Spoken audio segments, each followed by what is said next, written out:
Discovery, go at throttle up.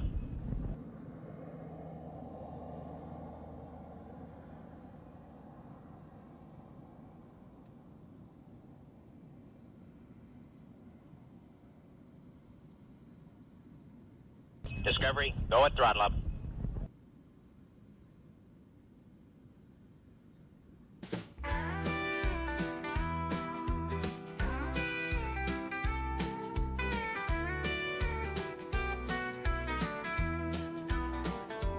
When your Kerbal stuck in space, so you're trying to get to the MSC race. One man has all the clues to help you solve your blues.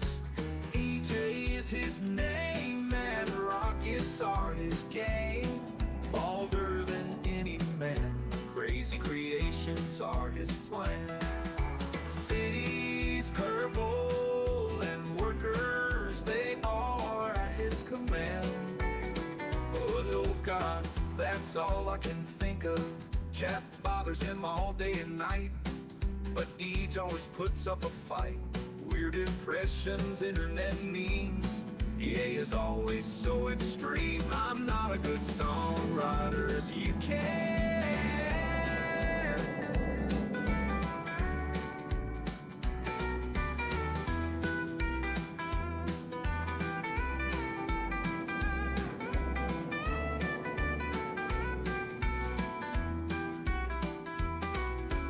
Turbo stuck in space, well, you're trying to get to the MSC race.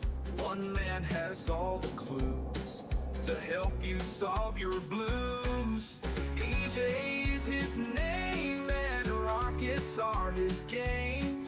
Bolder than any man, crazy creations are his plan. Cities, Kerbal, and workers, they all are at his command.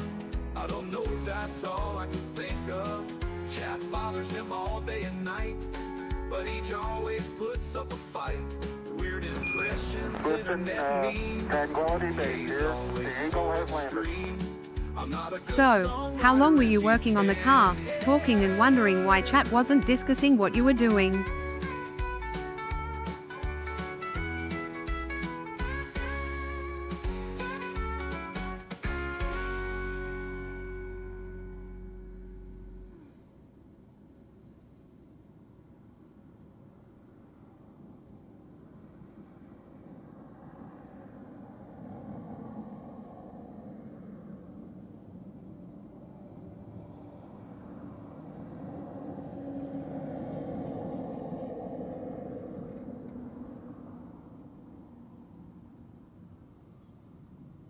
All right, what's going on, everybody?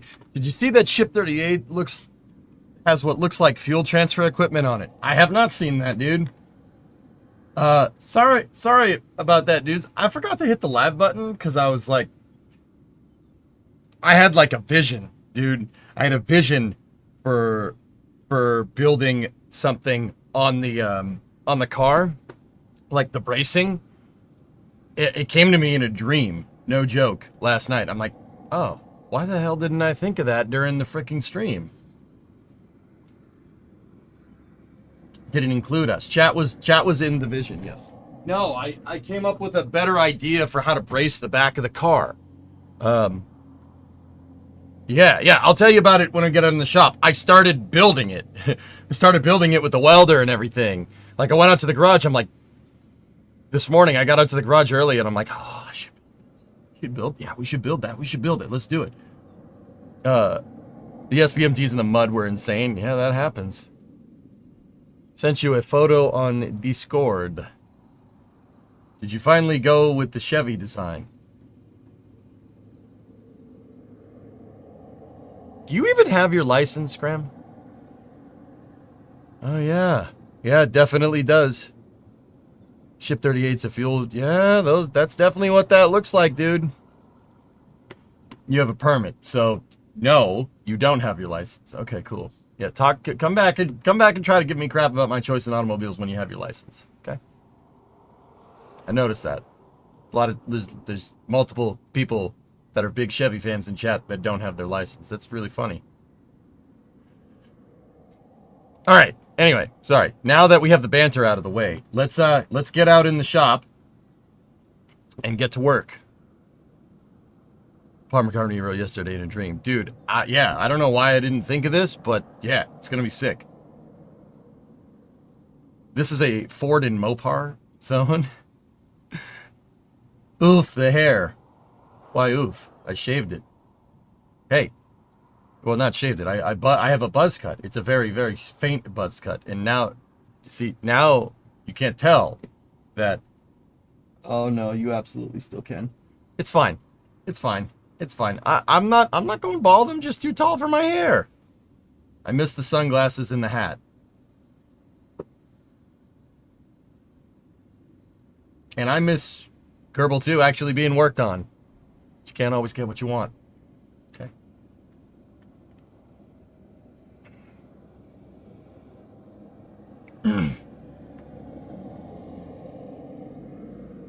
Say my name. Heisenberg. You're gosh dang right. Yes, science, Mr. White. All right, anyway, let's jump out into the shop. I'm already running a little behind schedule. Too soon. You went there, dude, not me. You did this. You did this.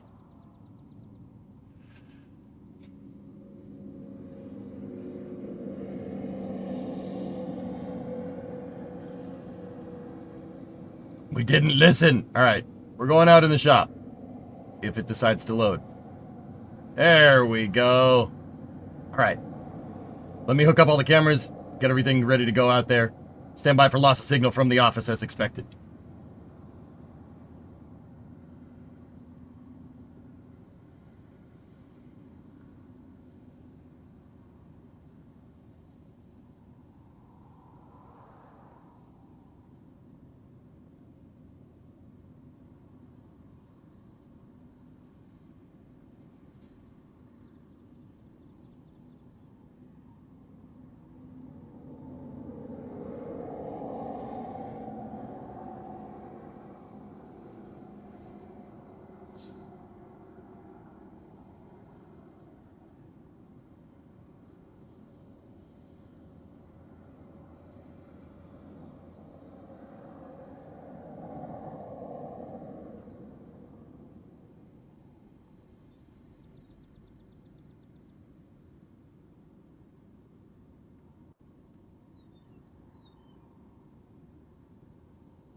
How is it today? Good? Bad? Ugly?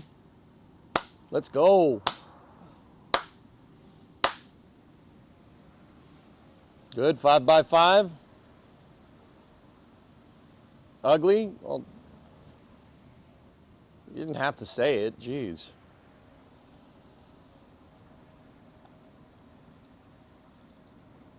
ARJ with $50 super chat. Tried to sneak that by me when when I was walking out to the garage. Is that how it is?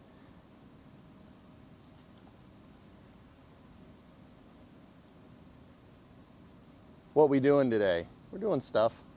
There's a bit of a delay. Clap was 1 clap behind. Okay, cool. I will fix that right now. Stand by for loss of signal from the office, as expected.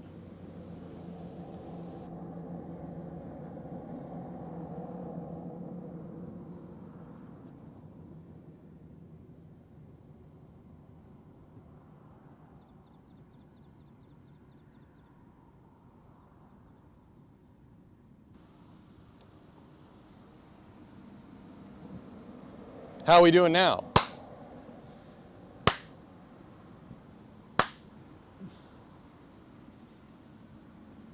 Yeah, I don't know, like, I restart OBS every day on this computer to avoid that problem. Sometimes it happens and sometimes it doesn't. I don't really understand why that's a thing, but whatever. All right, so, hi. Welcome to part 11, crew cab charger. We're out here working on this today. I had this really, really good idea in a dream here. Well, I mean, I'm just going to put this welding jacket back on here in a second. But I had this really cool idea. And you know what the idea is? So there's this thing called the ground. See that? It's down there. See this? It's really solid. And I know it's level. This building was made in 2021. It's level. It's very level. I even put a level down there just to be sure. It's pretty dang close. So, I had this weird idea. You know what the weird idea is? Why don't I use the ground to hold up the back of the car? We did talk about this yesterday, and for some reason I was like, you know what, we don't need to do that.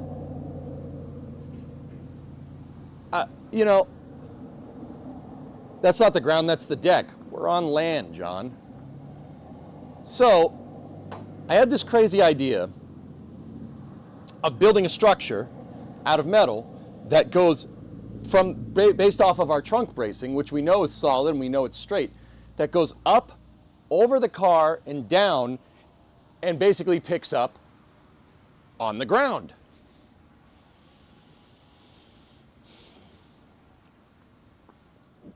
I don't know why I didn't think of that. Like, I guess I'm still wrapping my head around what you can do with a welder, and the answer to that is you can literally do anything with a welder. You can make whatever you want, right? So what I started doing, and this is why I was late, was I started making the parts to do that. And I totally lost track of time. Totally lost track of time. So I got my welder out, we got the magnets out, and I went to the hardware store and bought, I have heavier metal stock here. We have 6 feet of tube stock here. And by the metal store, I went to the hardware store, right? So we have 6 feet. See, I'm 6'4", so, you know, right? You'd need to move the stands off of the axle since the suspension will move as you move the weight. Well, Mutter, this is not necessarily for the frame rails just yet. It could be though.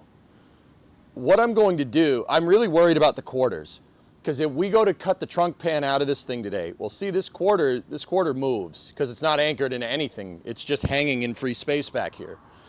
So I was thinking, we took our measurement from the leaf spring perch to here, and we know where that needs to be, right? We know it's home. We know where the measurement is. So why don't I bought this stock, and why don't I just weld the piece in place so this thing doesn't move? Brace it on the ground, right? So I made a point steel stands. You remove the trunk pan and the body will raise.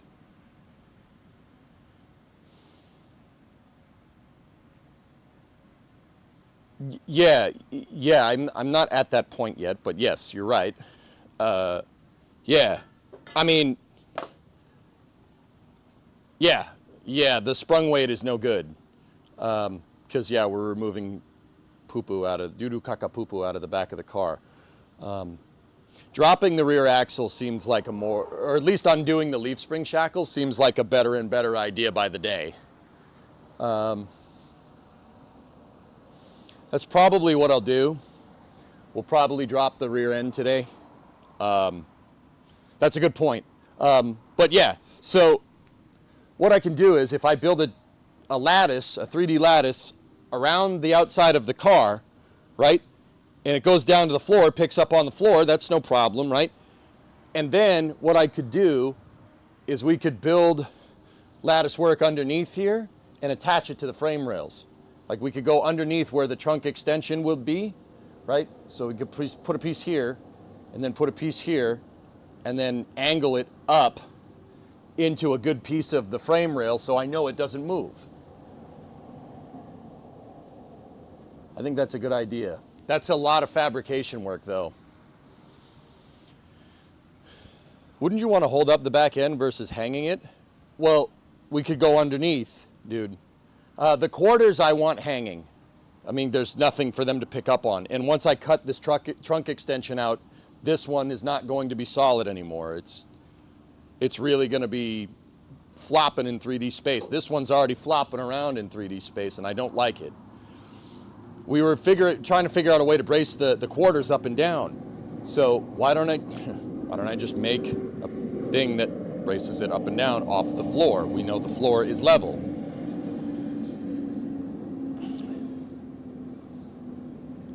Seems like a lot of work, but I'm not exactly sure why would we need to do it? I thought the floor was lava. Well, yeah, that's why we're putting the metal down on it, so we don't have to step on it. I got a steel-toed boot, so I'm good.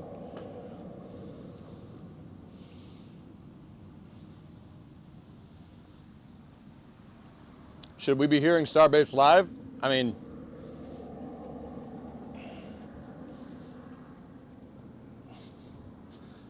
no, I have it on. I have it on at the start for audio checks.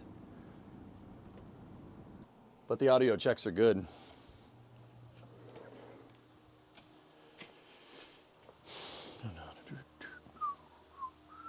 Why is it not good how it is now?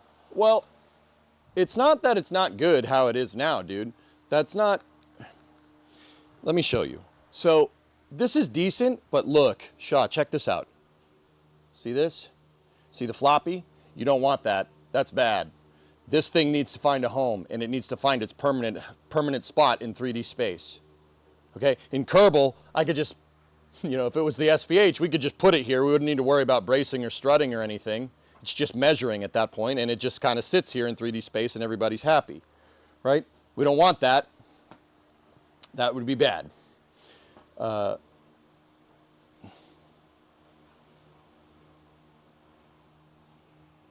Hang on one sec. I need to see how that thing gets in there. Oh, okay. See this? Even a little flop like this is bending the entire lattice. I need this thing anchored, especially... Now, okay, the reason why I want to do this, right, is because when we go to cut this trunk pan out, we are removing pretty much the entire structure. We're moving any rigidity that this had. Like... We're removing any rigidity that this had in it at all. And yeah, we can't have that. So that's why we got to get rid of the sprung weight, like Mutter was saying. That's correct. Once again, I don't know why I didn't think of this yesterday. Like, I don't know why I didn't think of this. Like, I suppose just as I wrap my head around doing this more, like, picture this like our SPH, right? I'm figuring out the editor controls, so to speak. Oh my, it's changed. Yeah. Yeah. So, what I'll do is I'll make a lattice that picks up off this. I already welded these tabs in. I cut up some stock and I welded these vertical pieces in right here. And that can hold this thing in 3D space, which is what we want. I'm going to have it go out and over and down. And then if we do this right, we can make it go down and we can make it go under as well.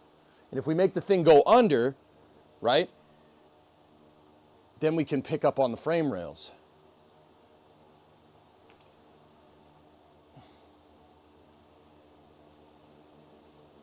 I think that'll work. I mean, yeah. So then when we go to cut the structure out, yeah, it'll be all right. It's got no rear, dude. I was looking at the sill plate. Like, my sill plate up here, the flange for the plate looks like Swiss cheese. We got to repair that, but we can do that. We'll do that later. We'll do that when it's time to put it back in.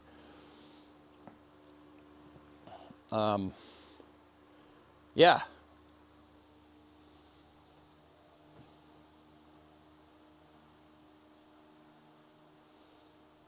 So that's kind of what I want to do. We really need to brace this thing up before we, yeah, we gotta brace it. At least something. At the very least, just put a bar underneath the frame rail or the leaf spring perch, put a bar underneath it, just going down to the ground. I suppose we could just do that. That would be okay. Just a bar hanging like off the end of the frame rail. But that doesn't get us much triangulation left to right. But it could if I put a crossbar across that. So yeah, what we've got to do is I got to build more structure into this. This is no good. This is bad. I should have thought about that. But it's okay. We took the measurements, so we're all right. If we didn't take the measurements, we'd have a big problem here. Does the frame rail not run the length of the car? No. No, it does not. The frame rails go, I'll show you. So this is a unibody. The frame rail isn't really a frame rail. It's just a stamped piece of 16 gauge steel that looks like a frame rail. That doesn't carry the entire structure like it would on a body on chassis car, right? It does not do that. It carries some of the structure, which is why, like with a unibody, the rest of the car carries the rest of the structure. So Chrysler could afford to make smaller frame rails. They're easier to make, easier to manufacture because you could just stamp it, right? So the frame rails on this car go to about here. They go to about halfway up the rear door. Now, how they did this, it's very interesting. You know, like if you picture a Chevelle frame in your mind that has the two frame horns up on the front, right? And then the frame rails go down and then they go out, right? And they go to the edges of the car and then they come back in over the rear end, right? It's a Chevelle frame, pretty straightforward stuff. That's what this does, but with a unibody. So the frame rails end, they end right here at the rear sill pan, right? And then there is a cross member right here that goes across the entire car. And the frame rail terminates at that cross member, and the cross member goes out to the rockers. The rockers in this car carry your structure. So the rockers, once again, are two pieces of 16 gauge steel. They look, the inner and outer rocker look like a C, like C's, like this, right? And then they go together and they pinch weld it. They spot weld the pinch on the top and on the bottom, right? So the frame rail ends here. There's a cross member there, and then there's the torque box. Well, not a torque box. It's the rear leaf spring perch right here. So the front cross member attaches to the front of the rocker, and then at the leaf spring perch, you have some triangulation down there with the wheelhouse to basically make two areas of attachment. So you're not confident the rear frame rails will hold up the tail end of the car. It's not that, dude. I'm confident these frame rails have enough structure in them. I really think that they do. It's more about making sure that they're in the right spot. They're in the same spot. I don't need to take the structure out of the car and have the frame rail sag, even like a quarter of an inch. Quarter of an inch, it'll throw everything else out of alignment back here. We've got to be very careful about that.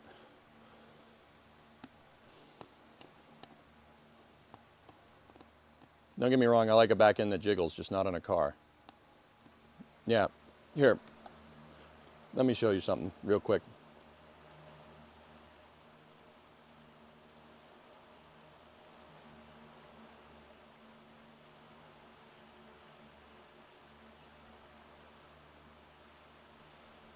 Give me 1 second, I gotta answer a message.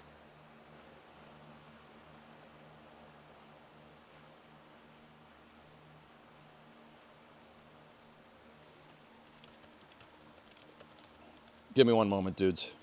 Then I'll show you the B-body chassis.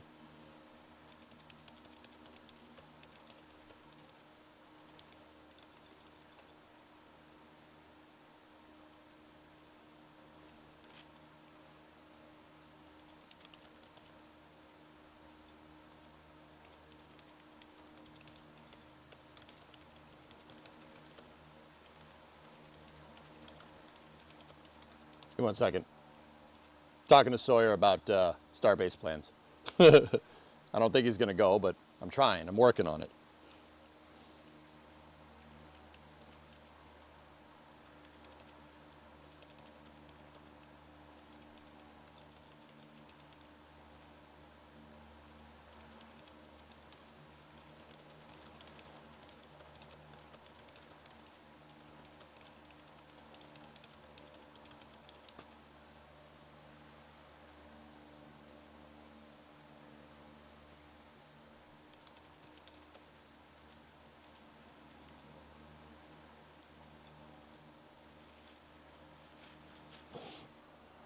Okay, cool. All right, sorry, I needed to shoot off a Discord message. There, all right, so.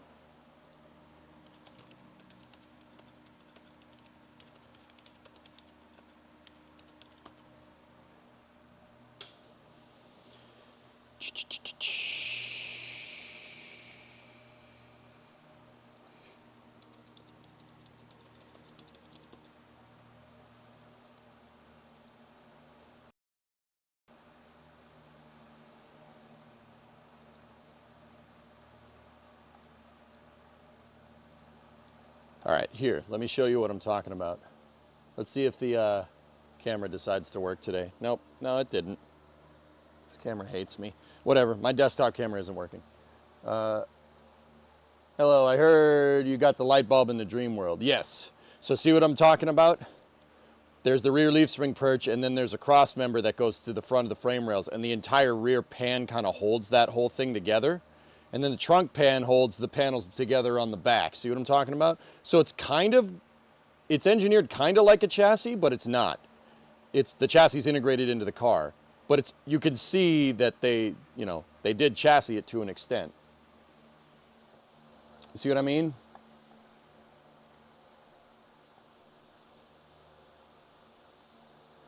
So yeah, I'm starting back here. We got to rebuild all this structure back here. But removing the trunk pan, there's no structure left to keep our frame rails true. That's what I'm worried about. Jack seemed to think the construction along Highway 4 between Starbase and Launch Complex was for a bike path. Yeah, maybe. 70 Nova. There you go, Jay Hardy. Right on.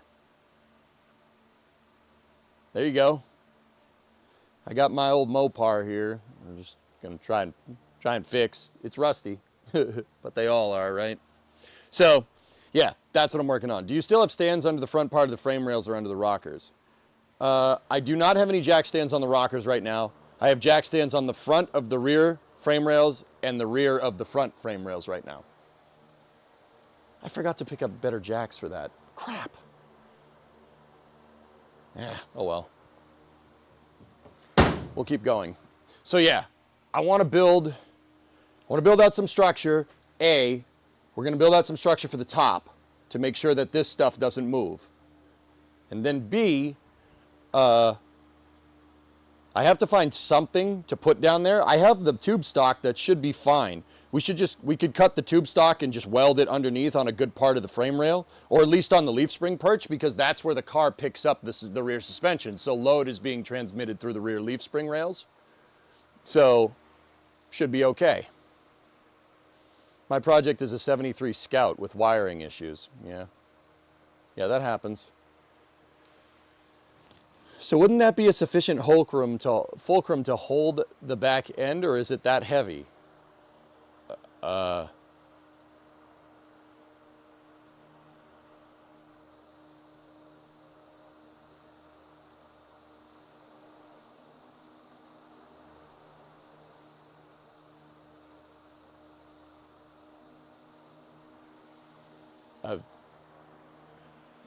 not really understanding what you're saying. The front of the car being a fulcrum to hold the back of the car together? Once again, it's not, I keep saying structure, dude, but it's not about structure.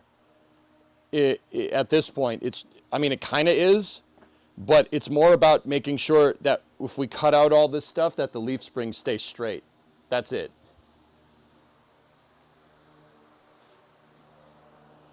Like it's not, yeah, I get you. I know you're not like, well, you should do it this way. I know that's not what you're doing. I get it. Sorry, that lug was almost out. No, this is more about triangulation of the rear structure more than anything. That's all.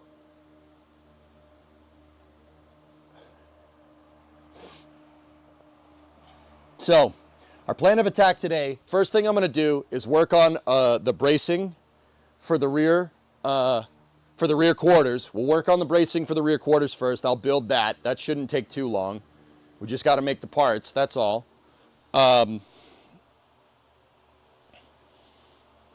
And then make sure that the quarters are okay. Make sure that they're nice and solid as best as we can, right?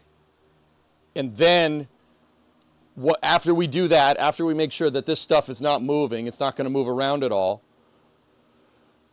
then we'll drop the rear end. We'll work on what Mutter was saying. So Mutter, let's develop that. Let's get a plan of attack there. So undo the rear leaf spring shackle, drop the rear end. We can undo the drive shaft, I guess, too. Drive shaft separated, undo the rear leaf spring shackles, set it down. We could just we don't even need to undo the whole thing, right? We could just set it down. That's not a big deal. That shouldn't interfere with stuff too much. The brake lines and everything should be okay. It should be able to take pivoting down like that.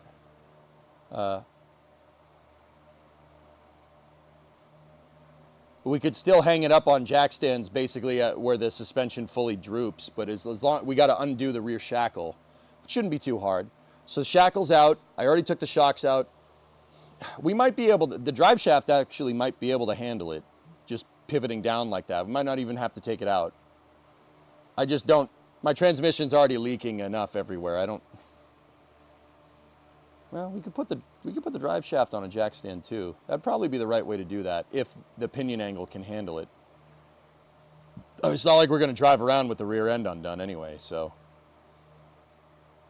As long as we just get the weight of the spring off of the rear of the frame, then we should be good. So that's the second part of what we'll do today.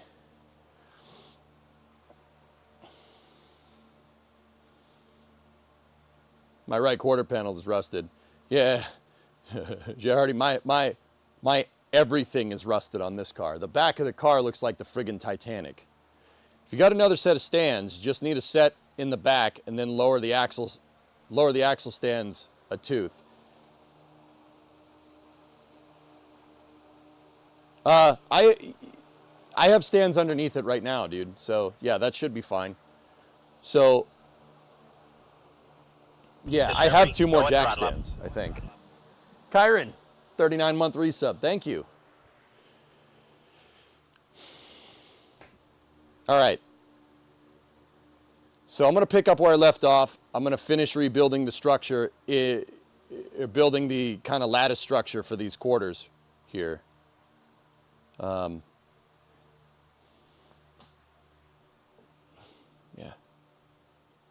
We'll take our measurements when we go to weld that and make sure that this is in the right spot.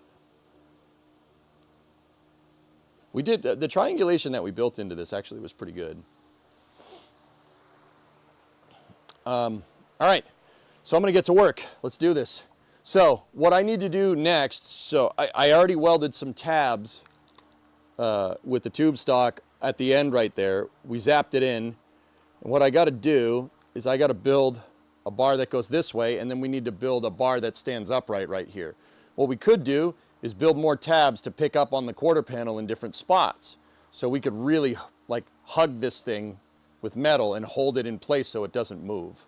I don't really mind welding to the outside of this. It's going to get painted anyway. Or we could just grind it off and just primer it, you know? It's not like we have any paint to save here. There's no paint left. I ordered a mini tub from Speedway for bigger tires to have it sit lower. Cool. Excellent. That's wicked. I don't know if I want to tub this thing. There's already a lot of room in there to begin with. You can fit a pretty big tire, but you're not going to need like a 14-inch wide tire for the street. You know, this isn't a drag car. It'd be kind of silly seeing this thing go down the track though, wouldn't it? Okay. We also eventually have to grind out all the spot welds here and grind this piece flat. That's going to be fun. Yeah, quick shot with the flap disc should do that. All right, so I'm going to get back to work, and yeah, let's take some measurements here and let's see what we need to do. So I have the big tubes. I bought bigger metal stock today. We could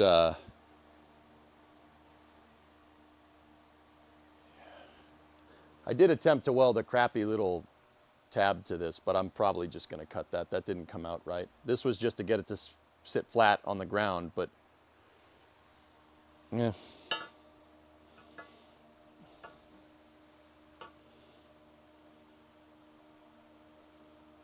Should be okay. I'd rather just use the flat cut side from the factory, or from where this metal was made, because then we know that it can be true level. And then we'll just bridge a piece from here to here. We'll measure probably up to here, slice this top part off. I mean, maybe leave a little bit of extra space just in case, and then make sure that this is nice and level, right? And then build a bridge piece that goes from here to here, and then zap that in. Yeah, that'll work. And then what we could do is we could make small pieces that pick up here and on the sides, or at least one on the side, one up here. Put one on the accent line because we know the accent line is flat, right? Yeah. So yeah, one over, one on the accent line, then we're good to go. Cool. All right, how high do I want this metal piece? Metal from China. This is Hillman. It's actually Ohio. This steel was made in Ohio. It's U.S. Steel. Well, not U.S. Steel, the company. This is Hillman. Yeah, so it was made here. It is not steel from China. China, China, China, China, China, China. All right, let me get my tape measure. I'm gonna take the grounding off. We're not doing welding just yet. Okay. Let's see. Tape measure, that's what I'm looking for. Just for the beefy muscle look, not for drag racing. Yeah, I got you. All right, let's measure.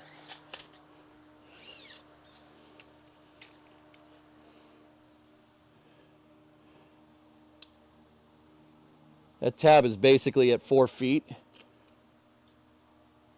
about 120 centimeters. Let's go a little bit higher. We'll put it at 52 inches. We need two pieces with a flat end on one side at 52 inches. That should be pretty straightforward to do. Literally curbling it. That's right. Yep, that's exactly what I'm doing.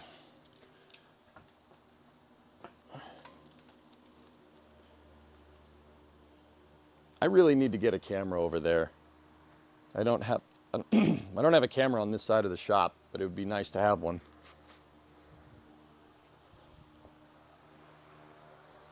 We need the VAB building music. Bum, bum, bum, bum, bum, bum.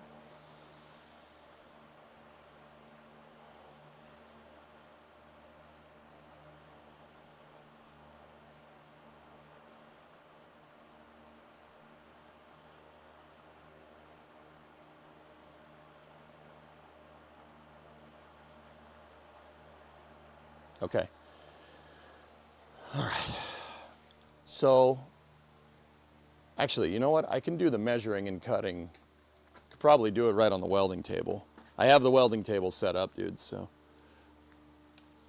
Let me just move you guys over here. And we'll get you onto the welding table and go from there. What is on the agenda for today? Building jigs. Yes, that's a Tonka truck, just in case anybody's wondering. Okay, 52 inches is what we're looking for here. So let me get the right tools for the job out here, and we can do some cutting. We are going to be using that.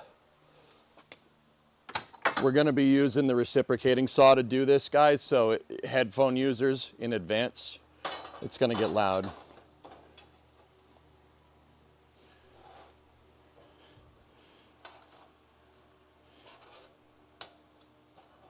You don't necessarily need to use this.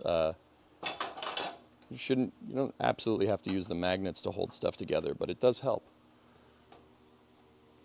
I love these little magnets. They help welding stuff really make welding stuff really simple.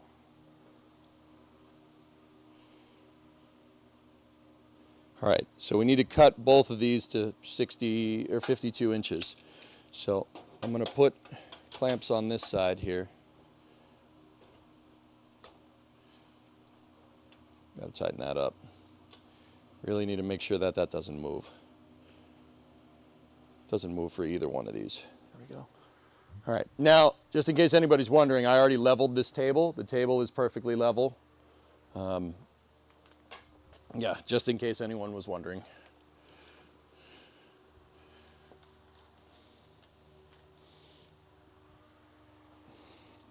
Now let me get my tape measure.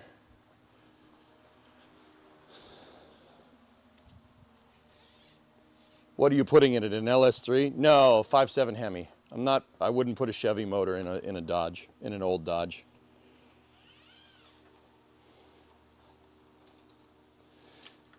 The clamp is kind of getting in the way, so just undo that real quick. I'll put that back in a second. Let me get my marker tool. Well, you know, we could probably use the hacksaw here but then again, the hacksaw isn't really going to cut it straight. Either way, we can use that to start a cut for the reciprocating saw. And then let me get my square. Let me get my damn old square, boy. Okay, I got everything I need. Now let's measure off the end. We need 52 inches.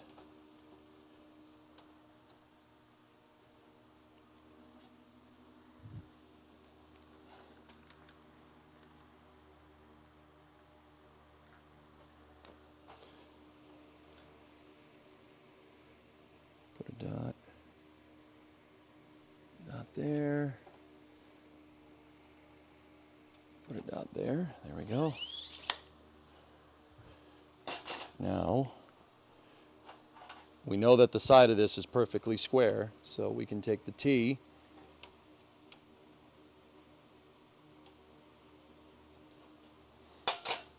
hang on. The right way to do this would be this way.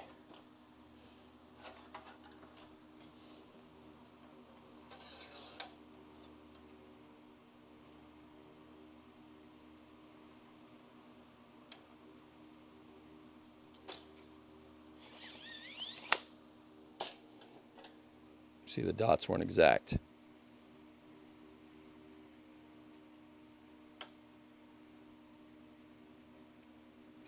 Now they are. See, that one dot was a little bit off. Oh, it looks like these things may have moved. Hold on.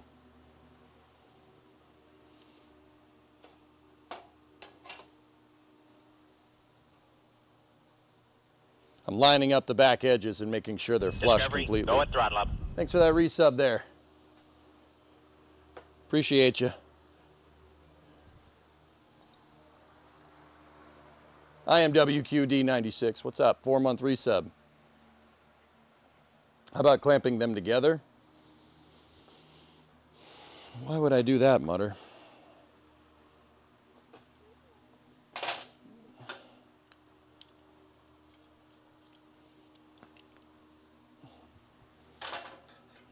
Trying to keep this thing on the damn welding table.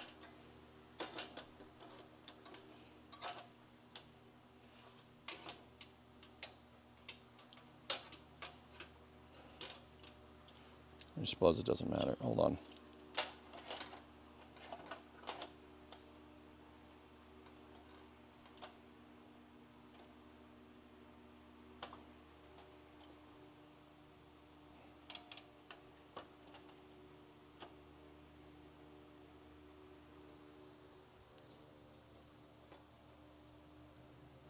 I'm just squaring up the back with edges that I know that are straight. There we go.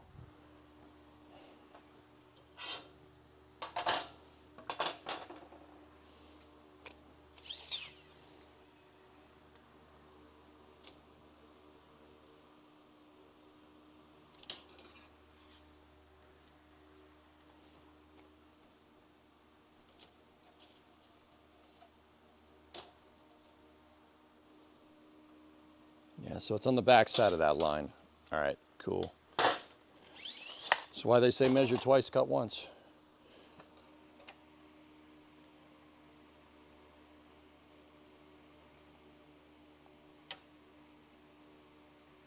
Come on, you melon farmer.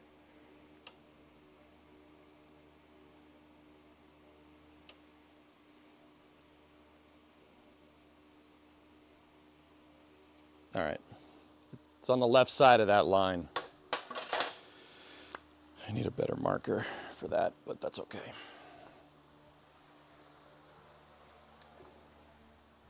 Now the dots did line up, so yeah, it's actually pretty good. All right, so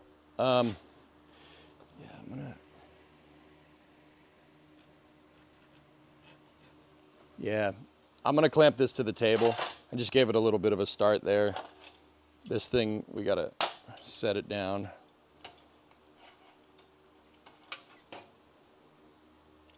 I need more vice grip clamps. That's what I need.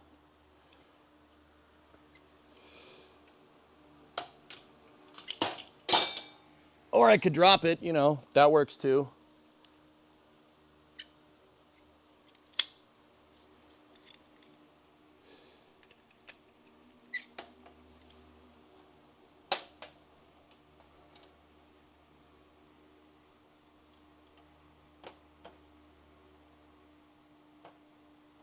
Don't move.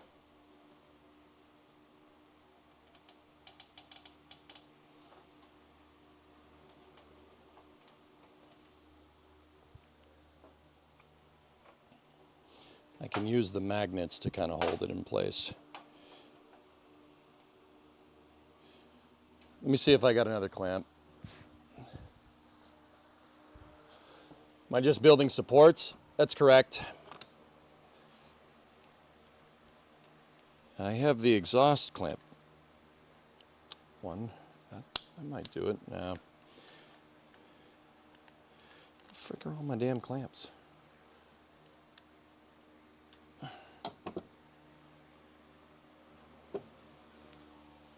Boston Man versus T-Square.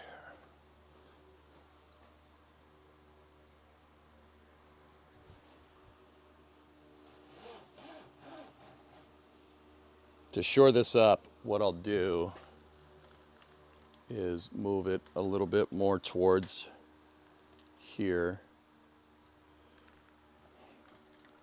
And then what I'm going to do with the reciprocating saw, I'm going to cut in the center of this line. I mean, I suppose it really doesn't matter. We don't really need these top edges to be perfect. This doesn't have to be exact now that I'm really thinking about it. Okay, let me put my safety glasses on and we'll get to it. Do you own a grinder? Yeah, the problem is my grinder has the wire wheel on it and I don't feel like changing it. So the reciprocating saw is my new best friend.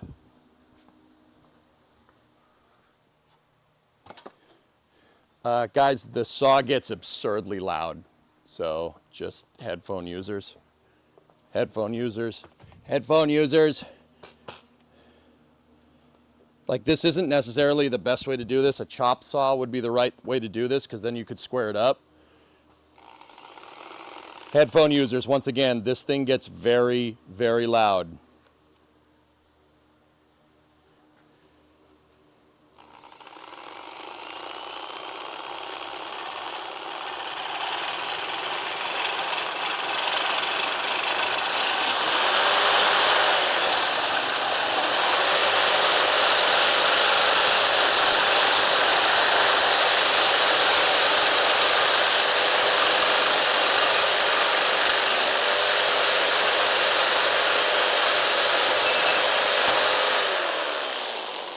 Like I said, the right way to do it would have been with the chop saw.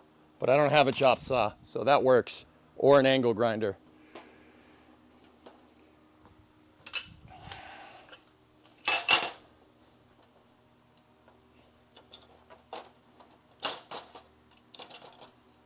Yeah, those don't need to be exact.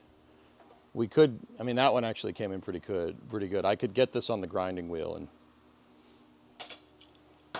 shore up that edge real quick.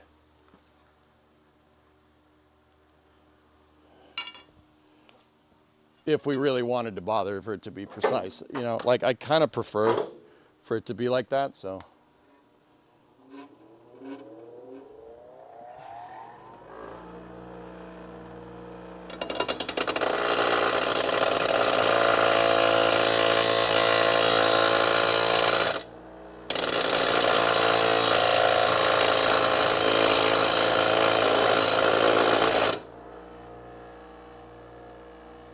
Good enough.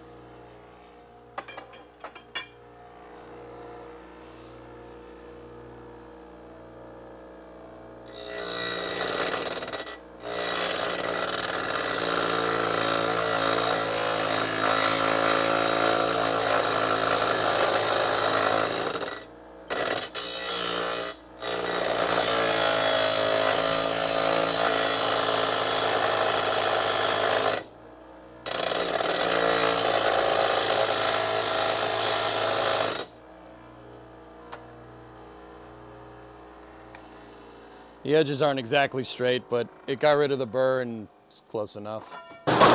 Hey, just drop it. It's fine. Just drop it. It'll be okay.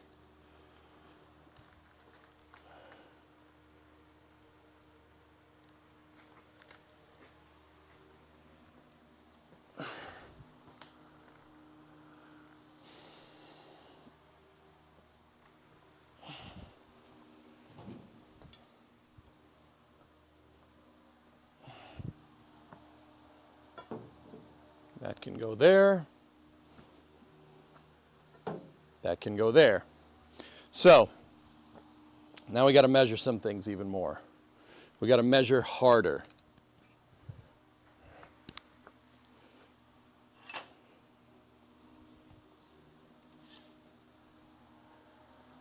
So if we want to put a piece on top of here and we want it to go out a good ways to a brace, that's really hot. Just burned my hand. Nice. We're going to need about 14 inches of the smaller stock here.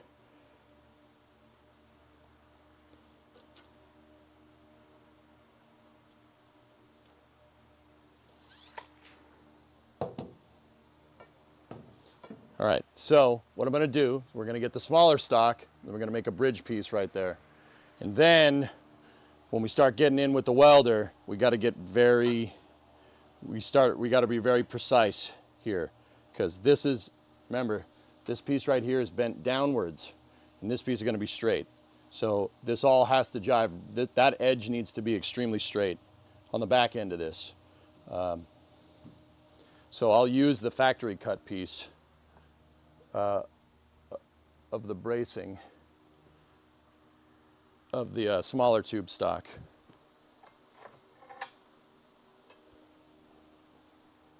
Get a nice straight edge. So like, this is the side, see how it has the tag on it still? This is the side that was cut from the factory. Actually, I don't know if I lopped off the other side of it. Yes, I did. I lopped off the other side to make smaller pieces. So I'm not exactly sure that that's perfectly straight. So what I'm gonna do is I'm gonna take the edge that I know is straight, and we're gonna do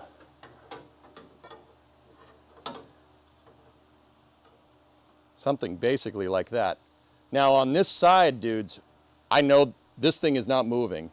See how the quarter doesn't move? So we'll cut it right and then make sure it picks up like that.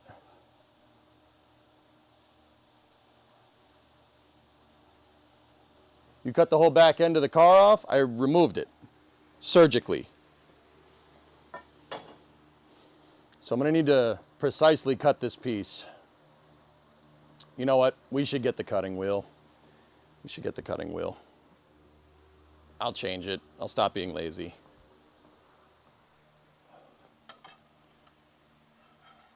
We should get the cutting wheel. That way I know we can do this straight.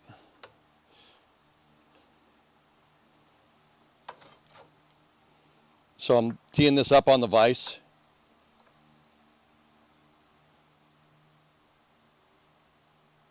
Making sure we're level on the vise. There we go.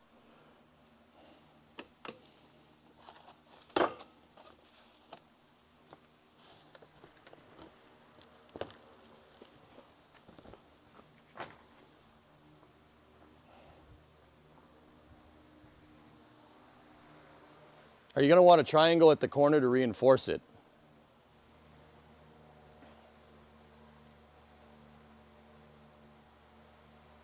We could always take that smaller tube stock, 45 two cuts if I'm getting the angle grinder out, 45 it with the T-square, and then weld in a gusset like that. I don't think I have the right metal stock to do a triangular piece like that, dude.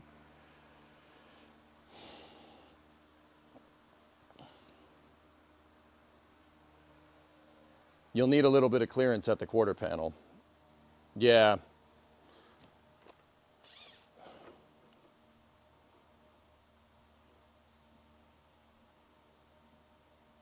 Yeah, so we'll do 16 inches so I have space out here, right? You're talking about making one right there. I don't think I've ever seen you without a hat. Hi. Wearing hats right now is they just get in the way, so that's why I have it off.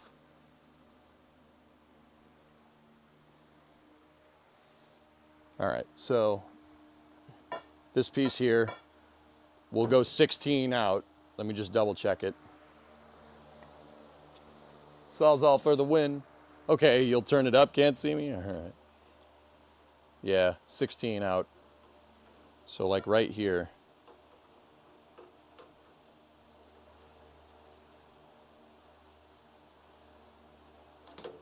Okay. Got to find a way to level this damn thing.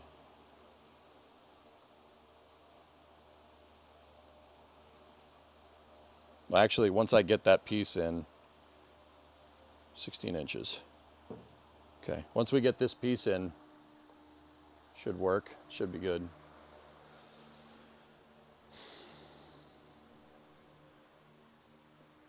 Yeah, that's what we'll do.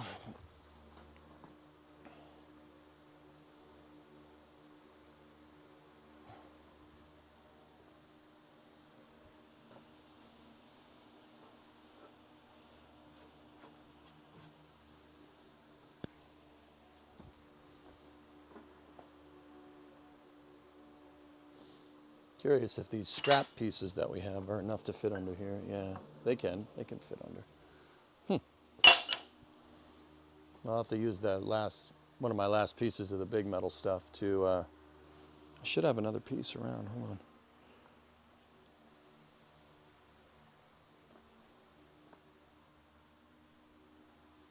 Where'd the third piece go? Chat, where'd you put the last bit of metal stock? What's wrong with you? Oh no, I used two, so I still have one, we still have one left. Okay, sweet. I'm thinking, we're in think mode. Do the tacks to the quarter panels need to be reinforced? Huh? No. Tacks to the quarter panels. This? Oh, I reinforced that, dude. Yeah. Once again, dude, I don't think we need to triangulate this. I really don't. I mean, if we wanted to make it like really strong, we could, but yeah.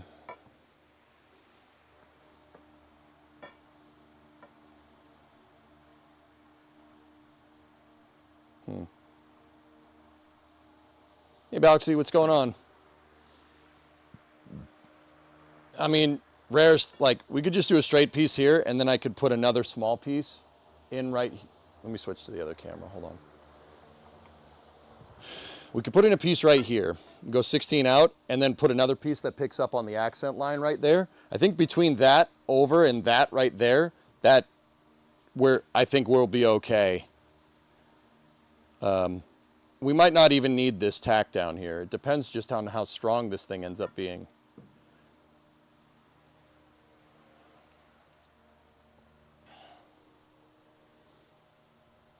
Her tail's gone. Don't worry, it'll be back and better than ever. We just needed to cut out some rot. Midget.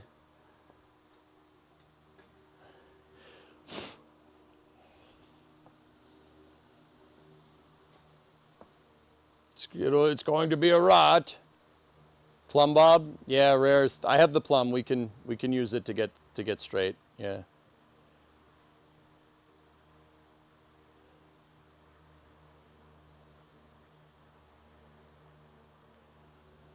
Yeah, okay. So let me cut two of these smaller stock pieces at 16 and go from there.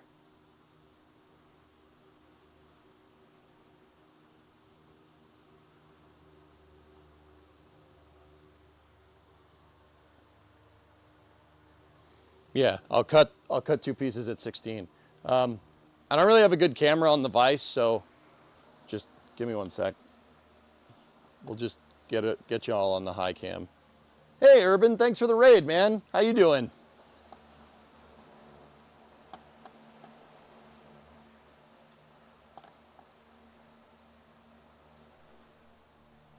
Not gonna lie, that looks like it could all go into the bin. Okay? Yeah, we'll replace it. Don't worry. We'll replace it. So, I'm over here. Urban, thank you for the raid. What were you playing? Were you playing KSP?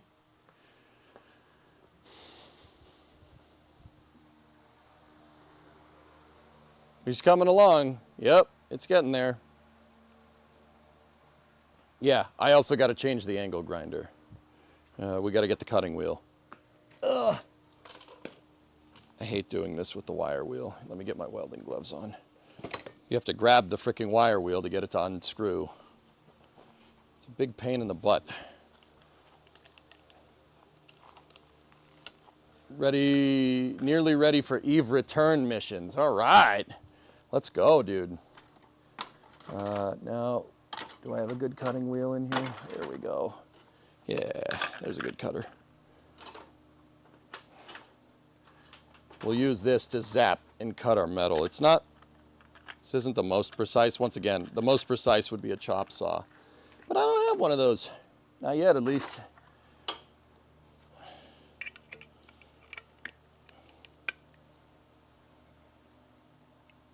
Okay, nice and tight. We good. Let me undo this. I'm gonna bring the angle grinder up to the front vise with me, dudes. Once again, I need to get a better camera angle over here, but this will work. I mean, the high cam will work for now. Let me get my safety glasses and then we send it.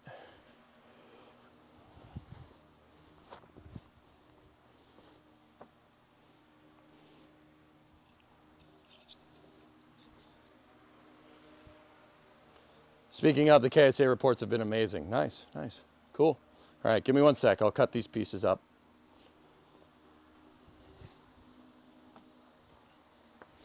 I got to measure them first.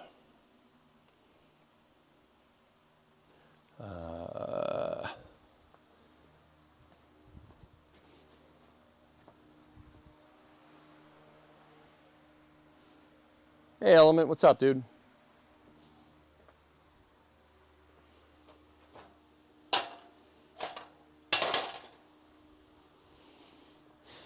This thing, this is what I'm looking for. You know what? I'll measure them up over on the welding table like I did before so you guys can see. Let me go give them a quick zap. Over on the other thing, let me just measure this up here.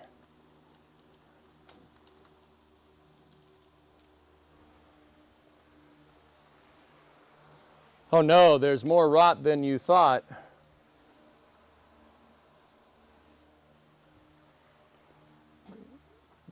Creation, I have not showed any more or less rot than the streams that you've previously watched.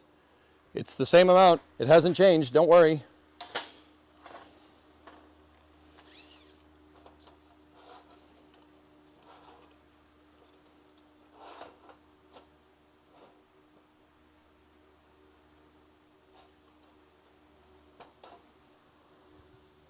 Seriously, I've only cut the back sill off. It's the same amount than you would have seen previously.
sweet. Actually, yeah. All right, so I'm going to take this, take that mark, which, once again, will, if you guys are wondering.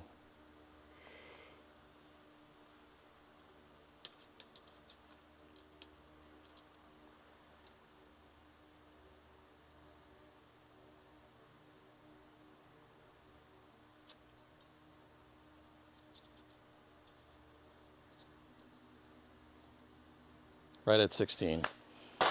Cool. All right, so give me one sec. I'm going to zap this over on the vise.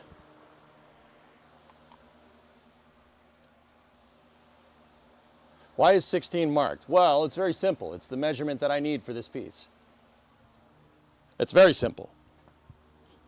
I need this piece of metal to be 16 inches, and marking 16 inches on it, Pigeon, will make it 16 inches. Yeah, after we cut it, you know.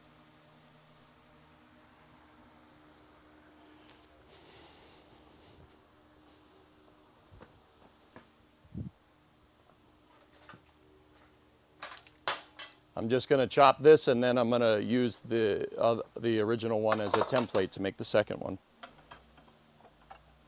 So what I'm doing here, I'm putting a level on this to make sure we maximize our chances of success here on the vise.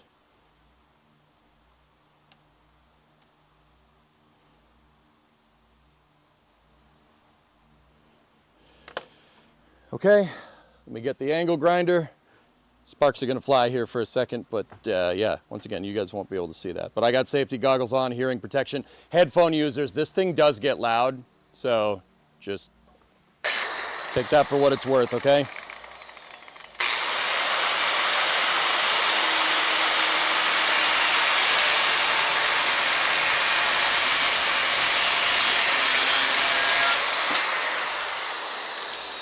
Okay, that's one.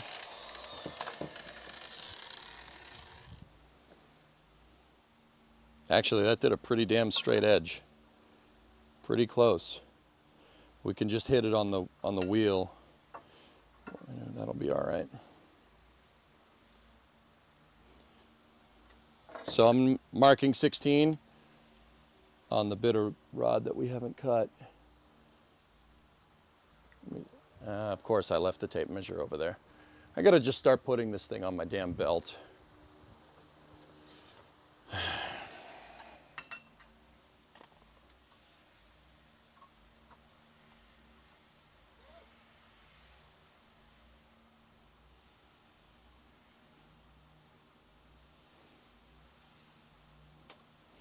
Okay, I've marked 16 on the second piece.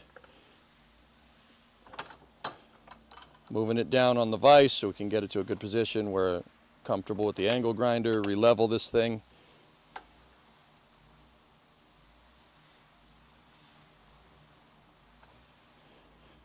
Okay, cool. Cutting the second piece now.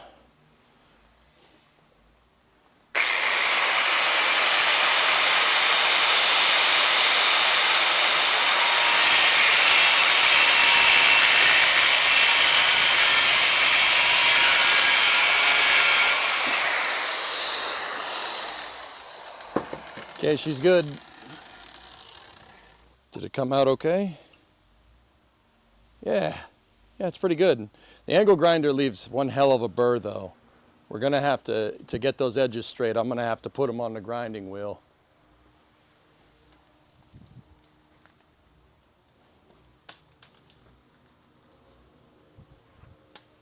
What the hell is that? Oh.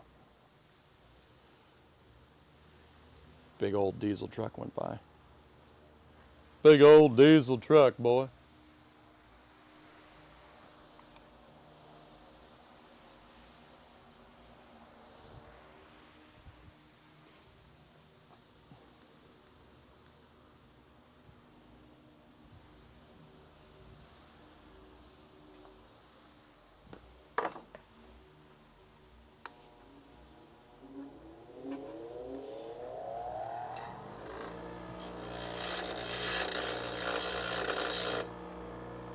Just getting rid of the burr on this thing.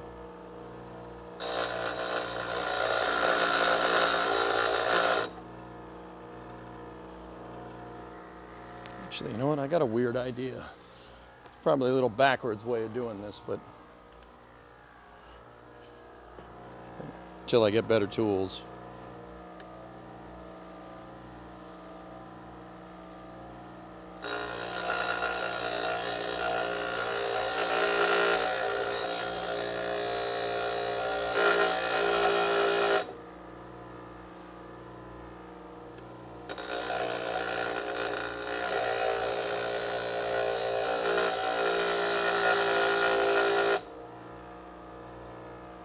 Pretty straight. So what I'm doing is I'm putting this on the level, and then hanging it on the side of this thing where we have a flat edge, so I can more or less make sure that my cut is straight. Like, once again, this is a really stupid way of doing that. I need a chop saw to get these edges straight, but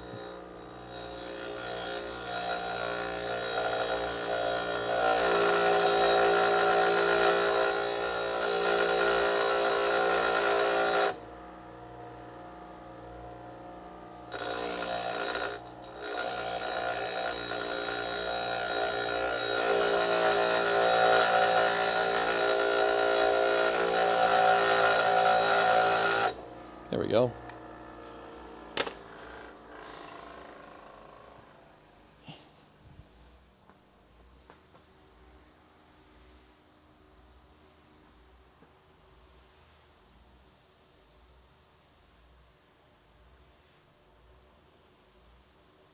Pretty straight. One's a smidge longer than the other, but that doesn't matter. It's really the edges that need to be like perfect.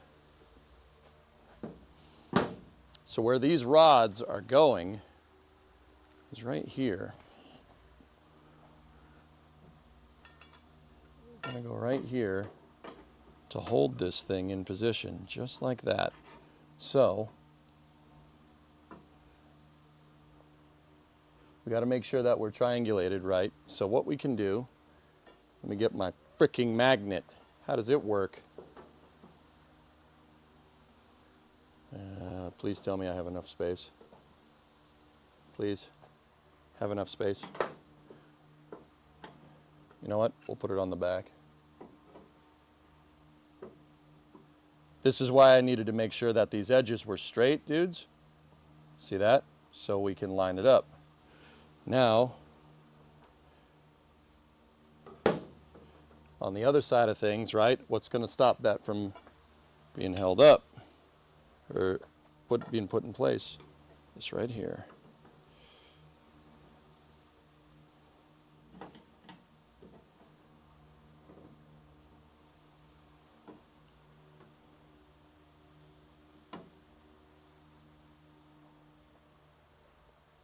See?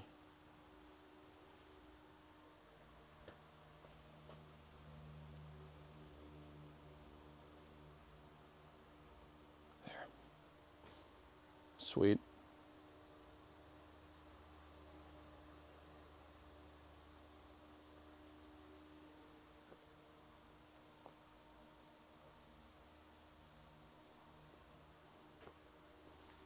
There. So this should hold this whole thing in place and prevent this thing from moving around. I can't have this, once we cut the trunk floor out, there's going to be nothing that's holding this in 3D space. I want to be sure. So this will do it. We just got to tack this thing into position, and we got to make sure that this thing is pretty dang old level when we do.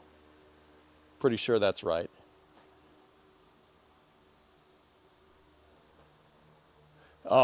Midge, these are great. The right angle magnets are amazing.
Okay.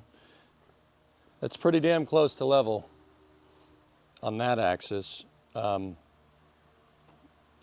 probably messed it up by taking that off. I need another level. We're level this way, so that's good. This thing is straight up.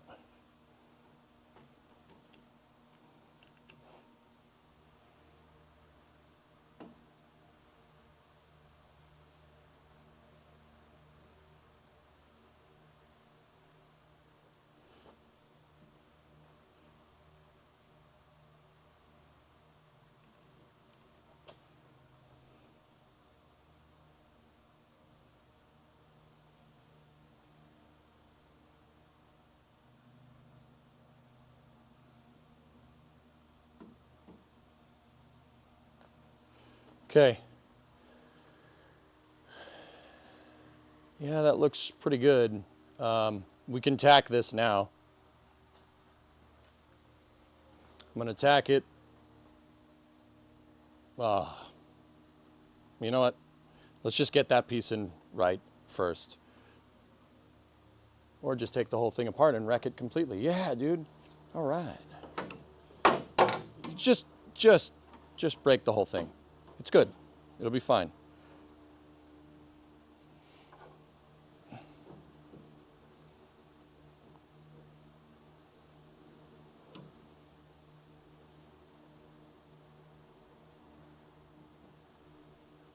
Yeah, I think it's better to do this one this way first.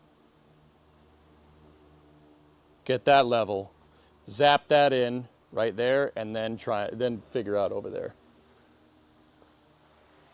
I don't know how you do it, but can you attach the bottom so you don't have to rely? What? Can you attach the bottom of that rod to the wheel somehow so you don't have to rely on your floor? My dude, one piece at a time. Also, how do you not have clamps? Sorry, I spent it all on panels. I have vice grip clamps, but I was thinking we could do this. We could do this way, but didn't want to. Besides, this is a good way to hold this up anyway.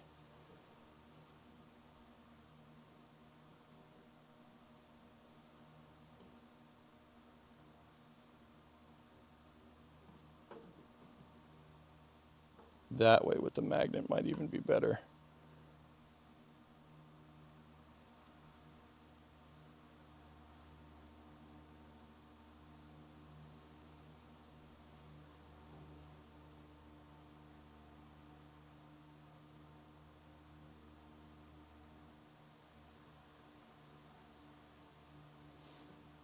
So for the people that are wondering what the heck I'm doing, I wasn't too incredibly happy with this quarter panel flopping around like this. So we're gonna do, coming up with, you know, put the magnet over here. Coming up with a way to brace it, and I'll brace it against the ground, which I know is level. We'll go up and over and brace it on this big metal post that I put over here.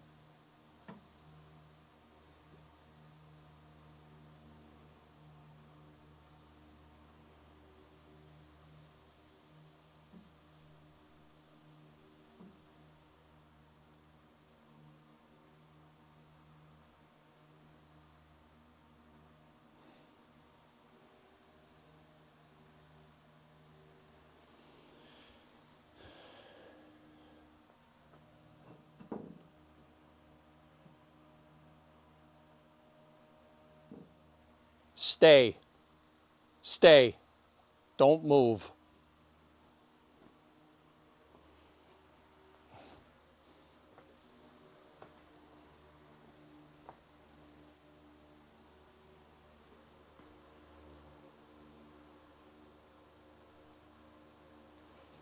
You know what? I thought of another way to do this, because that's going to fall when we go to weld it. Just drop it. Whatever. It's fine. Just put the magnet right here.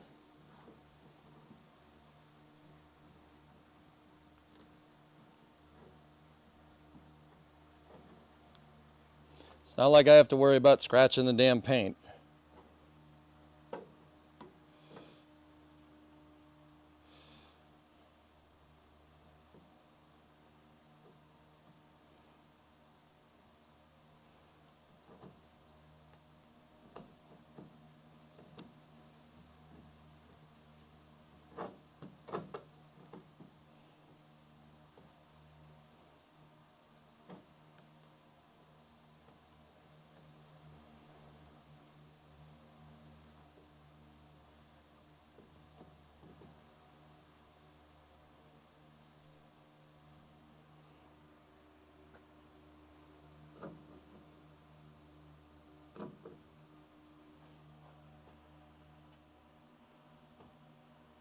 There.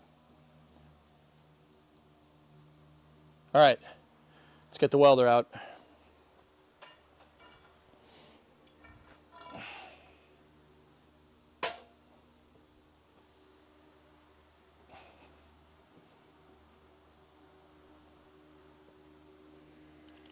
Okay, got to get the grounding strap. There we go. Okay, grounding straps in. Gas open. Welder is not on yet.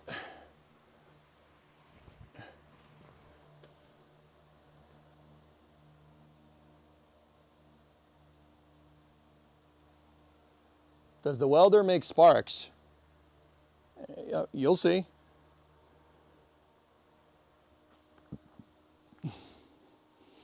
You're about to find out, pigeon. All right, so believe in taking your time, doing it right. I'm going to zap. We're going to zap it right there. I'm going to zap it right there. Actually, we'll zap it once, check. Zap it again right there, check, and then go. And then we'll burn it in. You really have to take your time with welding. That's what I'm learning. Just take your time, go slow, like what we do in workers.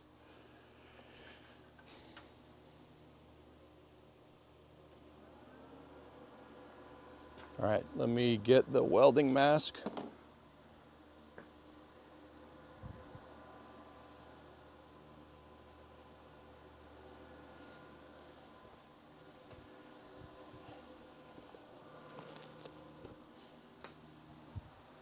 Don't get sunburnt.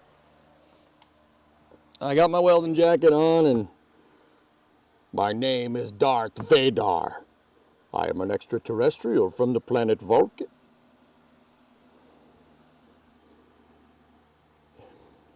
Vulcan.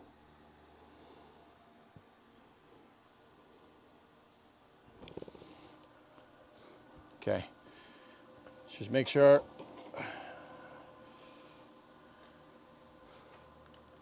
Let's get in here.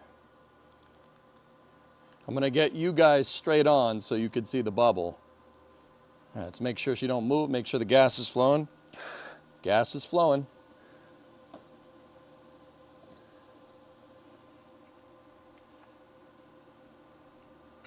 Cut a little bit of rod off the end because I just zapped it with the gas. All right. Here we go. First tack.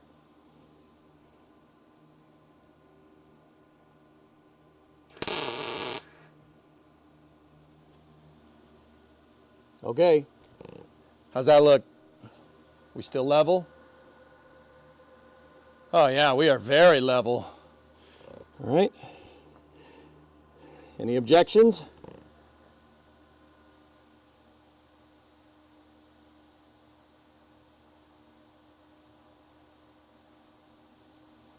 Any update from your parts delivery? It's getting delivered at the end of the week, Ace. Tack looks high. Yeah, Mutter, I'll throw another one. We'll zap another one a little bit lower. What the hell?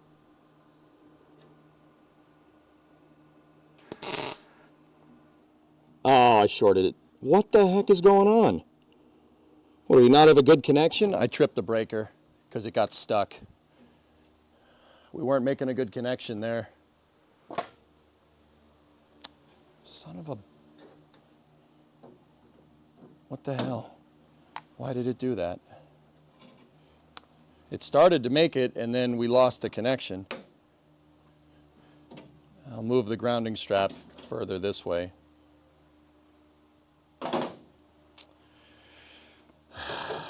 Give me a second.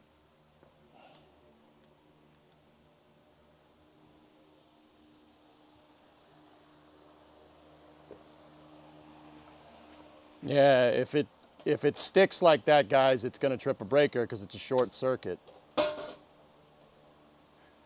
Welder should turn back on.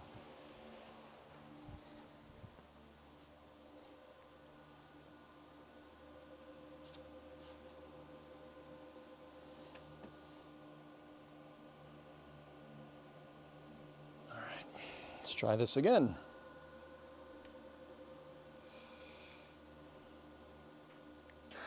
Okay, we got gas.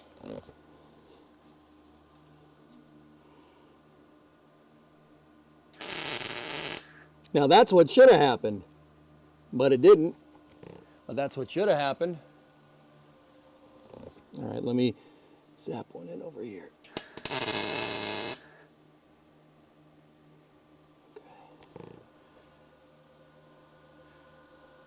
Still level. All right, so we should be able to take the angle off.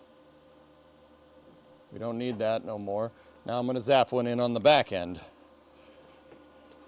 Gotta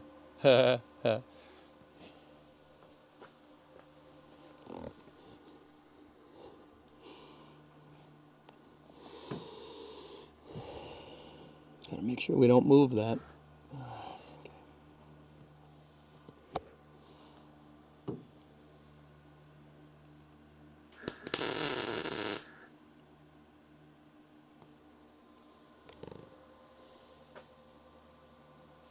Okay. Now check this out. Now watch this drive. Ready? We should just be able to remove that. Oh yeah! There we go. Excellent. Cool. Now she ain't moving. See? She good. Okay, so now we got to put the pole on here. I got to get that nice and level and straight, and then we can zap that. We can burn that one in too. So let's put the level on it.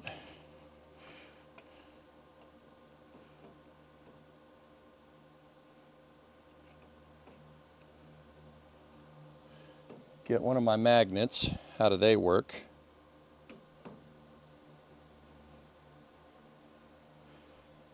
That's actually pretty good.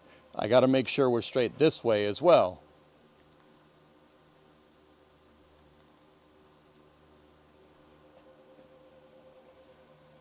I'm going to use another level to do that because that one's magnetic and it could screw up.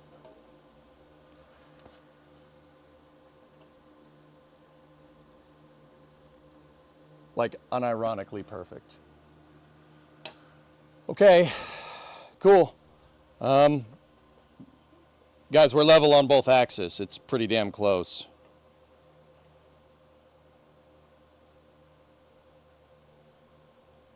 Okay.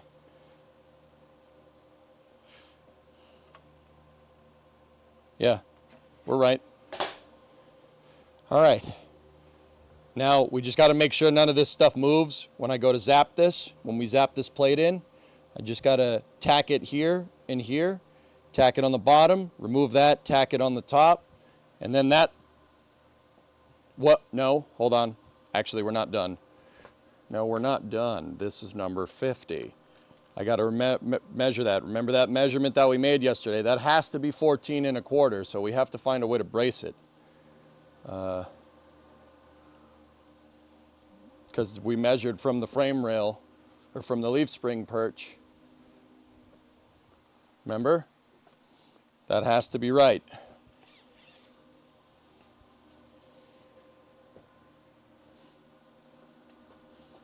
That was the measurement before we cut the back of the car off.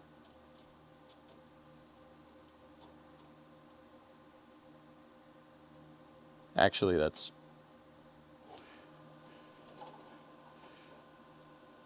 pretty good. You guys want to double check me?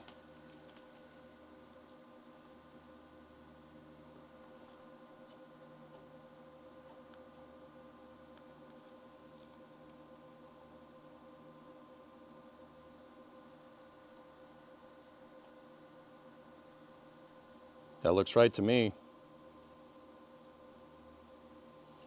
Okay, so we know that all this is in the right spot. 14.25, it's on the dot, like dead on. Like, yeah, that's perfect, dude. I know that all this is right. It's perfectly accurate. So, with that being said, we're gonna zap in.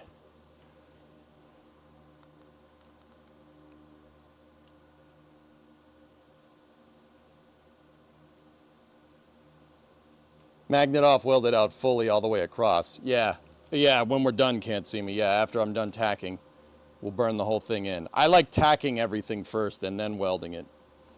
Right, so you can go back and double check. All right, so we need to zap, we need to burn that gap in right there. Okay. Any objections? Speak now or forever hold your welding bracket.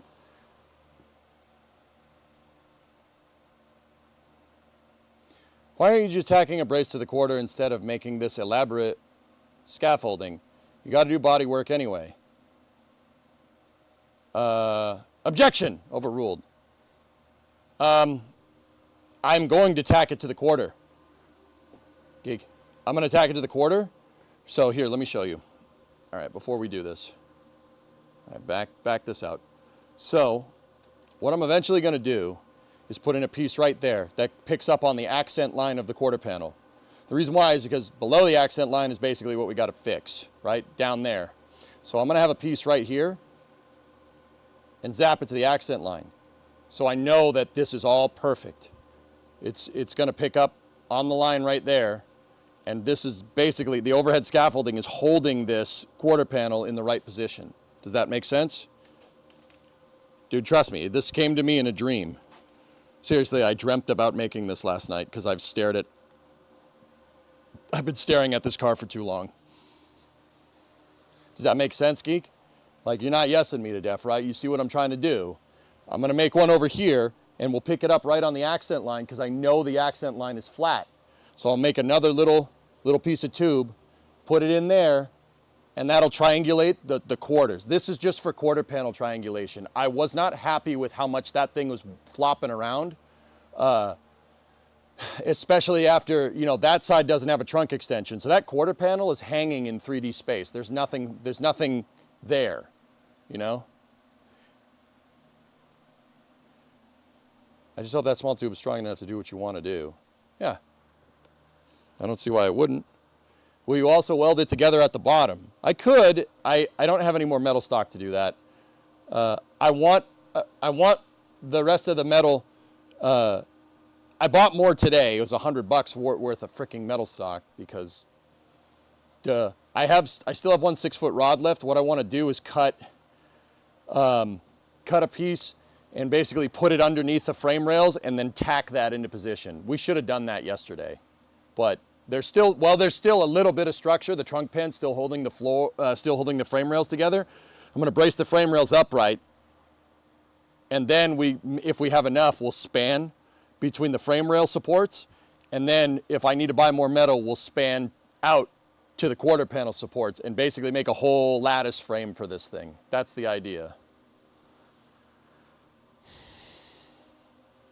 Anyway. Came to me in a dream.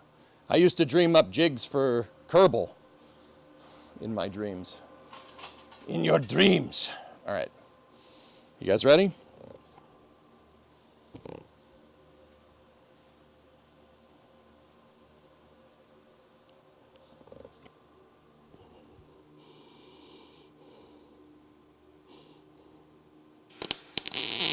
I missed completely. We're still in tolerance? Yeah, we are.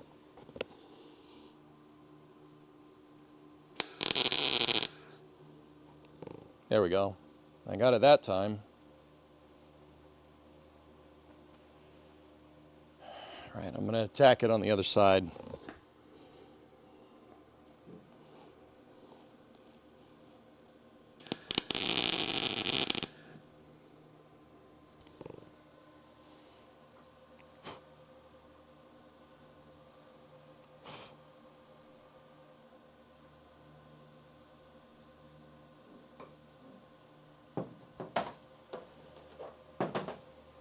Okay, now we'll get on the top.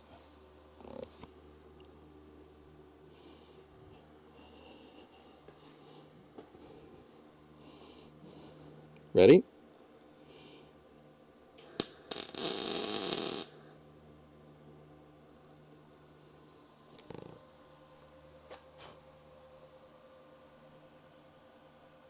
I'm going to burn it from this side too. There we go. That's not going anywhere. And we're still perfectly level. Cool. It's not my best work, but hey, whatever. That'll be fine. See, now, look, dudes. Now this quarter panel, look, it was floppy. It ain't floppy no more. See what I mean? Ain't floppy no more. Just the very edge. That's okay. But if we zap the other piece in down over here, that's not moving. It's not going anywhere.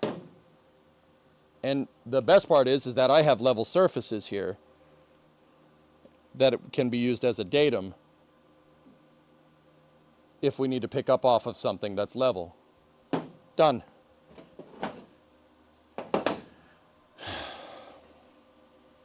All right, this is good. I'm just gonna burn this thing in, make it pretty dang strong. What does it look like inside the welding helmet? Dark. It goes dark and it tints so you can see the pool. I don't know if the pool shows up on camera. See that thing that's glowing right there? It's hard to say if it shows up. The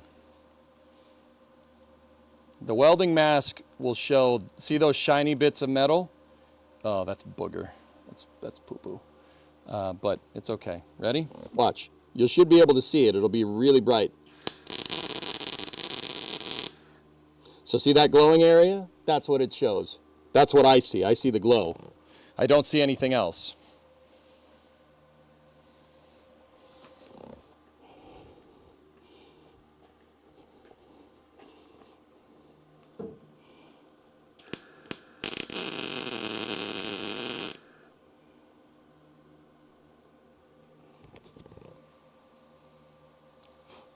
See smoke coming out?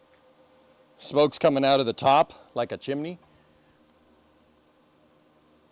See that? That means we're getting good penetration. That means we're using the right voltage and speed. Because that means the inside of this is getting, the weld is burning through to the inside. Well, not burning through completely, we're penetrating the back, which is good. That's what we want. Now this is not moving. So let me finish this off here.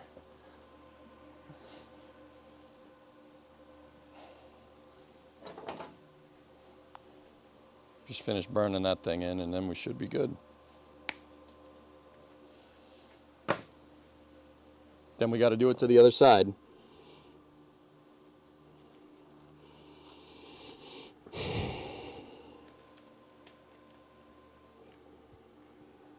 I'd rather get at it from this side.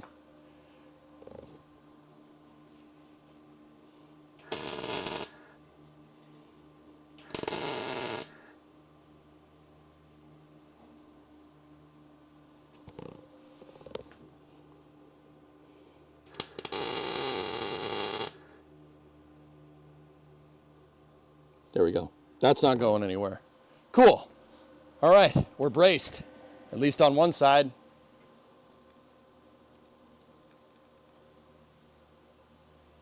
See? The only part of this quarter that's moving is down there, and that's why I'm going to make another brace piece. to run on the accent line right there, and then this thing will never move.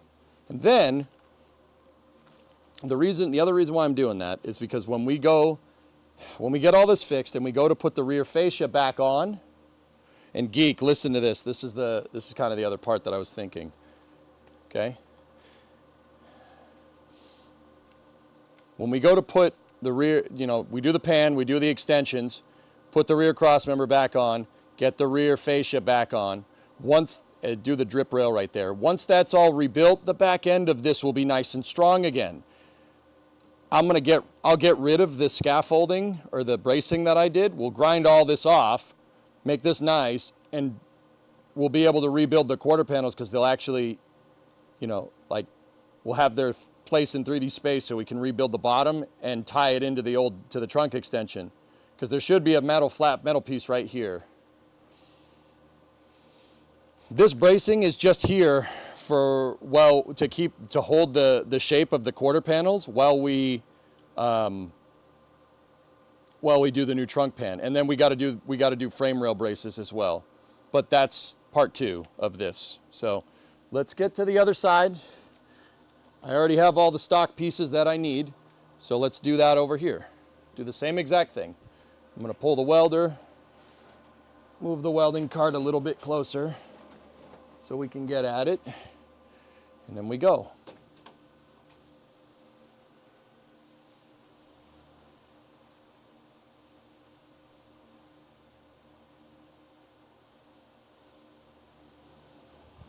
So why is it dangerous to look at welding arcs? It's quite actually the same as staring into the sun. Yeah, that's why. Hi, how old is this thing? Hey, Emma, this is a 69 Coronet, so it's 56 years old. This car has spent its entire life in an area that snows a lot. And because of that, there's not a lot of car left.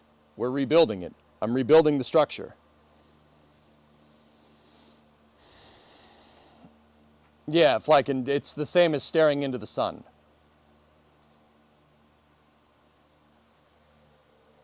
If it's bright enough to leave an image after you look around, you probably shouldn't look at it. Bingo.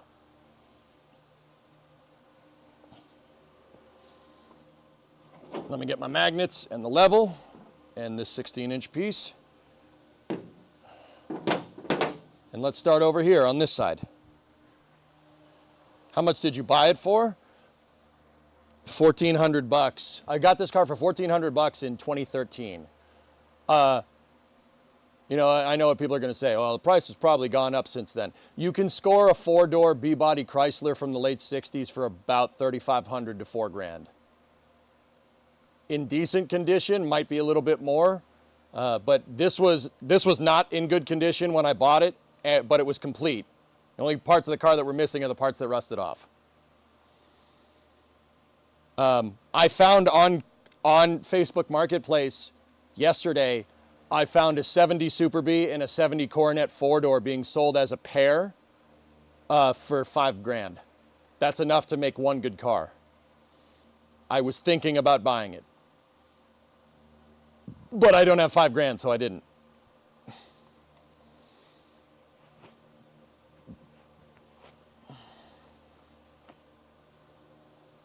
All right. Brumo said no. Nah, it's not even that. I don't have,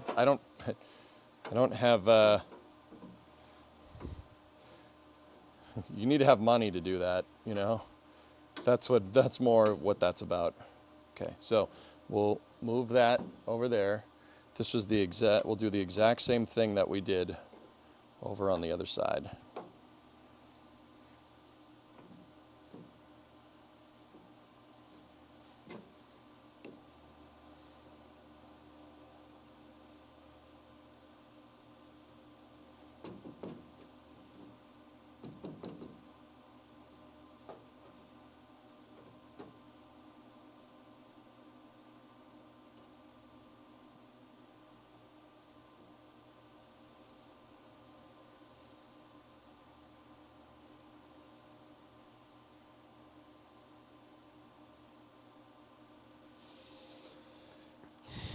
Chad, I need that internet expertise. Are we level? So same thing as before. We burn it in there, check it, burn it in on the other side, remove the magnet, check it again, burn it in on the back side, and then we're good. Looks good enough. Okay. Let me get my welding gloves back on. Good enough for the girls we date. Wow, I hope you success. Thanks, Emmeline. Appreciate it, dude. Yeah, we'll get it. Fortunately, they make a lot of parts for this car still because it's a very popular car. It's like one of those old 60s muscle cars. Like, it's not. It's got 4 doors. But we'll make it into one because screw it. What I'm working on here, guys, is basically the 1960s equivalent of a Toyota Camry, to be 100% honest with you. But whatever. It's cool. It's still cool, and I like it. It's front engine, rear-wheel drive. It's neat.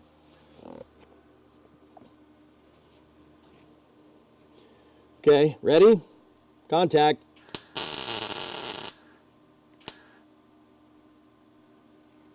That was a pretty good tack.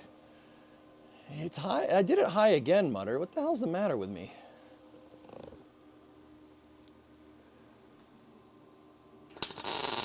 There we go.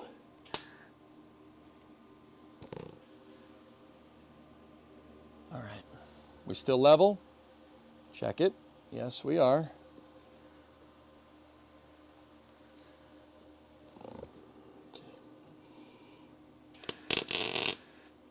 No, no, no, no, no! Why are you doing that again? I may have touched the grounding strap, guys. I think that's what happened. Let me move the grounding strap this time.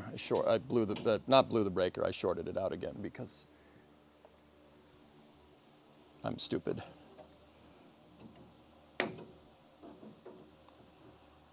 I think before I don't know. This time the back end of my jacket hit the grounding strap. Yeah, you know, I don't really feel like getting electrocuted today, so I'm happy the circuit breaker blew instead of my brain.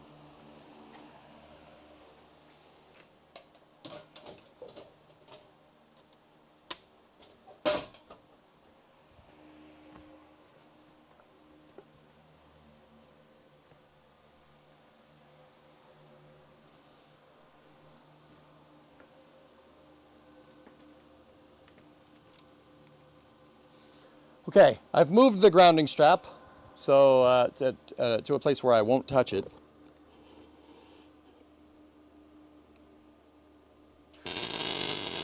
And who knew it welded correctly? That's weird. All right, that's good. We still level? Yep.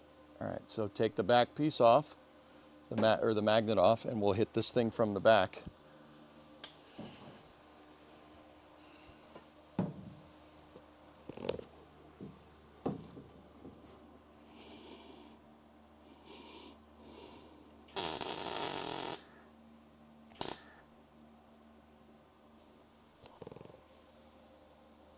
Okay, cool. Now let's get the big piece on there. Like what we were doing on the other side.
All right, let me get my other level.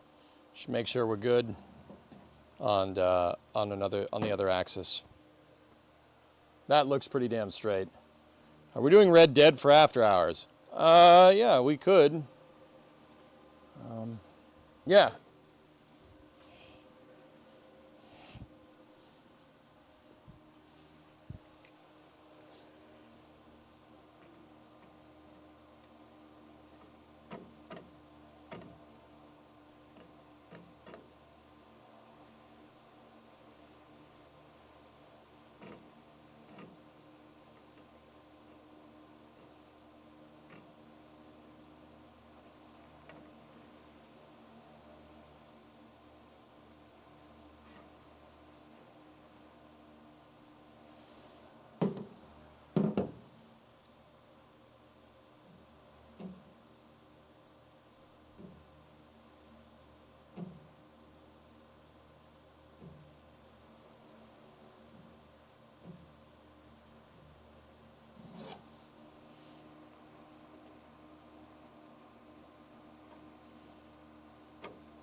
Okay. That's level on both axes. We're level this way and we're level that way. It's Wednesday. Oh, yeah. No, that's right. You're right. I forgot what day it is. I thought it was Thursday. Yeah, it's Wednesday. We got summer car for after hours, dude. All right, so we'll zap one in, check it. Zap one on the other side, check it again. I'll make sure I can aim this time.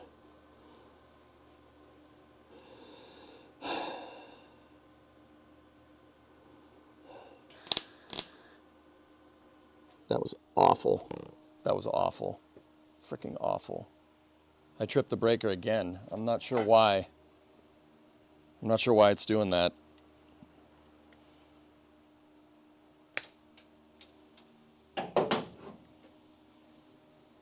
I don't like that. I don't like that it's still doing that. But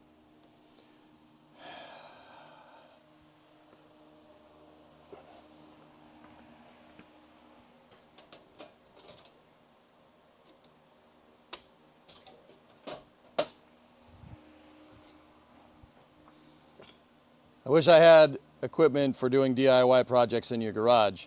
Sprack, it took me a while to build up to all this stuff. But yeah. I'm going to move the grounding strap a little bit closer, and I'm going to make sure that I don't hit it.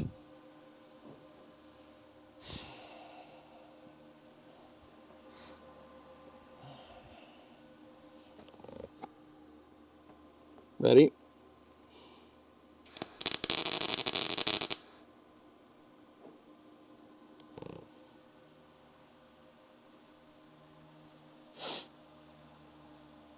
You touched the car so you got in line. Yeah, probably.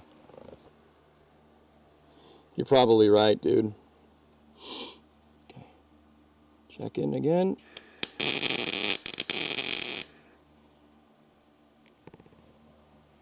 Okay. Take the magnet off.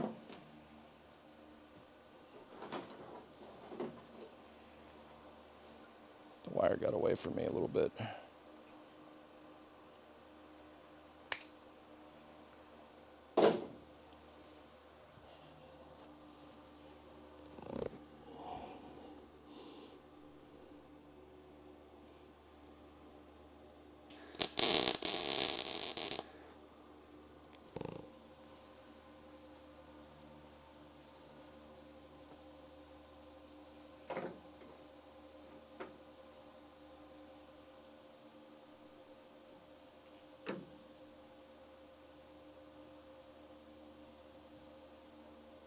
Okay.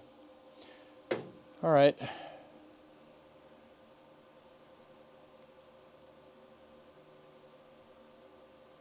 Cool.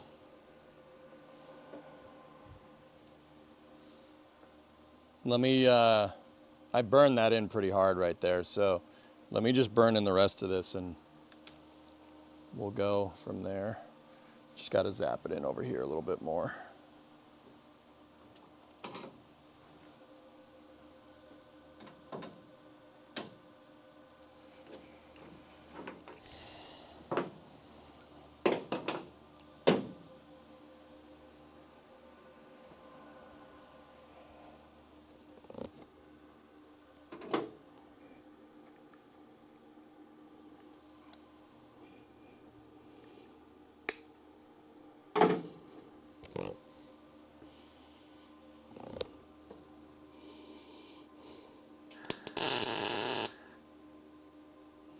good.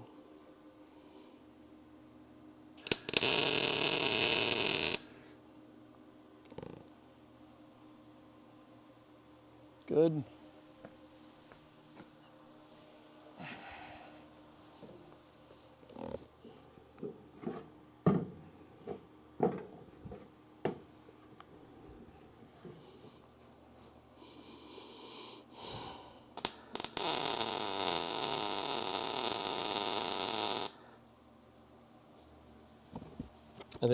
I think I need to lower the wire speed a little bit. Wire speed's just a smidge too high. We're putting a lot of poo-poo on that thing.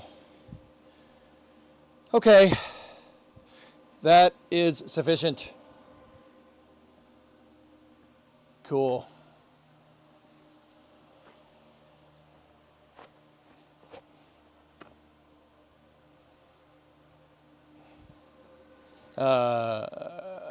You know what? I'm taking, we shorted that out a lot. I'm going to take my wedding ring off because I don't feel like amputating a finger today. The wedding ring is in my office. It's in the SE to aux box, just in case. Now that I said it, it's there, and if the gremlins try to move it, we know I'm good.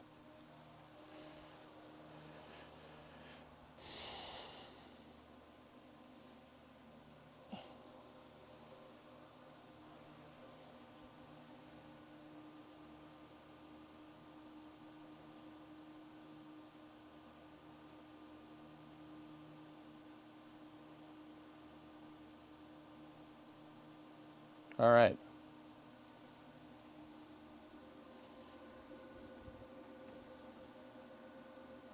Cool. Now we really know that that's not going anywhere. Let me back this up. Back up the camera. Shut the welder off. Shut the gas off.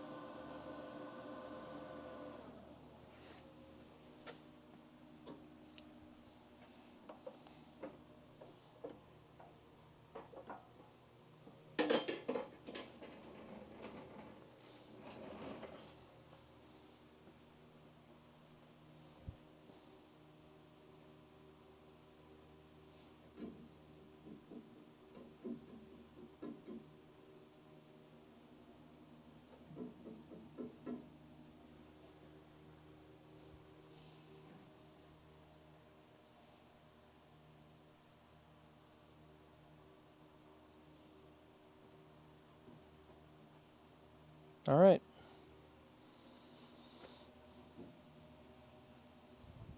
Should probably zap in the pieces on the sides, dudes. What are we welding today?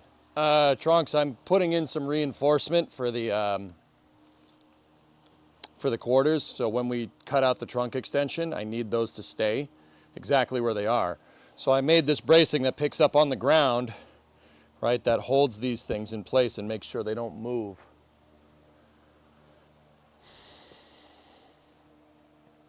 I also got a wedgie. All right, I'm just gonna grab something to drink here real quick, dudes.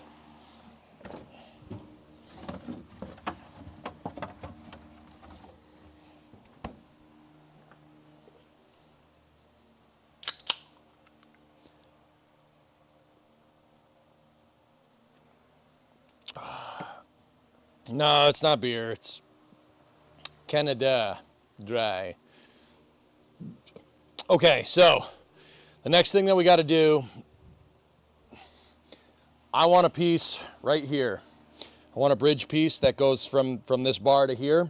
So I got to measure this. We got to cut it, put the piece in there, magnets. We need to clean off that edge. I probably should have done that before we put that stupid bar there. So I'll take the welding mask off for a second, and then we'll put the safety glasses back on.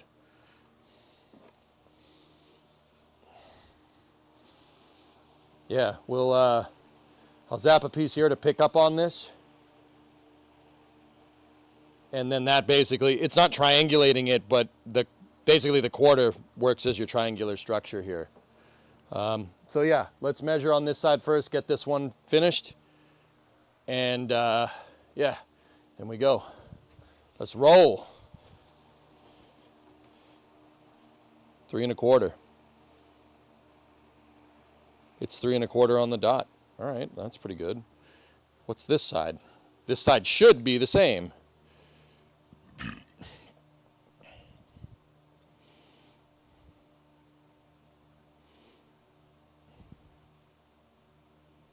It's 3 5/16.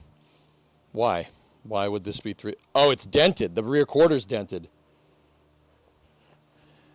Oh, that's quite the dent in the back of this thing. Huh.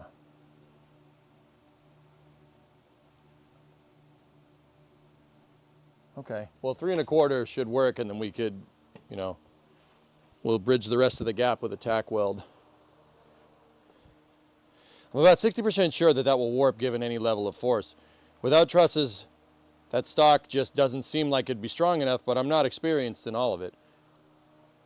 Aqualex, I'm using the light stock here for the quarters because the quarters, this is just triangulation for the quarters. I have bigger metal stock that I bought today. See?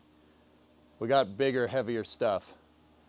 And once again, this is what I can get on basically short notice. It's 1/16 of an inch, 3/4 tube. This should be good enough to hold the frame rails up. Not to hold them up structurally, but to hold them in place. None of this is, it's not structural, like if that makes any sense. It's not gonna carry load too much, right? What all this is here for is to just hold things in place. Well, we cut different bits and pieces out of structure out of the car. Does that make sense, dude? Like, I don't know. I mean, you might be right. Either way, this is making me feel better, if that makes, you know. How long before you kick one of those supports and bend the crap out of one of the fenders? Thanks for that. I don't know. Maybe I'll go buy more metal stock and we'll triangulate it tomorrow.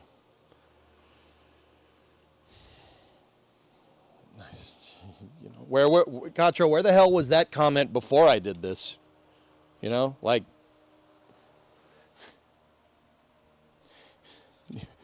thanks for that. You know, because ripping the back of a car off wasn't anxiety-inducing enough for somebody that's never done this. You know, that on my mind really helps, though. Damn, man, you're killing me. Nope, wrong way. Like, yeah, I'll make sure I won't, but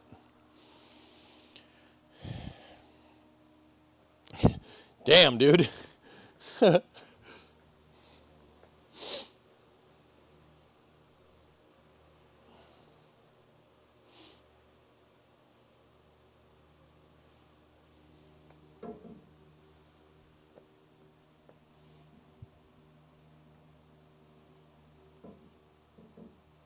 That does move a little bit. That's all right. Did the launch pad go in the square hole yet? They've moved it, immolated. I don't believe that they've lifted it. Why not to the bottom of the quarter instead? There is no bottom to the quarter, dude. The biggest reason can't see me is I basically got to replace from the accent line down. There's nothing here. The quarter should go all the way down to here. You'll see when we get the trunk extensions and I put the trunk extensions in, you'll see how much quarter panel we're missing, dude. We're missing probably like 6 or 7 inches. Yeah. Commence the cutting. I mean, hi. What's up, dude? Yeah. Yeah, we're missing the quarter of the car should go down to about here. And this is all, I mean, this is pretty good metal, right? I theoretically could probably brace to the bottom here, right above the accent line. But like, so what I'm worried about is, you know, when we go to get patch panels for this, right? I mean, we could always just make it. If I have enough sheet metal, we could make it. Sheet metal might be cheaper. Just make it ourselves. with the trunk extension, that'll show me exactly where this needs to go, and we could pick up off that line. The other thing is the back of the quarter panel is shot. I really have to look. I have to like find a clean one and look at how this pinch weld all goes together. But once again, maybe with the new, when we get the new parts, like the trunk extensions and stuff, it'll help.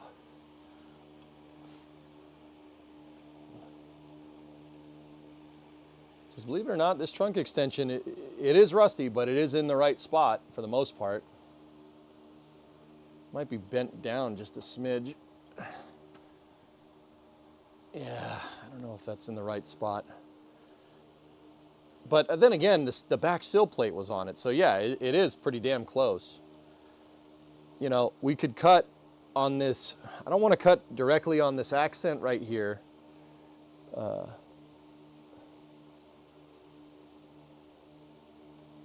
yeah, with the extension, we might be able to just rebuild this. Because this is pretty good metal. This is fine. But then again, we're going to have to patch up there too. You know what? I'm just going to go, for now, can't see me, I'm just going to brace it on the accent piece. I'll just brace it on the accent because I'm not sure what I want to do down here. We do, there's, yeah, it's going to be some work.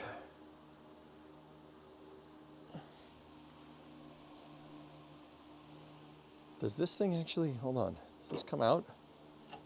Ow. I'm gonna put my gloves back on.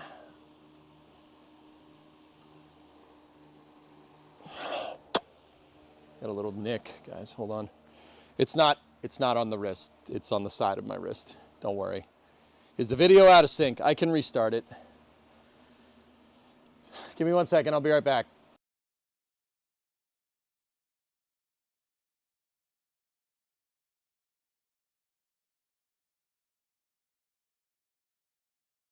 Test.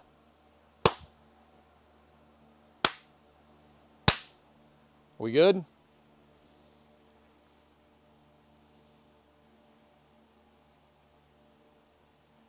Good sync? All right, excellent. Give me 1 second, I gotta get a Band-Aid for this. I nicked some of the rusty metal. Yes, I've had a tetanus shot, just I made sure. Don't need that on my mind.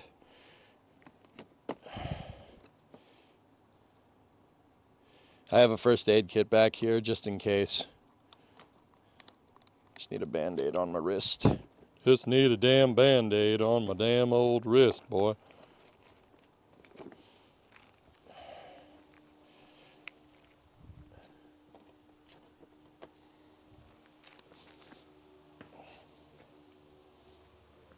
We didn't get any of the blood vessels though, don't worry.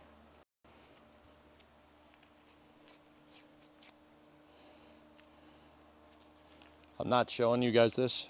I got a little cut on the outside of my wrist, that's all.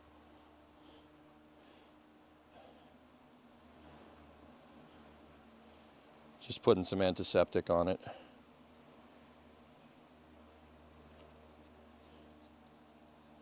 Cleaning it out.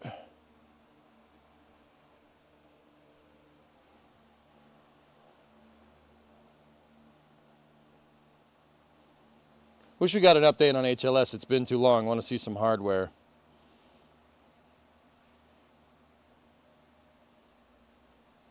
Yeah.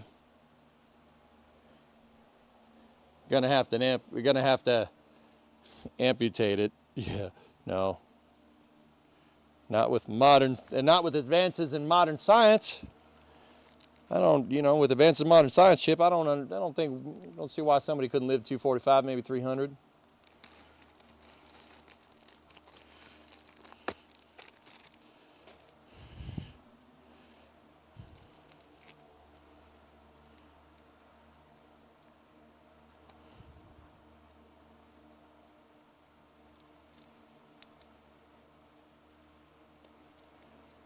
You know, these Band-Aids are supposed to be like easy to open. There it goes.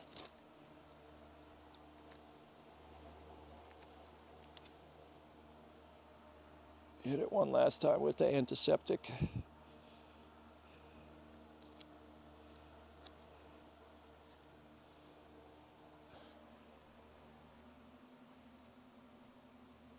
Did you see the tweet about the new shuttle carrier aircraft coming?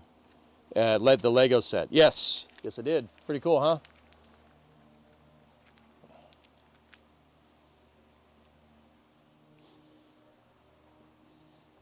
I think they're working on HLS, dude, Trey, to be honest with you, but I don't think they're working on the propulsion part. The reason why is I don't really think they have that figured out yet.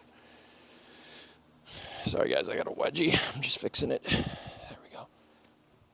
Just doing that behind the car. You know, nobody needs to see that.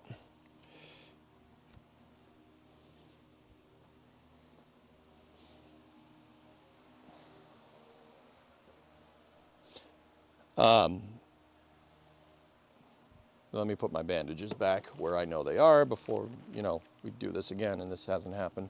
I'm surprised I haven't cut myself more, to be honest with you.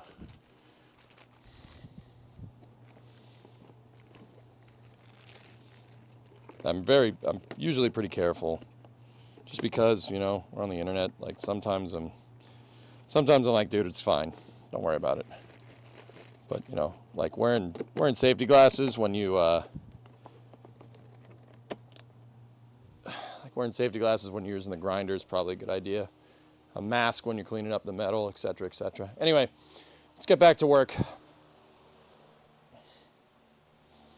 couple of weeks ago, I really sliced my finger open on a brake pad clip. Yeah, it happens, dude.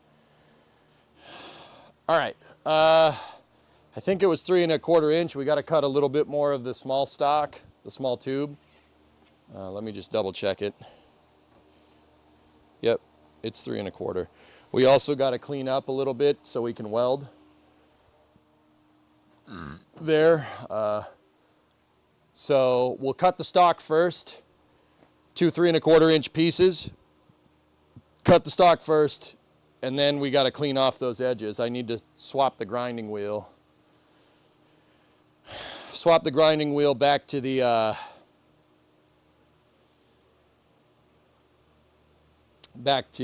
wire wheel, and then we need to I need to clean up some of the paint. I need to get down to bare metal here. Okay, cool. Let's do it. So once again, guys, what I'm doing is I'm bracing the quarter panels. We cut the rear sill plate off, and thankfully this one is still pretty solid because it's still attached to the trunk pan down here.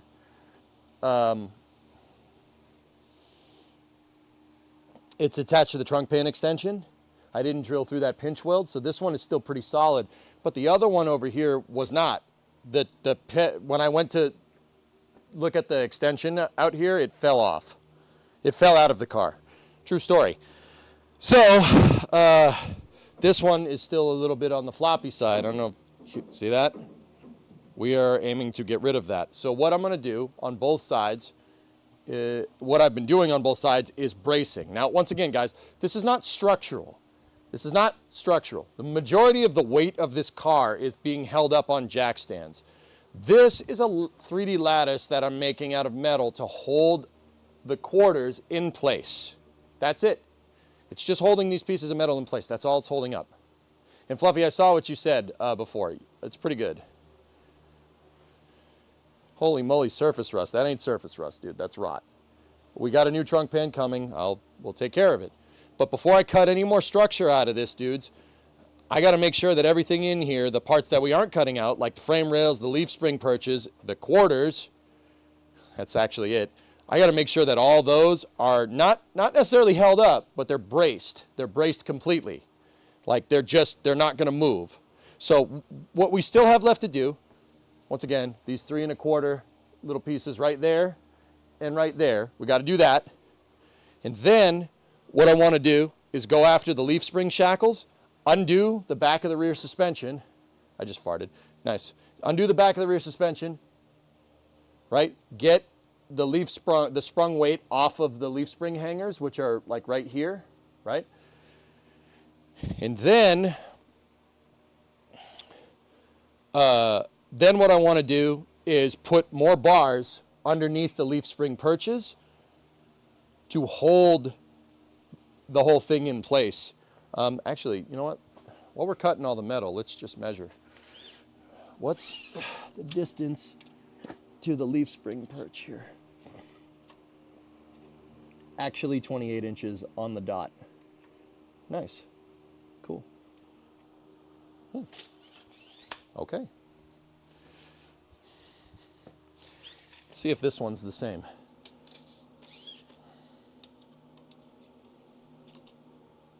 Oh shit.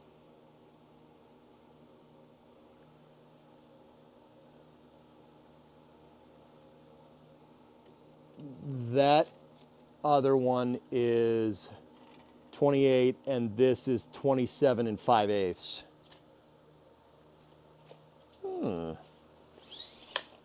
That's what I'm talking about.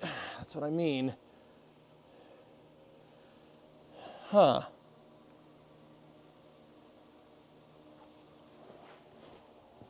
Let me just double check.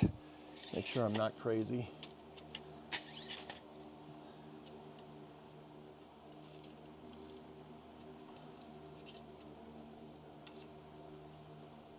Actually, this thing's closer to 27 and 7/8 off the ground right now. It's closer to it. Yeah. All right, 27 and 7/8.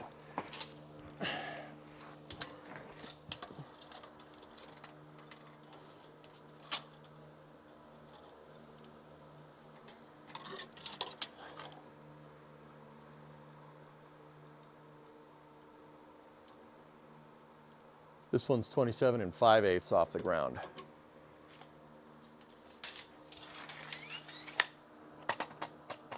Now what?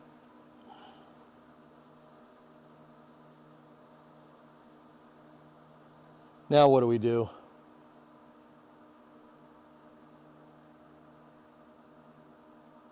Shoot.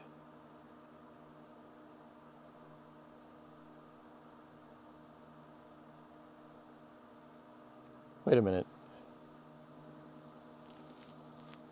My jack stands? Huh. My jack stands might not be level.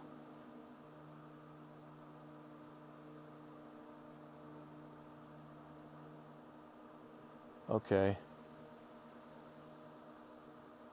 Are the jack stands up equally? So one, that's two hooks up. Third rung is at the top of the jack stand on the right side. On the left side, oh yeah, it's up one more tick. Wait, if it's up one more tick on this side, why is that side higher? That means this is raised. How is that possible?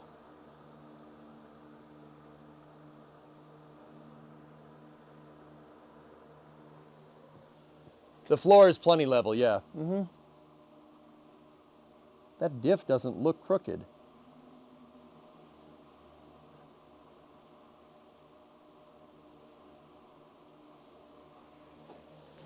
I gotta check something. I gotta take some more measurements, guys. Now I'm wondering. So the center of this leaf spring perch to here should be 44 inches.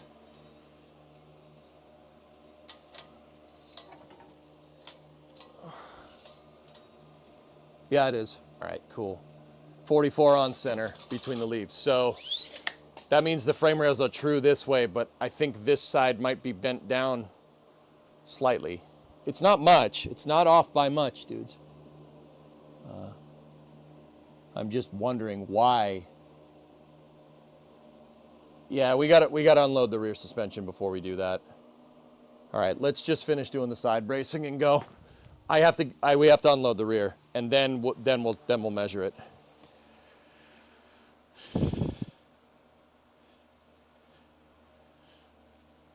Is the floor level? Yeah. Floor is level. That side rotted out a long time ago, guys. This side wasn't connected to the rear cross member from even before I got the car. We might have to like jack the car up and correct it a little bit, but that's okay. That's okay. It's not a big deal. That's actually pretty good. Like where the one frame rail is that much taller than the other one. That much. Remember, 1/4 inch tolerances here. It may have came like that from the factory, guys. It's possible. How level? True level.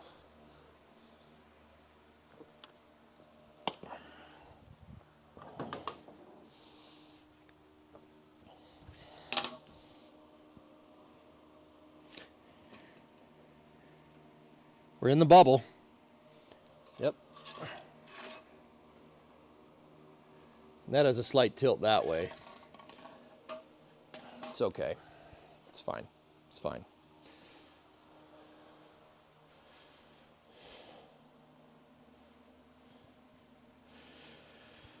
Anyway, all right, let's 3 1/4. Let's get the side pieces braced, and then we'll go. I'll cut the, I'm gonna cut the small stock, small tube stock. We'll cut it, and then, yeah, we gotta weld it back in. Another thing that we could do, dudes, give me 1 sec. You know what? Just humor me. I have another bar over here. I bought 3 pieces of the heavier metal. Let me just see how much of that we're gonna have left over.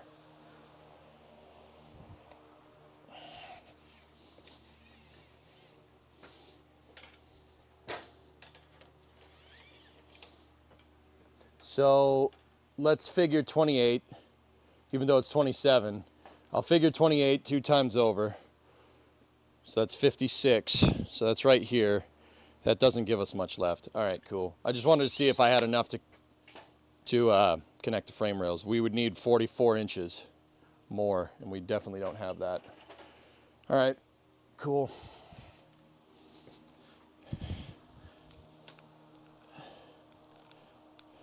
See, this is the stuff you don't really take into account when you're doing this, when you think about doing this. Like, now it's very possible that I'm just using too much bracing, but the metal stock that you need to brace stuff is quite, yeah, that metal builds up real quick, dudes.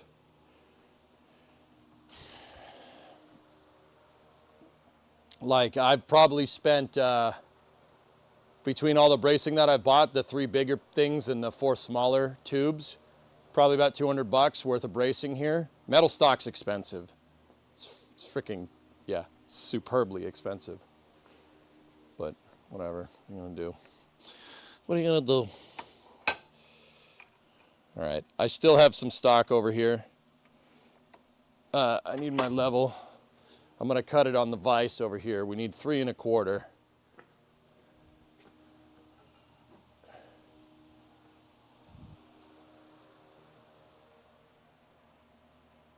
Why engineer something is you're not Why engineer something if you're not going to over-engineer it? Yeah.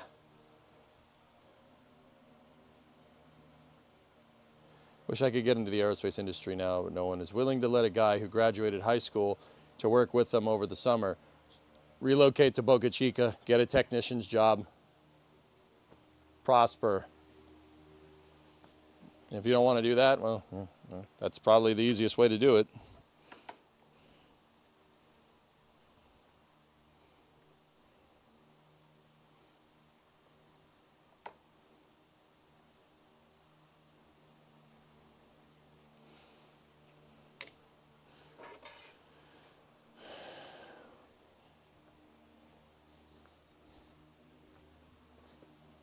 Sorry.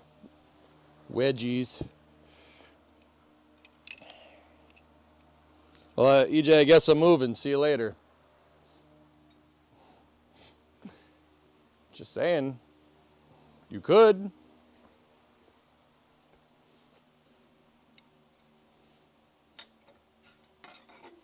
Are you just doing a sarcasm with me, boy?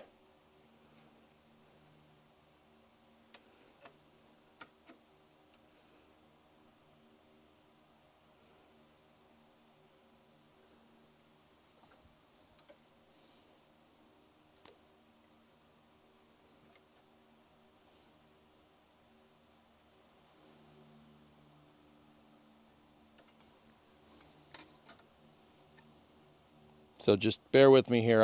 I know I got to get a more permanent solution for a camera on this side of the shop, guys.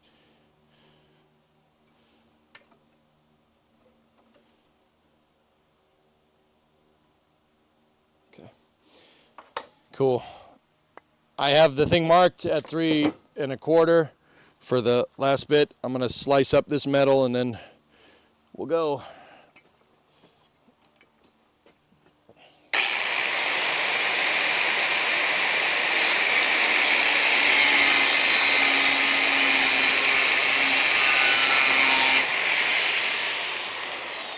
one piece down.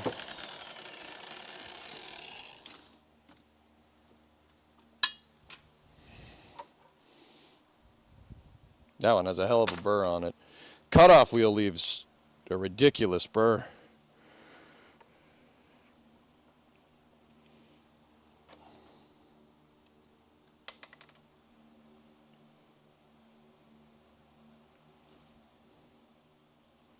Okay, cutting the second piece now.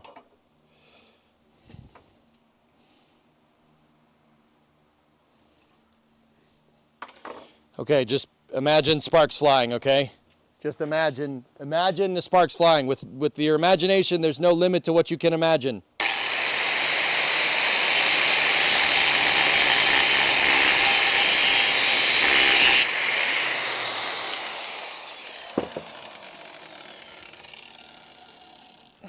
Okay, take the cutoff wheel with me. Okay, we're gonna need to switch the cutoff wheel to the wire wheel. But yeah, got our pieces here. I just gotta put these on the grinding wheel to get the burr off. So I'm just gonna do that over here. Okay. Question is the floor level, because you'll never get perfect level.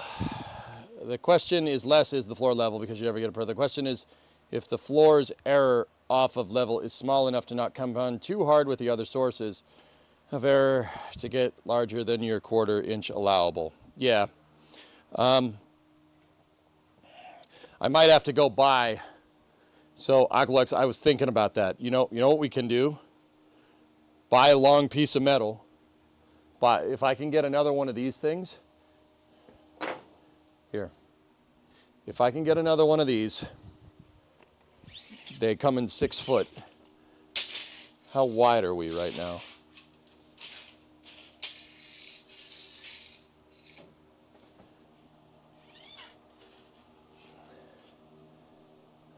We're a little over 6 foot. Okay, here's what we can do. I can go buy another one, right? And we could set it.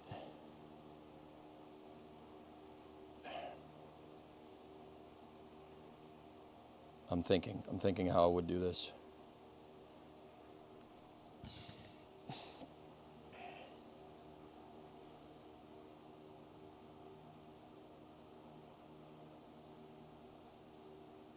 Adjustable ideally would be good.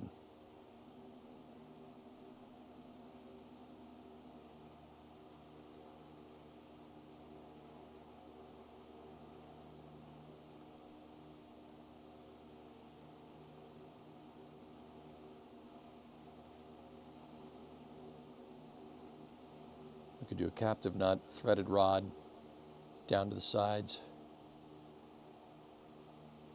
Yeah, it's not a bad idea.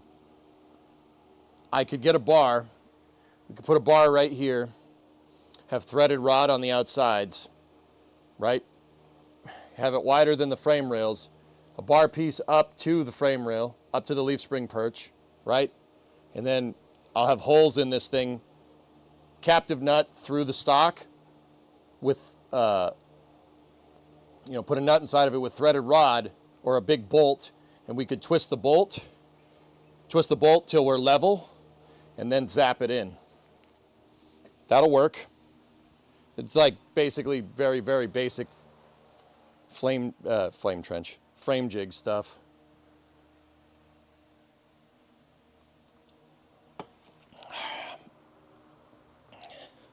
All right, I'm going on the wheel, the grinding wheel real quick. It's over there. I'll zoom in so you guys can see what I'm doing. I'm just getting the burr off of this thing. It's not too riveting of content, but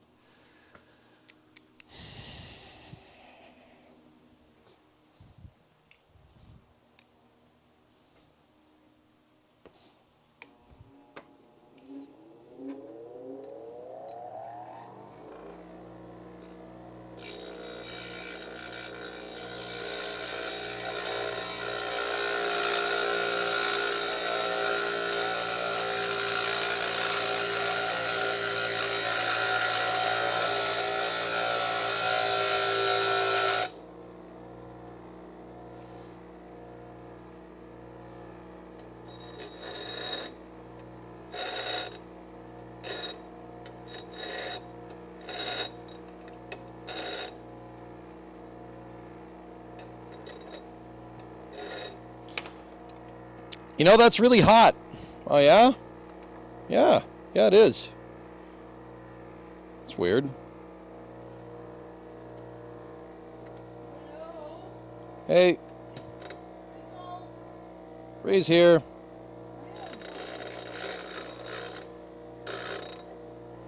Hey, what's going on? Oh, he got double walkies today. I took him around the yard, yeah.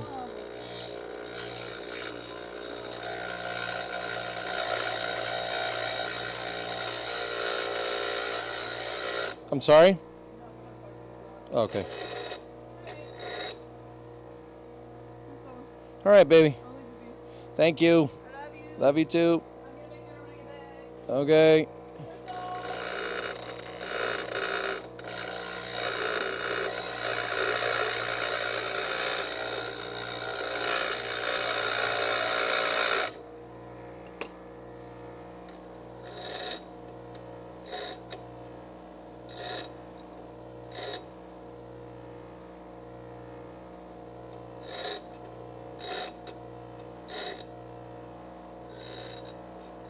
Cool.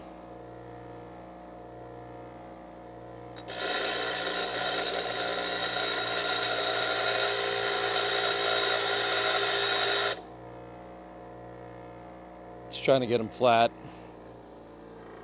There we go. Sweet. We're good.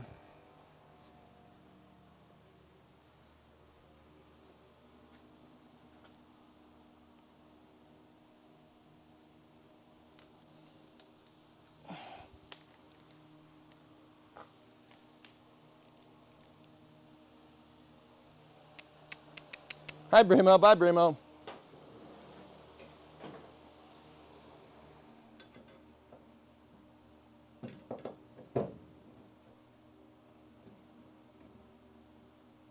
Yeah, this thing's got a nasty freaking burr on it. This thing needs to be grind down. I cut these things a little bit longer than 3 1/4. Got to grind it down on the wheel. That's what I'm doing real quick, guys. Just, yeah, bear with me.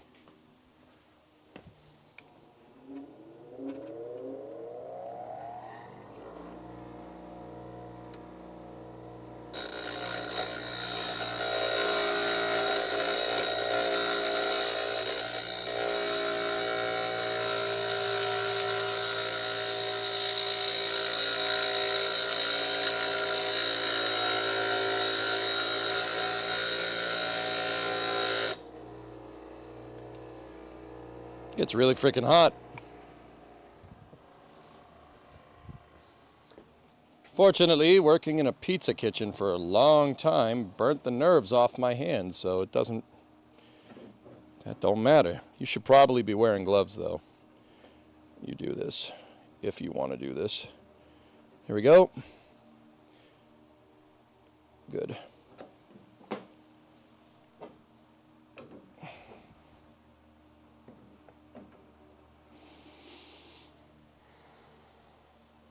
Keep a cup of water at the grinding wheel to dunk your parts in for cooling. Oh. Good call, man. We gotta quench it.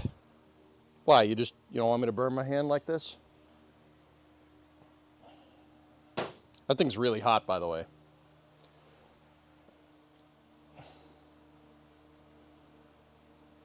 You like the sound of the bench grinder spooling up?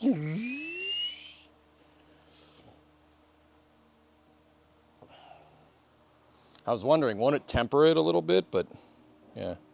All right, so I got to get in here. Got to get me some good metal, some clean metal to weld to right there.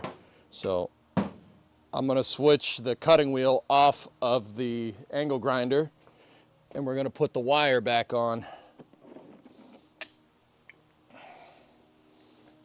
I'm actually thinking about just buying another angle grinder. So we don't have to do this because it saves time.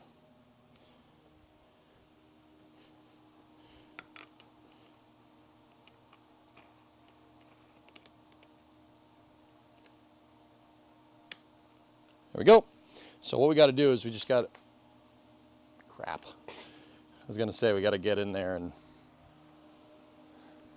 I gotta see if I could fit this thing in here. Nope. Probably should have done that before we put the stupid bar there. Okay. All right, so that's not gonna work. Sandpaper.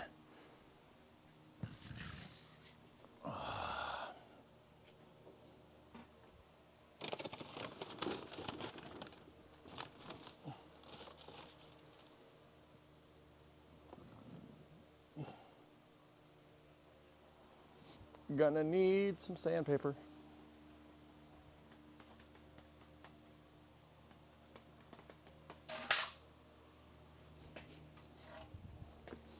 Because we have to clean off that metal because we're not gonna make a good connection otherwise. Yeah, it's not, it won't weld through the paint. I don't know where all my sandpaper is. That's stupid. That's dumb. Chat, why? You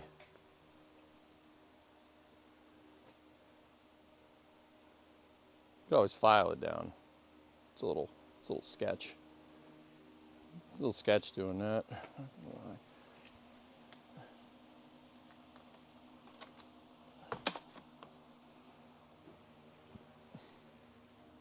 Dude, I have a palm sander around here, a DA, and I have no idea where the hell it is.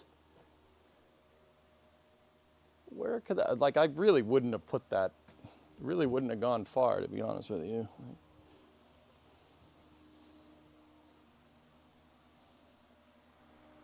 I hate doing this. I hate looking for tools on stream.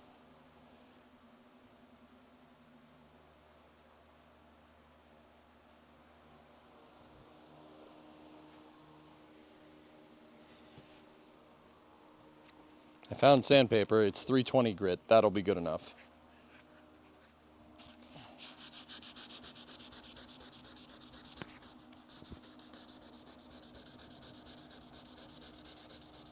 We would ideally need more, but there's not much paint here to sand, so I ain't too worried.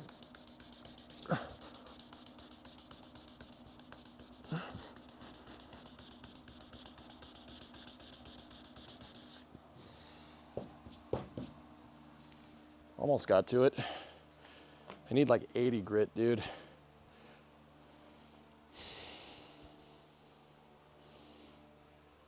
I can't believe my palm sander. My palm sander box has 80 grit in it. I just don't know where the heck it is.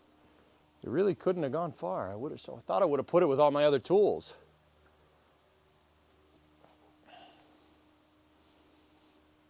You know, that would have been the smart thing to do.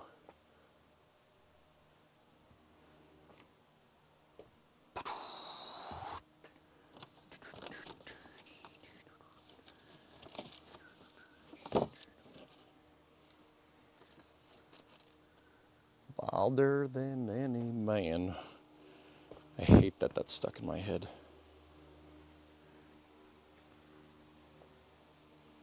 Oh, there's the palm sander. It's behind the angle grinder. That's 220. I have 220 grit. Yeah, well, it's less than 320, so this should be okay. I don't know why I decided to put this sander by the belt, by the palm sander is by my bench grinder. Not sure why that's a thing, but all right. So 220 is heavier grit sandpaper. The lower the number grit on sandpaper, the more it's going to take off with every pass. So 220 is lower grit than 320. So it's going to take it off.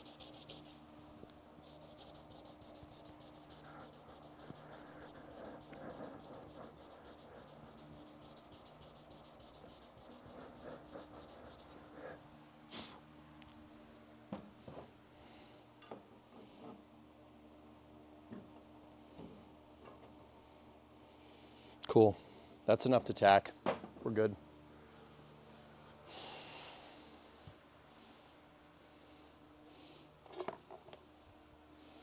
Let me just clean this off. Get all the paint, dust, and crap out of there.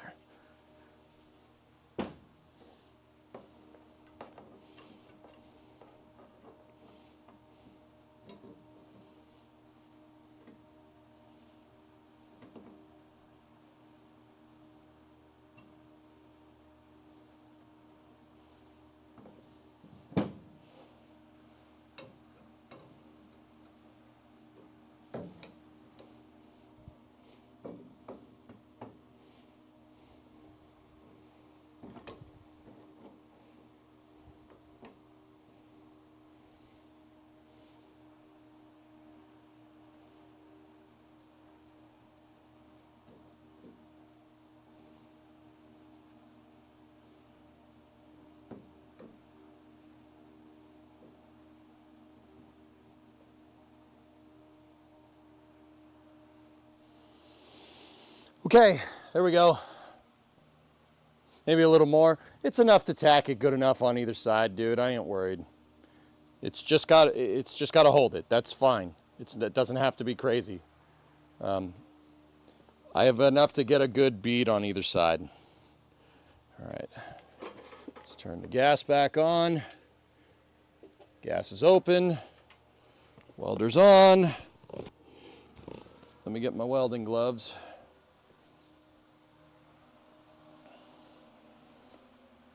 Yeah, there's enough on either side. It might be hard to tell on camera.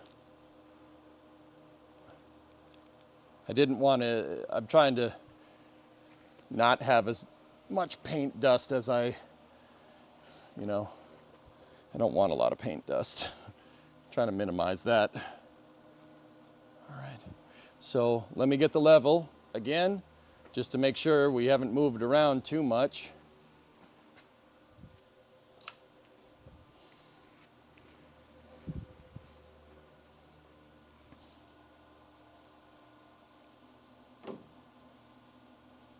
Nope, still level. Let's check it again. Check it over here.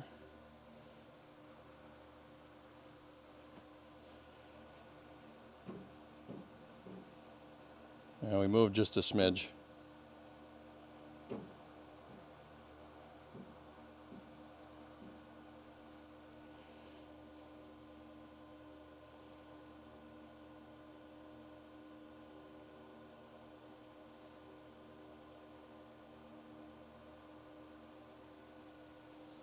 Cool. All right, grounding strap. Close, but not where I'm going to touch it.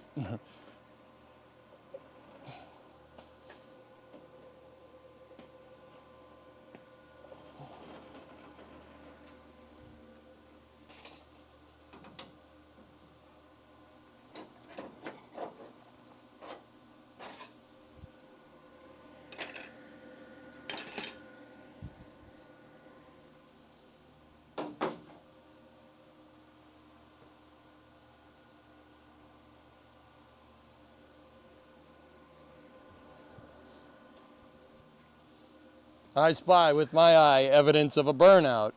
Yeah, I needed a good out for to celebrate the engine working on this car, so I gave myself a good out.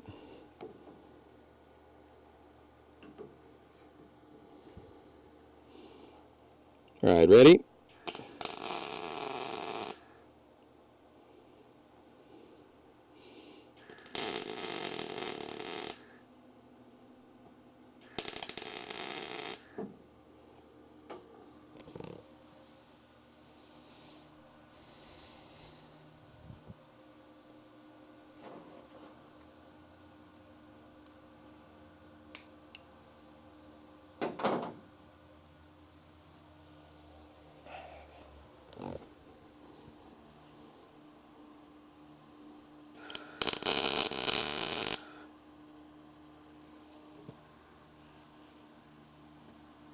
Discovery, go at throttle up. No, not again. Oh, I think I touched it. Why does this happen? I suck.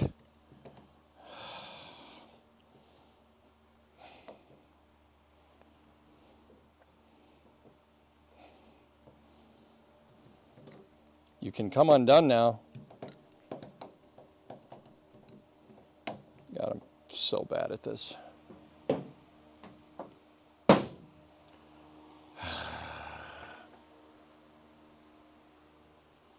What's he doing right now? I'm making some bracing for my quarter panels, so when we cut the trunk pan out, they don't flop all over the place.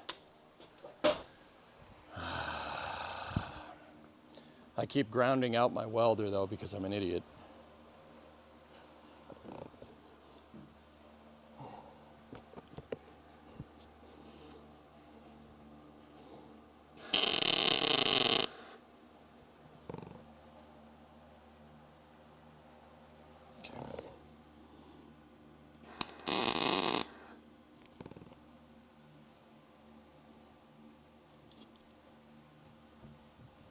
Cool.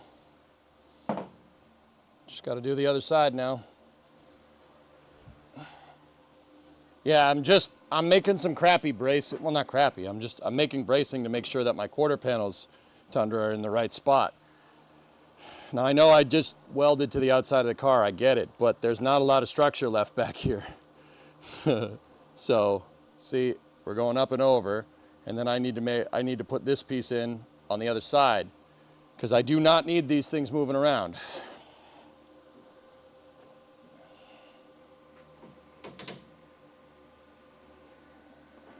Especially when we cut that trunk pan.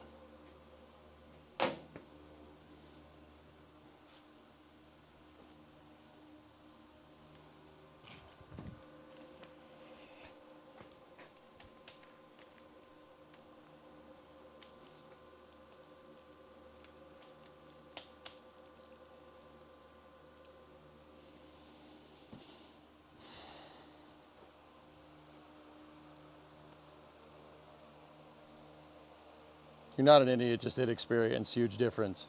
Oh, good Lord, that floor is paper. Yeah, that's why I'm bracing. Like, guys, like, I'll be honest, you don't absolutely have to do this. Like, you don't have to do this, but it's going to make it easier for me. And let's be real, I need all the help I can get.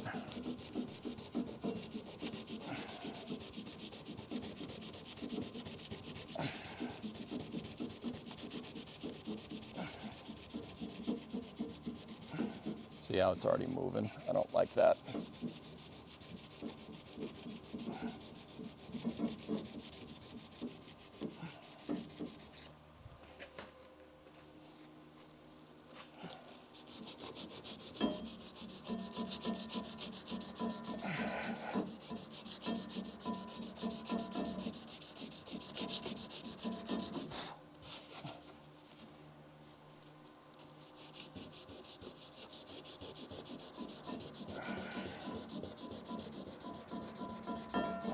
I don't like that that's moving around that much, but what are you gonna do? I would just use the sander in here, but I was an idiot and put this thing in before I did anything else.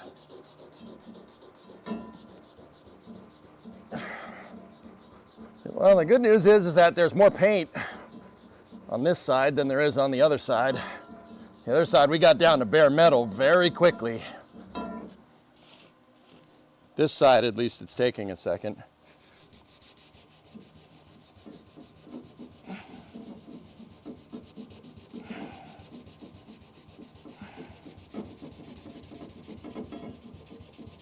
All right, that's good enough to get a tack.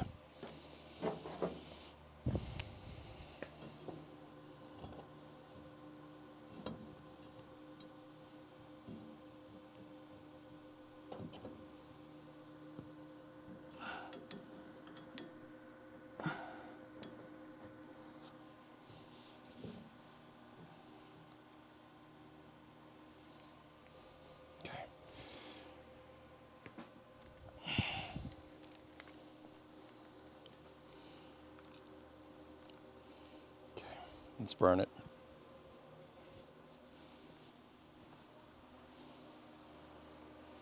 Unevenly sprayed car sounds like a Dodge product to you.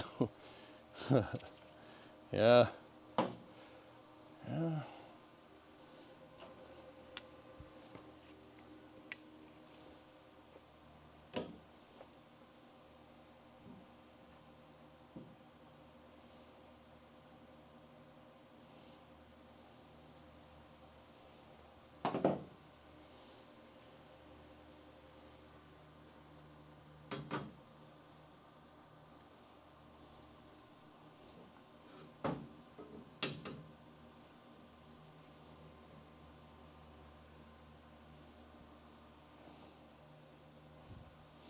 I'm just putting some more, I'm putting some weight on the top of this. I just put a bar on the top up there, put some weight on this thing to make sure it's in the right spot. It looks like it may have moved just a smidge.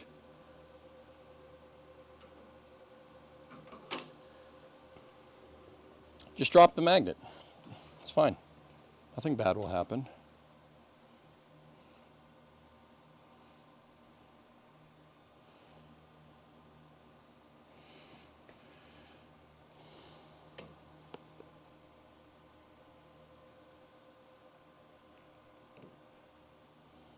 Okay, we're good. Let's burn.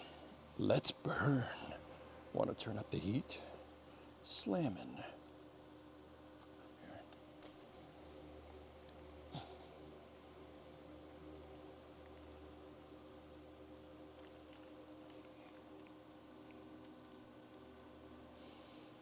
Okay, with less grounding strap contact this time.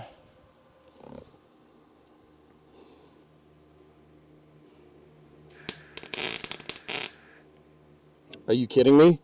I didn't touch anything. I'm doing something wrong. That shouldn't do that. I'm doing something wrong, guys. Yeah, no, I'm doing something incorrect. I'm convinced at this point. It's not just me touching the grounding strap. That's like 4 or 5 times that's happened.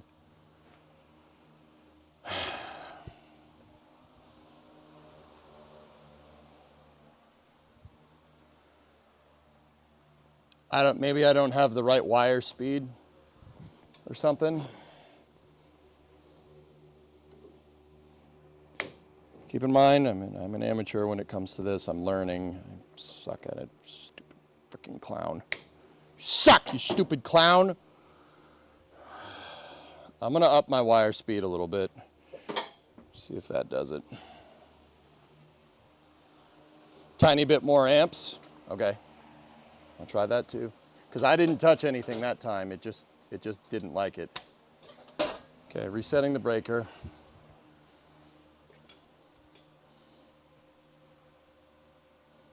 Turn up the heat for the bar end.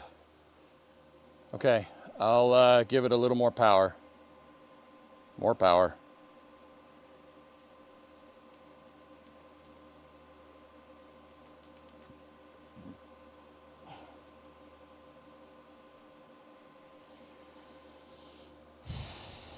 All right, I upped the wire feed and I upped the voltage just a little bit.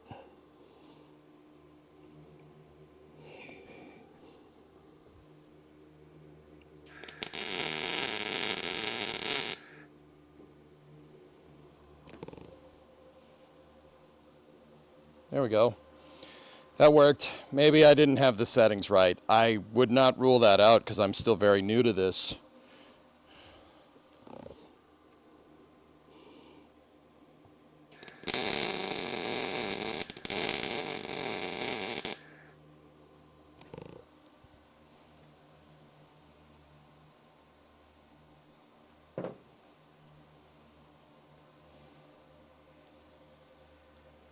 Okay, that looks right. Let me let's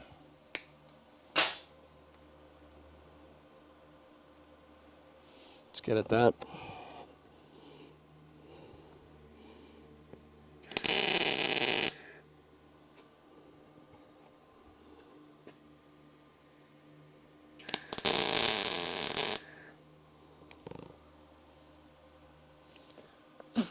Lit some paint on fire. cool. There we go.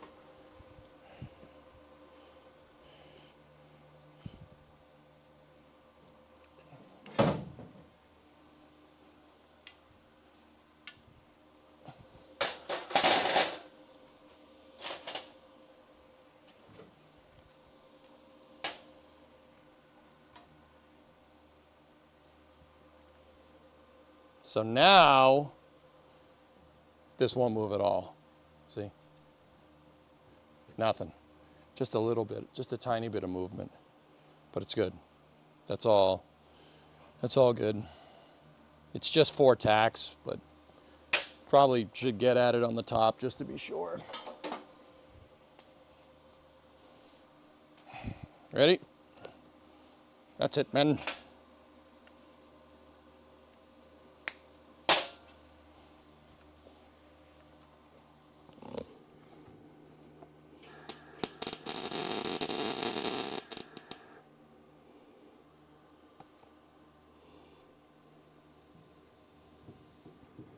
Cool.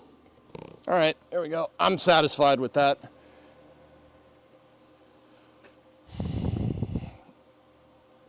All right, dudes. Well, there you go. We got the whole back end of this sucker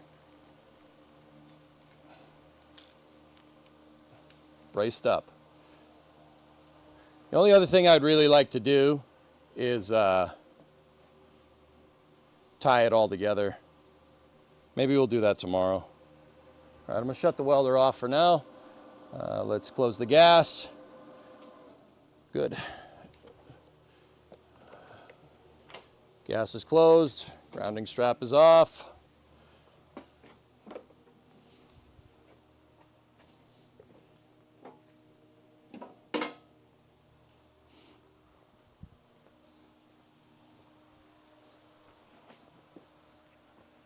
Holy trunk pan. You guys have seen this trunk pan before. I've shown it to you on stream. Why is everybody like, oh my God, it's so bad? All of a sudden, you've seen this exact thing. Like, is there something new that I'm missing? It looks the same that it did before to me, you know? Like,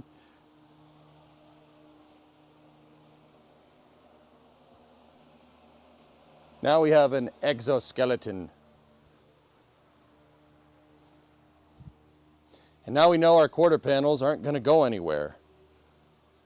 So that's nice and strong. That's as strong as it was when it was when the rear pan was on it, or when the rear fascia was on it. Can you put the rear valance on hinges and make it like a truck? No, no, no. Unibody, bad idea.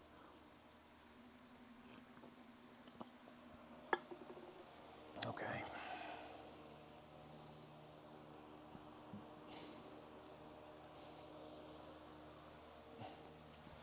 Because, yeah, if you could fit a lot of stuff in here. But she's a unibody, dude. We'd have to build way more structure into the quarters if we were going to do that.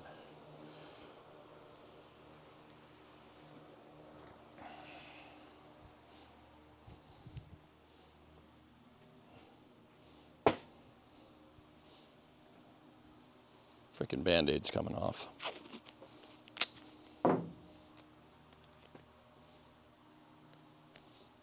Ready? Right on the hair. Ready? Ready? Oh, yeah. Yeah, it's gonna be fun. That's gonna be fun taking that off later.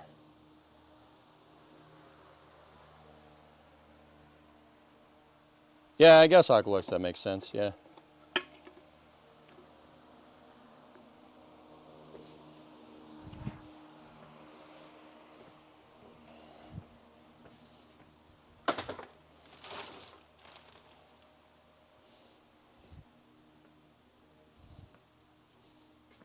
All right.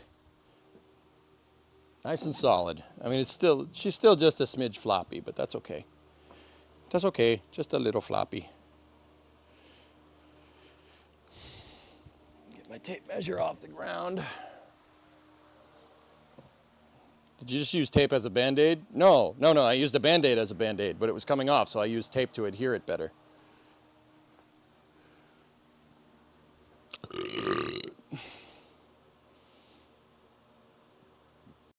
Sorry, I didn't mean to burp into the mic. All right, good. Good. The only thing I'm kind of like, how are we going to do this is getting this little crappy patch panel off. But, you know, we'll cross that bridge when we get to it.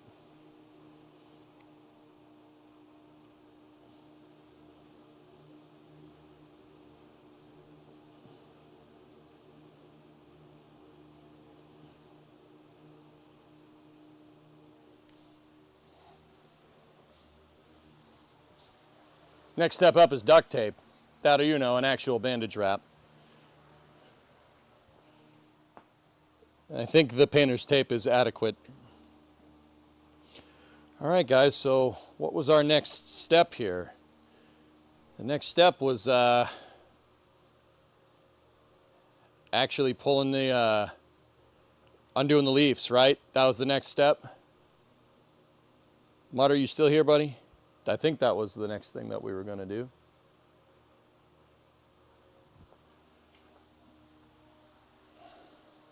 Take out the exhaust pipes? Nah. The exhaust is a one-piece exhaust, dude. It's one welded thing all the way to the front. That's why I've been avoiding it, or else I already would have taken it off. Does the floor come out now? Raiden, I got to do a couple more things with bracing in terms of like the frame rails.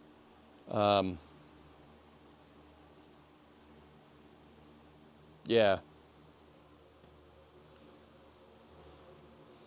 Painter's tape came off. And it took the Band-Aid with it. Lovely. That's good.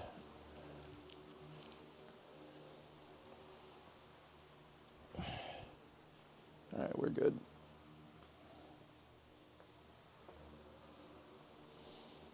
Yeah.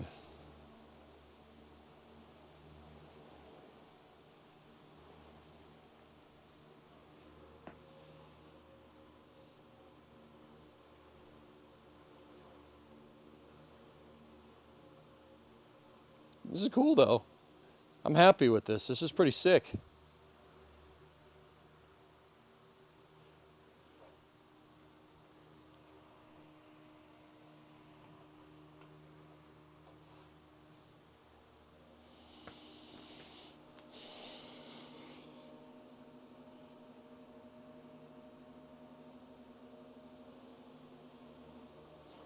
There ain't much frame rail back here to use. Okay, well, we got to get this trunk pan out.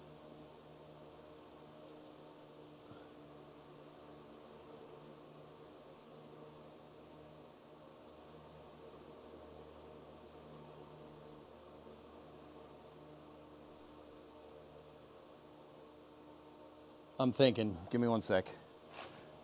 I have to get this trunk pan out because I want the trunk pan to come. It's coming later in the week. It's Thursday or Friday. That's what they said. So, yeah, the one real thing left to do is to just brace the frame rails, right? Well, we can brace it on the leaf spring perch. We got to undo the leaf springs off the shackle. That's going to suck. Who knows when the last time those things were off. The bushings are shot on the rear leaf spring shackles too. Just on a side note.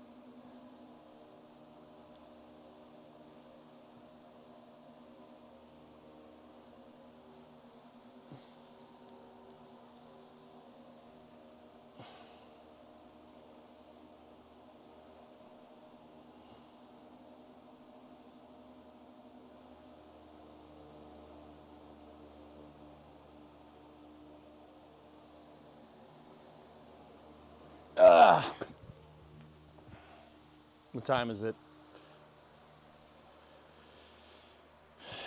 Okay, we got time.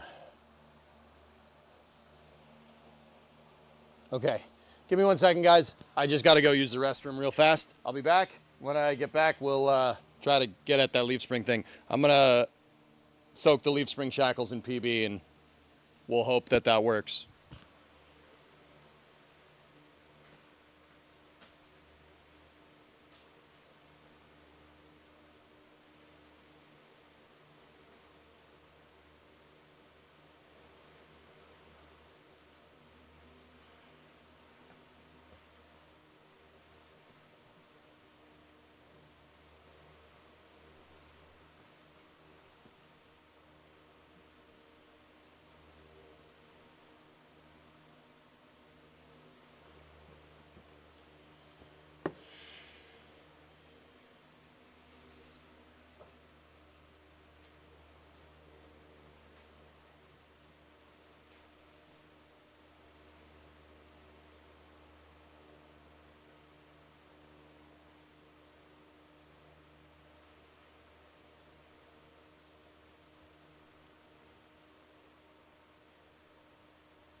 Guess who's back? Back again.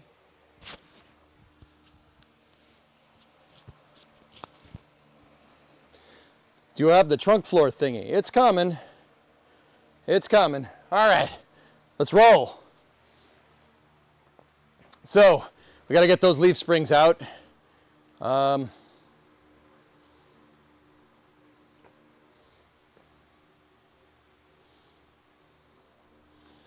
And yeah. Sweet. Let's put on the gloves. The wrenching gloves, not the welding gloves. Those are different. And we gotta go. Tranquility Base Oh no. here. The Eagle has landed. What country has the worst music? Singapore.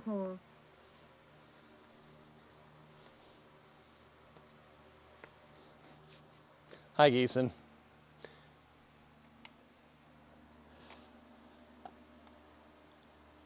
How are you? All right.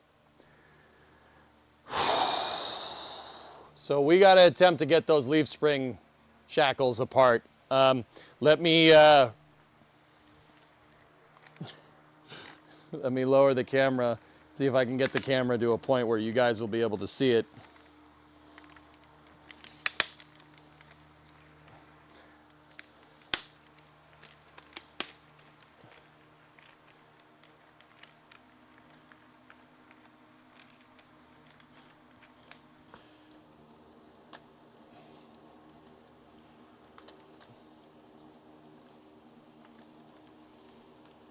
All right.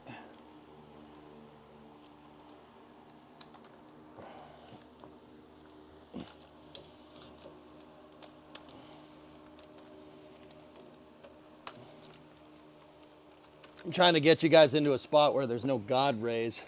So we'll go with the light coming from the door and put you guys over here. There we go. Fortunately, because the quarter panel's missing, you guys can have a perfect shot of this. It's great. It just works.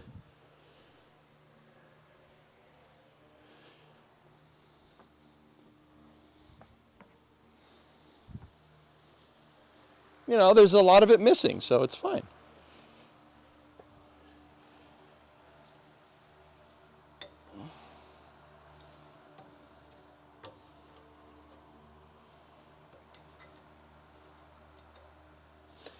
All right. It just works. It just works is Todd Howard. He was, what was he describing? Starfield? It just works. Or no, Fallout 76. Todd Howard's a video game developer for Bethesda. He is kind of like the brainchild behind like some of the later Fallout games. He's not the brainchild of Fallout. That's Obsidian. I know that. And he was talking about how they took Quake and Fallout, they took the Quake and Fallout engines and combined them together. And he's like, we combined them together and it just worked. And then Fallout 76 ended up being one of the worst Fallout games ever made. At least at release. At release it was, yeah. At release it sucked. It got better though, from what I understand. I haven't played it since. It just works. It just works.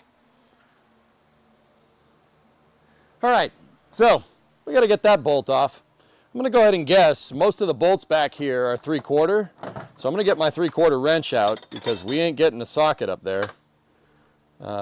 And well, we might be able to. I might be able to get the big bar on it. Hold on.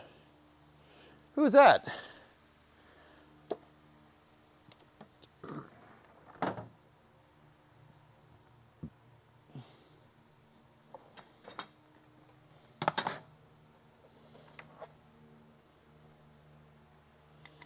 Who was that subbing in there? Catch Sing, what's up? Todd Howard turned it into a newt. It got better. All right, so our suspension is on jack stands. It is unloaded. I'm getting my safety glasses on here. All right, so see this sucker? We got to get at that. I think it's...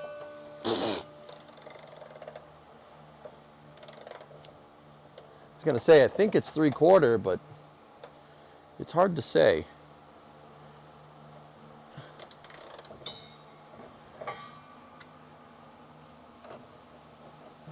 Nope. It's down from 3/4. Huh.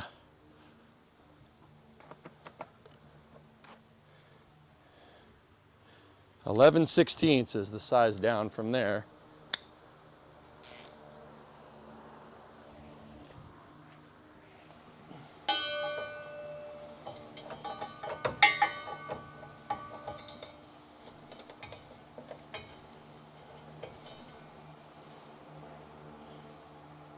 So I always tighten first. Give it a little turn on the tightening, and then try to loosen it. If you do, it comes right off. Everybody says you can't be stuck if it's liquid. Bro, just tighten it first.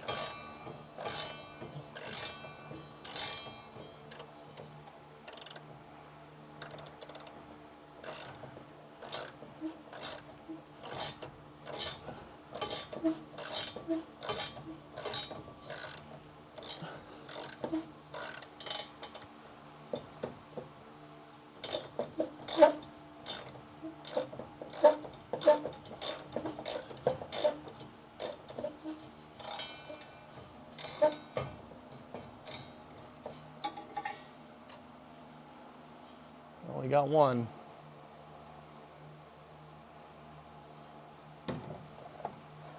I can't fit the socket or the wrench up in there, so we're gonna need an 11/16 wrench. If the vehicle lowers at all, will this wreak havoc on your steel supports? Yeah, pretty much. I don't think that it will, though. We're on the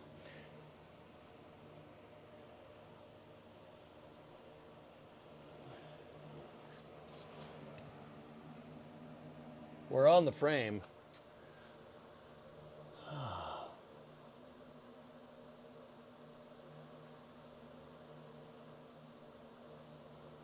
Oh no. You might be right, dude. Oh, crap. Well, that's the stupid tax, Mason. So what happens if it does lower? I think we're on the jack stands, but I can see daylight through one of the jack stands that's holding up the frame. Hold on. Well, does this jack stand move? Yep.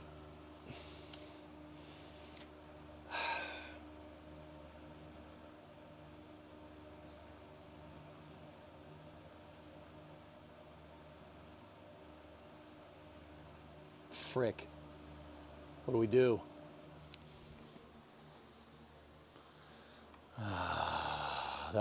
That was stupid of me.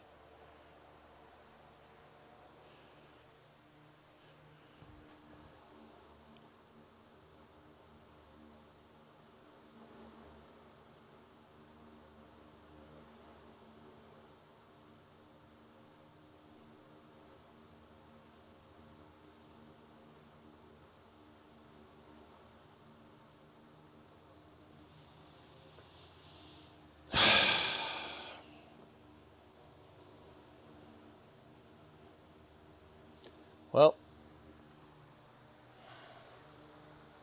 did I just find the hole in the Death Star? Yep. Chalk this one up to inexperience. Well, good thing you asked, though, because I would have done that, and this whole thing would have bent the quarters.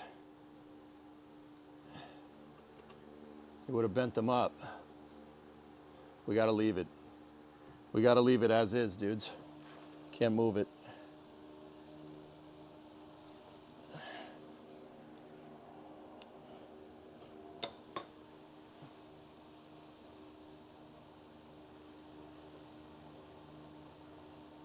It's standing on the small stands now. The small stands that are under the rear end, these are just holding stuff in place. They're not moving.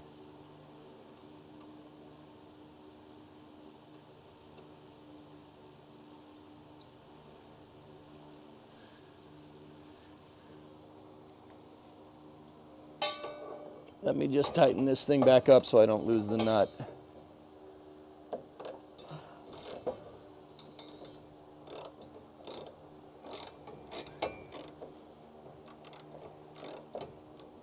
Guys, we're gonna have to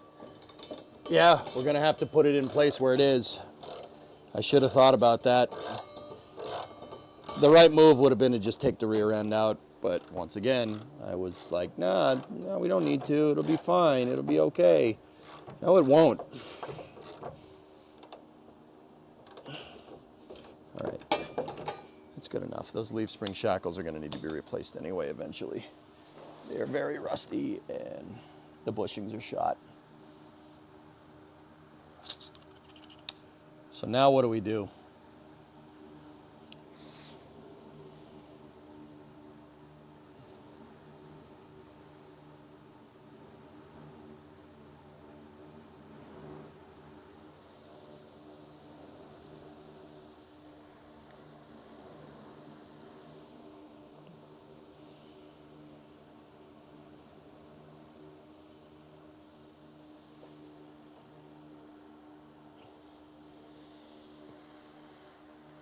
What are you going to replace the floor with? Another floor.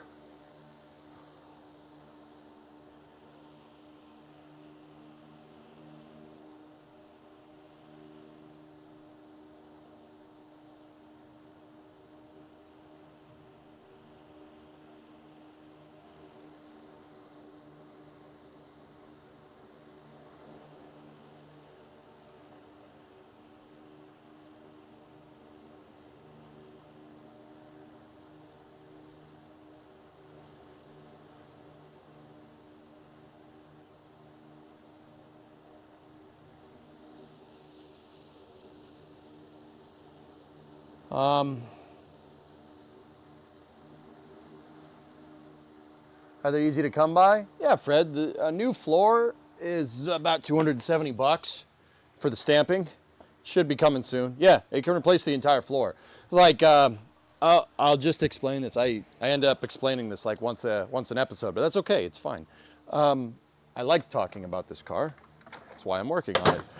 So, this is a 69 Coronet 500. It's on Chrysler's B platform. Chrysler made a lot of cars on the B platform. Plymouth Belvedere, Plymouth Satellite, Plymouth GTX, Plymouth Roadrunner, Dodge Daytona. What else? GTX was on there. Dodge Charger, 69 Charger, same chassis. It's the same car. So because 69 Chargers are so popular, or second generation Chargers are so popular because of Fast and the Furious, Dukes of Hazzard, and then them just being an insanely cool car, there's tons of parts. There's tons of aftermarket support for this 50 plus years on. So yeah, dude, Fred, they make enough metal for this thing to build one from scratch. Oh yeah, you build one from scratch, dude. Uncle Bill, 68 Satellite was your first car. Nice. Is it a Super B? This is not a Super B. This is just a Coronet 500. We could make it into a Super B eventually. But in order to do that, we need a chassis that's not Swiss cheese. Guys, my gut's telling me to just put bracing underneath the frame rails and we'll see what happens. What do you think?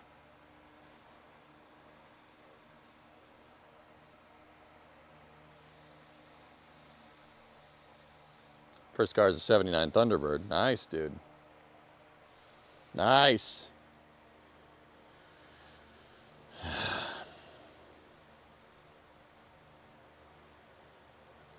Yeah, I can't, well, our plan was to drop the rear end to get it out of the car, but I did all that bracing on the back. I did all the bracing on the back of the damn thing, and I thought we were on jack stands, but we weren't. That was me being lazy yesterday, and that's one thing that I'm really, really, really starting to learn with this is that you cannot be lazy. You have to do it right, or else or else you're gonna make more problems later. And that more problems later is exactly where we're at right now. So, you know, that's good.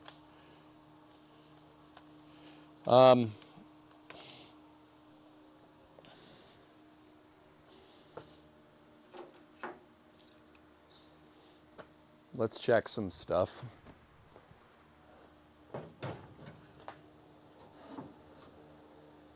How am I going to do this?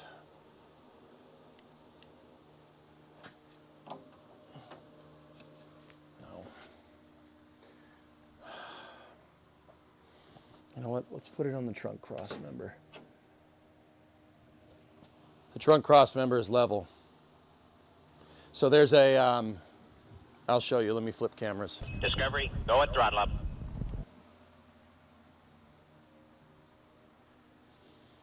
Order of operations. Frankly, I don't think your quarters need to be tied to the floor.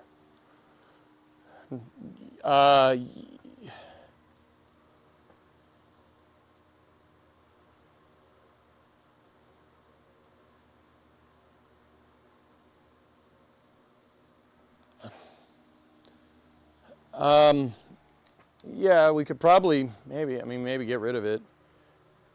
The reason why I wanted to do that, dude, is for when we go to cut this out, we put the new pan in, we put the new extensions in, we should find a place for the quarters to live, you know? And then when the rear cross member comes in, it all ties together. And then once the rear sill plate is back in, I'll get rid of all the bracing. We don't need it anymore. If we're gonna patch the quarters, yeah, this is only for doing the trunk pan and stuff and making sure that that stuff doesn't move. That's it. That's all it's there for.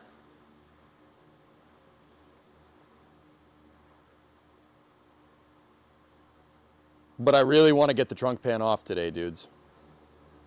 Yeah, I really want to get it out. And I don't want to have to worry about the stupid quarter panels moving around. So here's the thing. Here's what I noticed.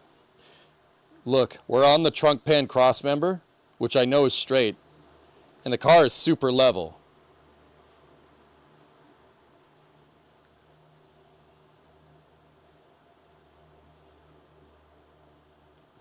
Believe it or not, this rusty hunk of poo-poo is still pretty friggin' level. And that tells me that at least out to there, the frame rails are true, which is pretty good. That one's pretty good. I need my smaller level.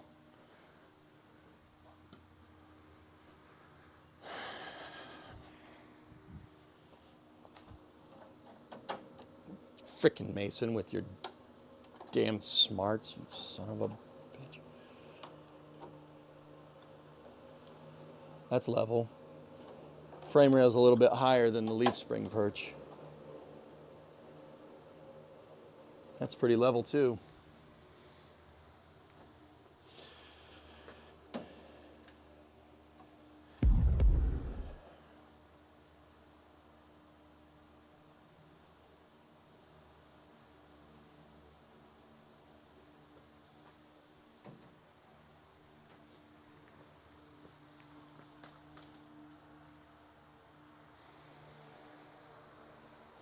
I just want to know why I was the first to ask or notice. Is chat sleeping? I don't know. We can rebuild it stronger, better, faster. You jacked up the rear axle yesterday. Can you drop it again to see if you're level? If you are, then the gap isn't a big deal. 1/4 inch tolerance, right? Yeah. Yeah, I don't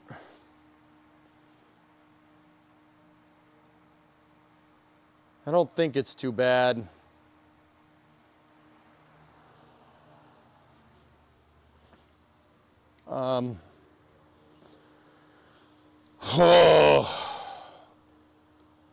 Doing this is a freaking roller coaster. It's a roller coaster of emotions, doing this the first time. It's ridiculous.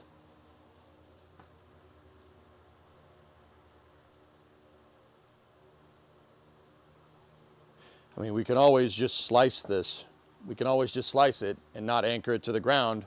As long as it's anchored on this and we know that this is all straight, yeah, we could just slice it and then we won't have this problem.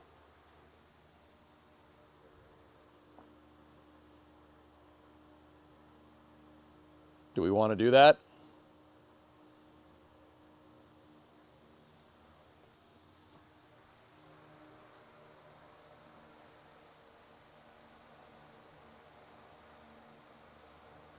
I mean, yeah, this is all, guys, that's all straight. right? We measured that. That's all straight. If we zap that off right there, this all stays completely true, right? Like, if we hack this right here, just hack it off right there, we got here to here to here to here. That, it's not triangulated, but that should be enough. That should be enough to hold that thing in place. And that's, yeah, that'll fix that problem completely. We don't have to worry about it. But it also holds the structure. It holds the structure for the quarters.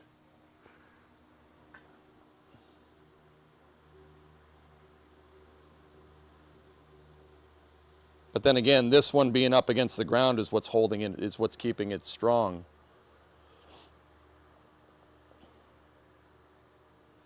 That thing going to the ground is what's holding that damn thing in place.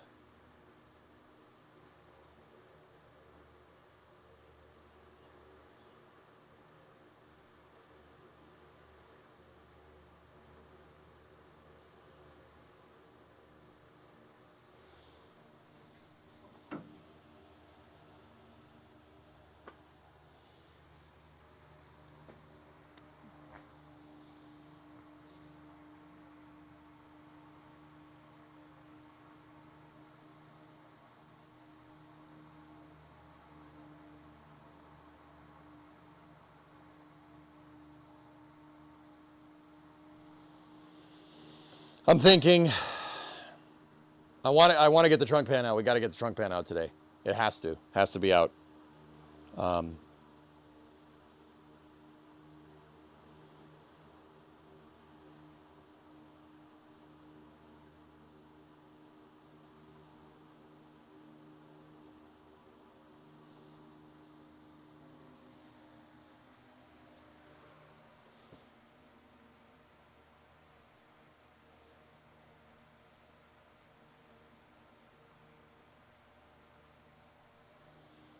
Frame is an issue. Well, frame rail. Actually, the frame rails, like I said, believe it or not, despite the Swiss cheese back here, it seems pretty good.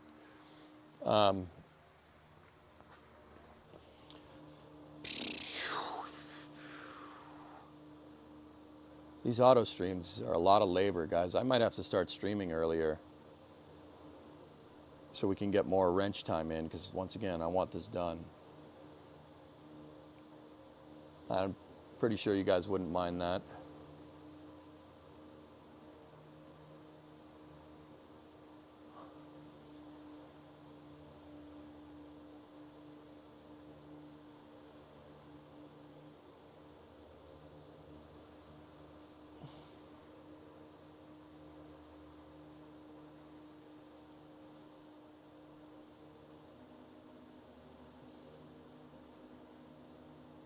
Take your time and do it right. Well, that's something I'm really learning.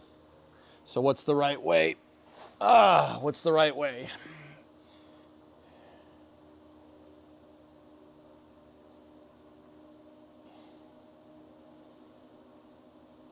The right way is to put a bar between the frame rails right here. That's the right move. We need them to make sure that they're straight, right? What's left of them. They have to be straight.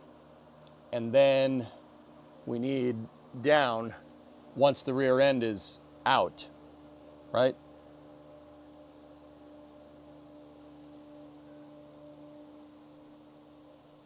Yeah, okay. And then, yeah, Hellfish, you're right. We can, once we index the rear cross member and get that back in with the trunk extensions, that pretty much shows exactly where that's gonna, it'll show us exactly where the quarter needs to be, as long as that's all straight, right? Am I thinking about that correct? And once the rear cross member is back in, guys, I'm not worried about back here. That's the structural part. This is the part that matters, not those. So, all right, here's what I'm doing. I'm gonna hack those off like what we said. I'll keep the top piece because it'll help me kind of figure out where everything is. That could be useful somehow. Just pissed, I kind of wasted a lot of metal stock making those. We can use the hacked off bits as the downwards, and then I have another thing left. We could use that for the crossbar. Yeah, that's the plan. That's what we should do. All right. You're learning. Unfortunately, wasting steel will happen. Stupid tax, man. Yep, that's the stupid tax. I'm not worried.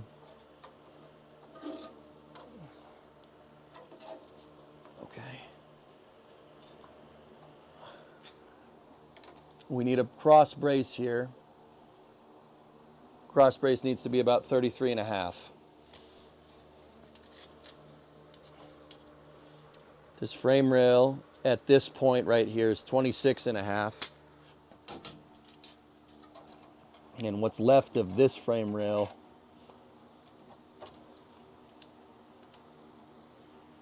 the bottom of this would be like right.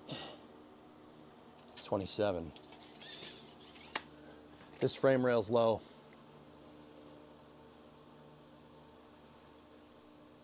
This frame rail's low, guys, by a ½ inch. That's the second time it showed up. First time I did it off the leaf spring perch. 26.5. Again. 27. Left frame rail's low. Yeah, there's really no getting around that. Which is weird because everything is level.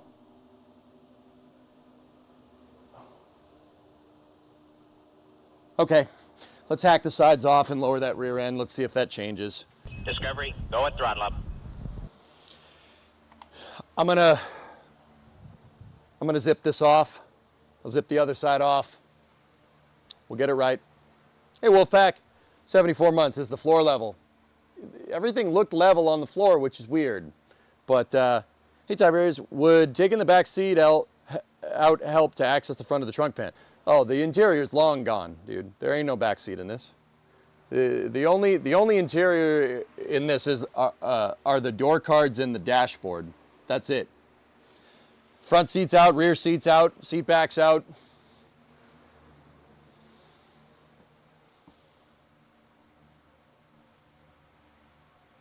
No, the stock doesn't need to be chopped if you tack to the bottom of the rails.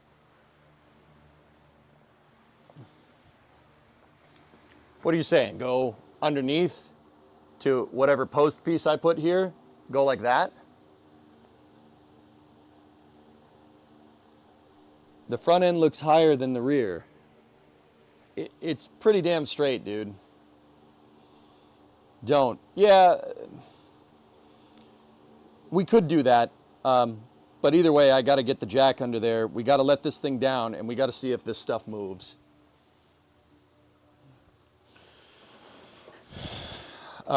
So let me get my grinder out, and I'll leave some room. Aqualex, we'll leave a little bit. I'll leave enough to get underneath here.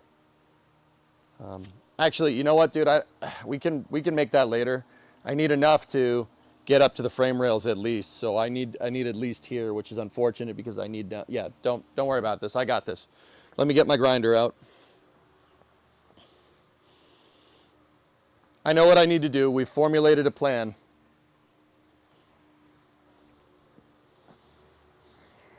Now I need to formulate my grinding wheel into my hands. I have the wrench, I have the cutting disc. There's the wrench, there's the drill, there's the reciprocating saw. It's on the couch, okay. Cool.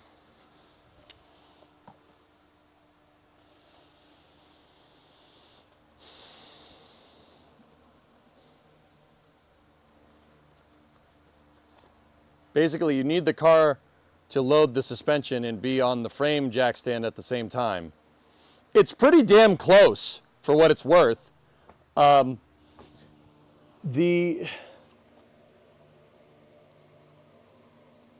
I move these things? Hold on. Can I move this jack stand? Okay, so the left rear frame rail jack stand is load bearing right now. The right one is not. Are they at the same place? They are in the exact same spot. Cool.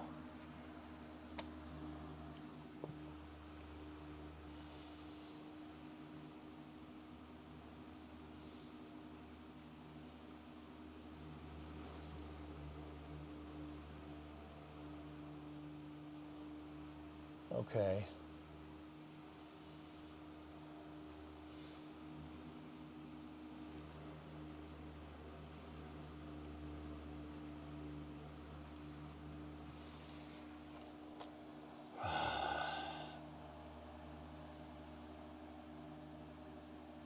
I don't understand what's going on with the suspension though, dudes. This should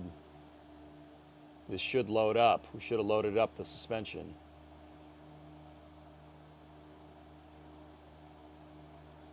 All right, I gotta get the rear end up in the air either way. This is why frame jigs are used. Dude, I know. I can't afford a frigging frame jig right now, man. I can't afford the metal stock. Metal is too expensive because everything is expensive right now. I would love to have made a frame jig. That would have made this a lot freaking easier, and I understand that. But I don't have the money right now. I need that, and I'm not asking for money either. I'll get it sooner and later in time, but I also want to get this done. So it's a trade-off, and it's a trade-off that I made.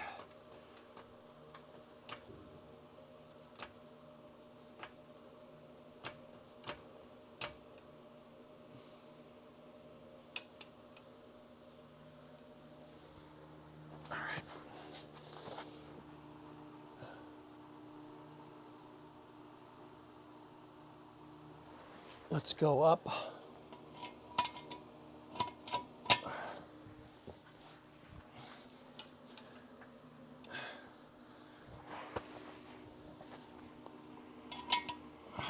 Go up one tick with that thing. So we're 1, 2, 3, 4 ticks up in the air on that jack stand.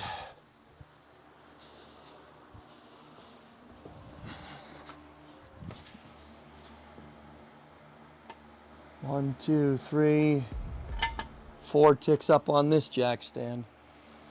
And we are up off the frame rail. Okay. All right, coming down. Let's see what happens.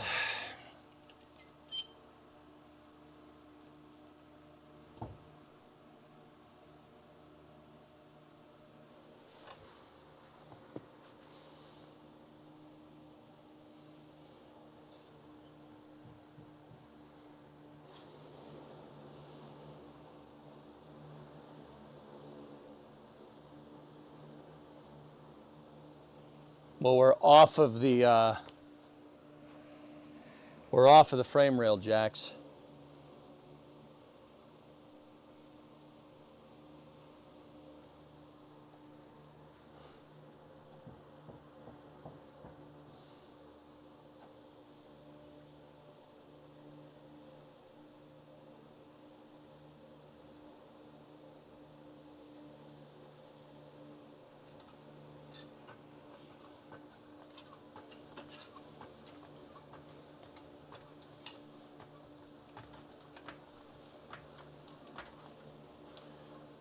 There's too much weight out of the back, Hellfish. That's the problem. It's too much weight out the back.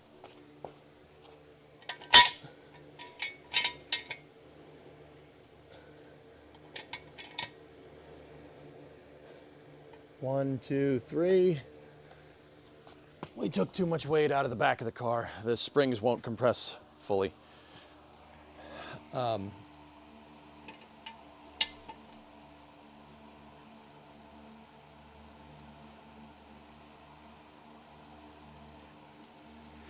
All right, I gotta let it down again. Let's see if my posts get all screwed up.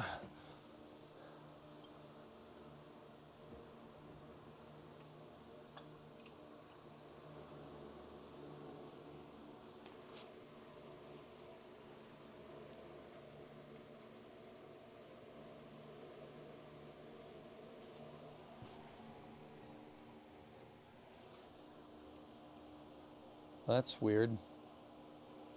Why would that do that?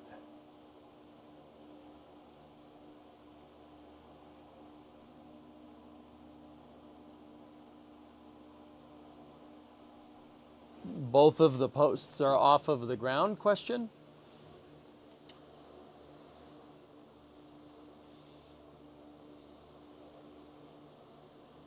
They're just barely off of the ground, dude.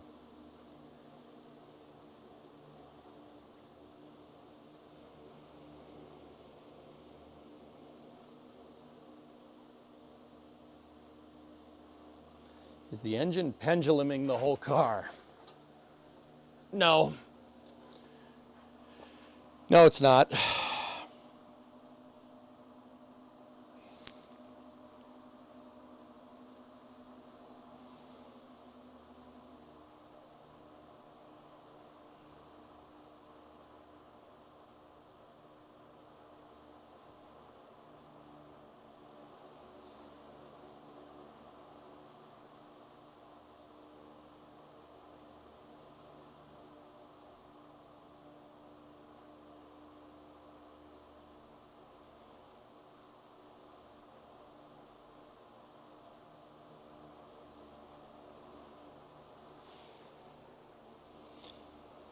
Huh.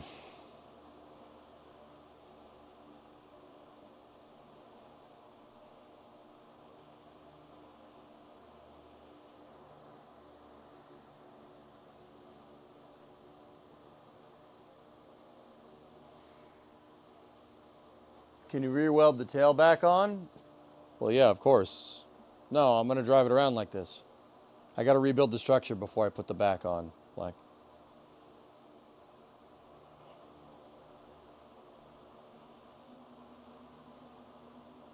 All right, there's one last thing I got to try. We're up off the deck. I'm going to take the stands out. I want to see what happens. This could screw it up. It's all right. If anything, it'll just bend a little bit.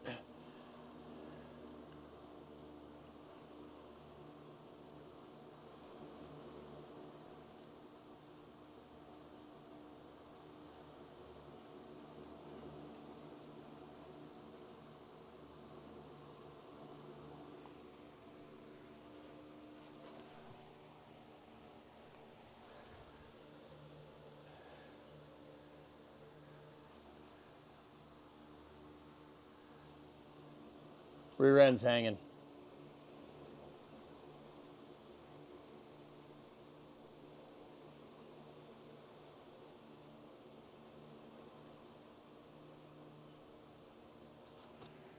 We're on the frame jack stands. Let me just check. Oh no.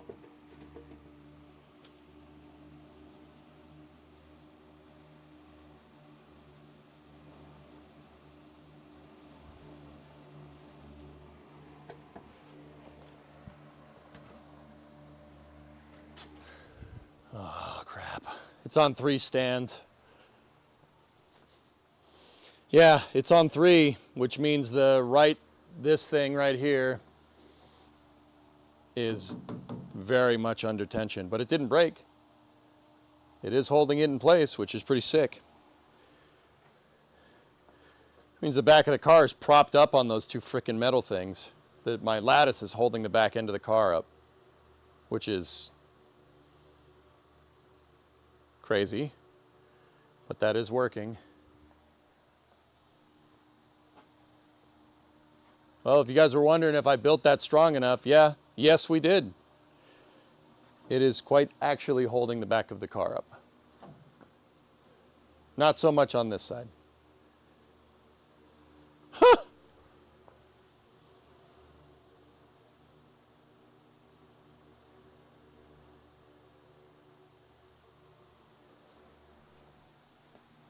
You hate being right.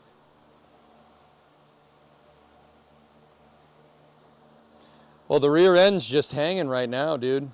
It's just hanging out.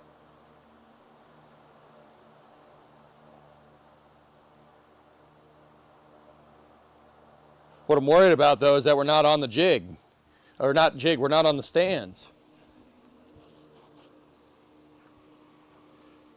That's crazy, because that's basically the position that it was with the jack stands under the rear end. Which means my measuring was pretty damn good. That's actually pretty cool. That's holding the back end of the car up, though.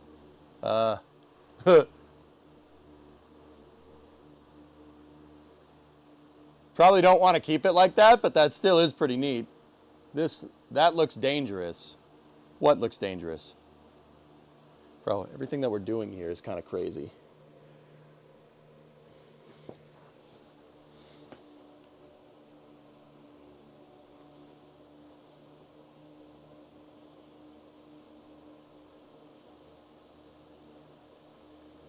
Where the frame ends at off the ground?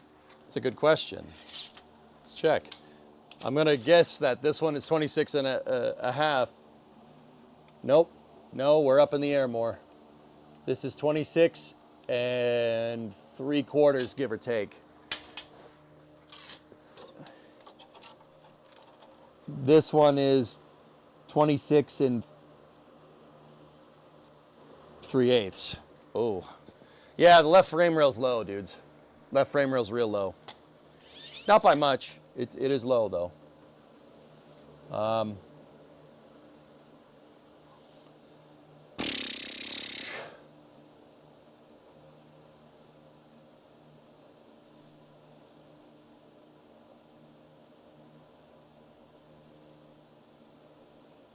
You know what we could do?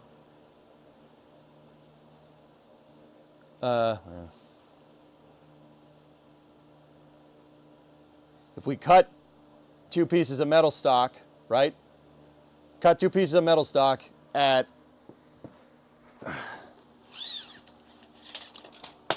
don't drop it, idiot. Man, this side went up and that side went down.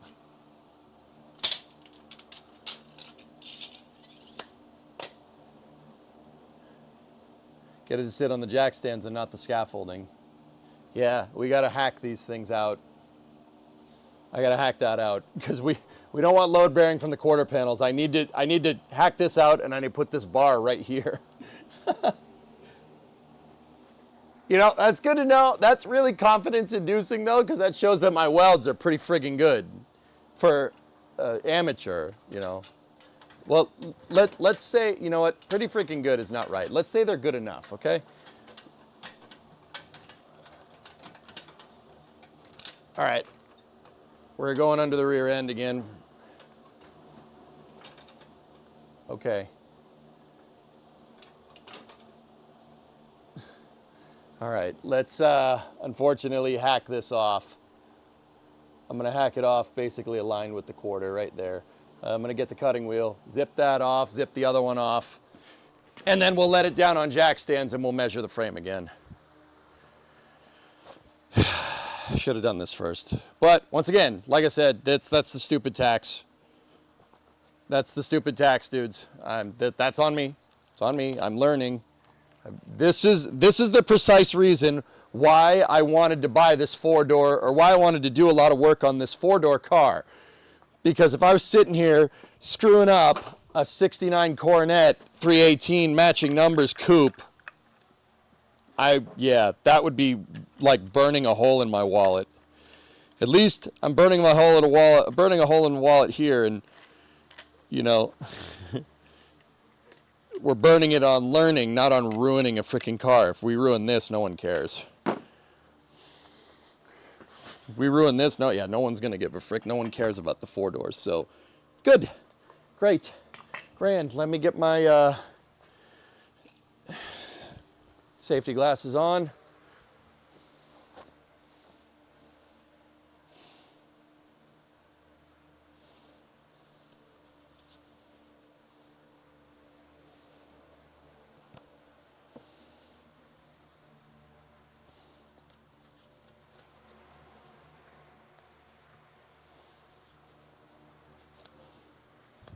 All right,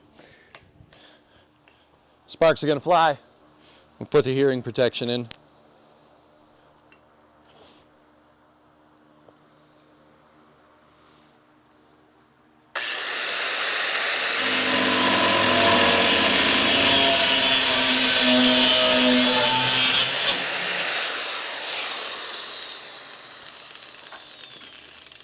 That's one.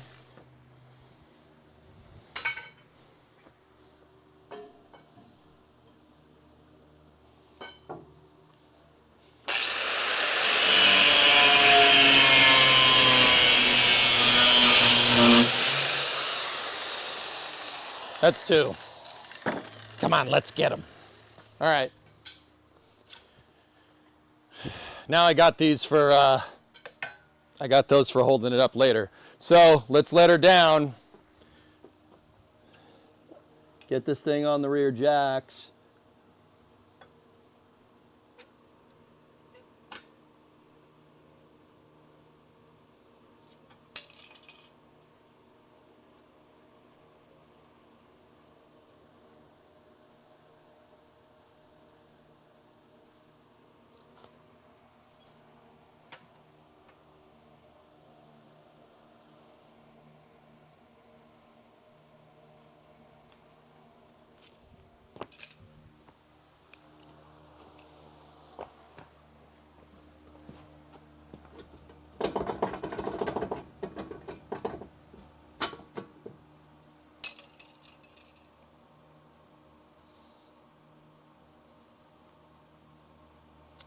The frame is tweaked. Yeah. We're still on 3 jack stands. So it was not my scaffolding that was holding this up. Not at all. No. No, the frame's tweaked. We're on 3 jack stands right now. Your new haircut makes you look younger. Thanks, man. This is not great, Bob. Not great, Bob.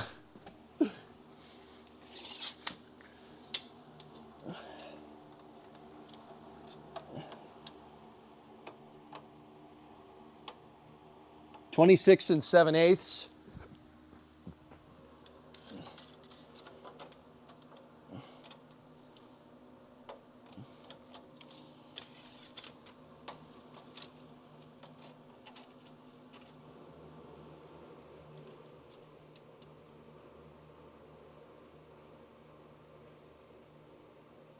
(26 3/8).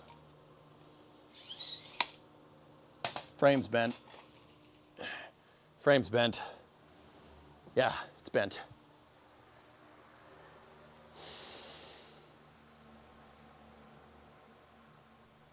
Well, it's bent in the way it is right now.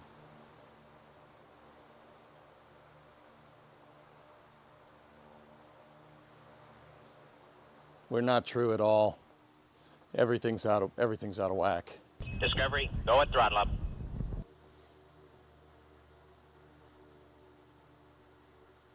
We know that the whole chassis is flexing because the right front door isn't.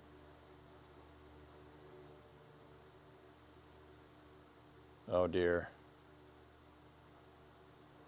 I got to get jacks up under the front of this car.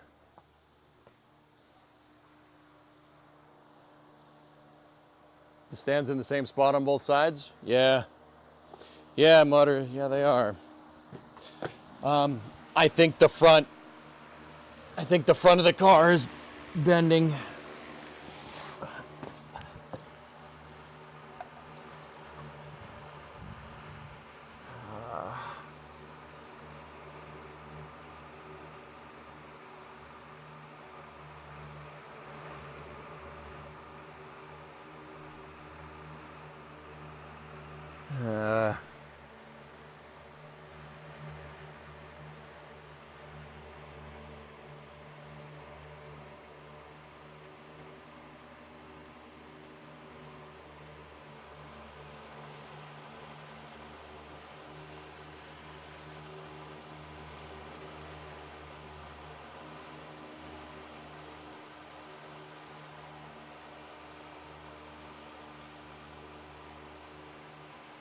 Oh.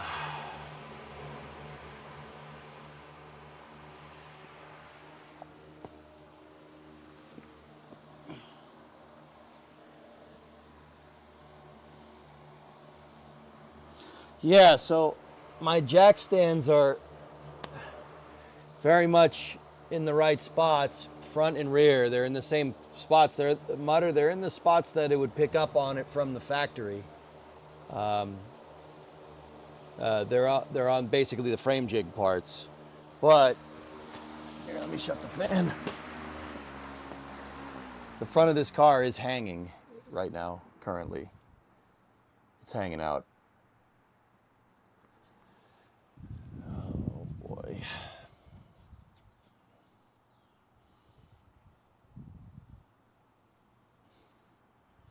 And I think that the front hanging is tweaking the back a little bit.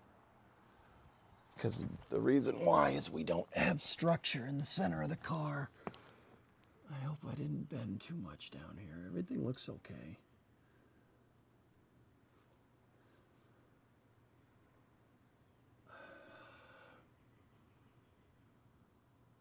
You know, when we started, all 4 of these jack stands were carrying load.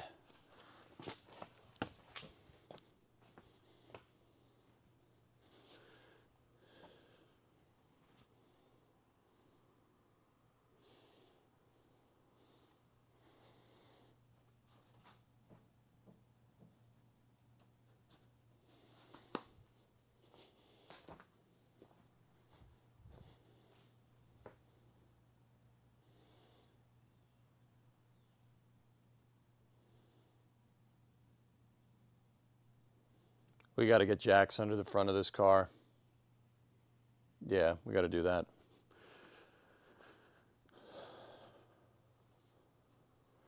I wonder how much the torsion bar cross member being bent out of whack is causing you pain here. It's a big problem, RB.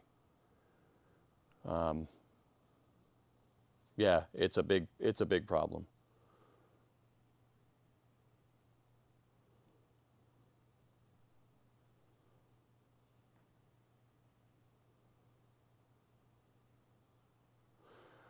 Okay, the only other thing I can think of is put it back down on its wheels. Get it off the stands. Put it on its wheels. Put it on the wheels and put it at ride height and remeasure everything.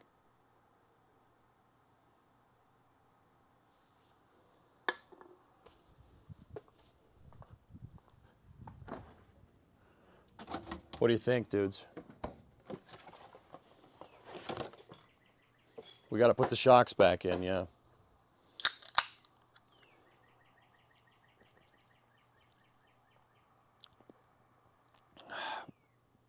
This is a Dodge Coronet. I call it a crew cab Charger because it's on the same chassis. It's the exact same thing as a 69 Charger, but it has 4 doors. It even has the Coke bottle body styling, just like the real one, just like the Charger does.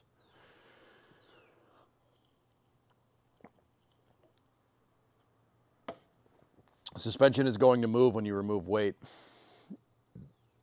I advocated for that early on, but I'm not sure I worry about the shocks.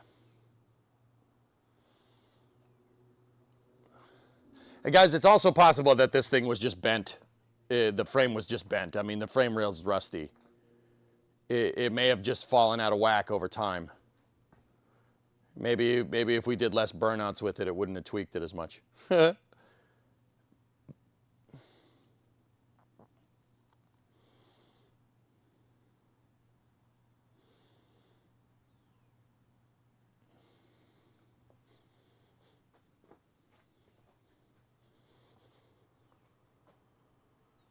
This thing is moving? What does less burnouts mean? Yeah.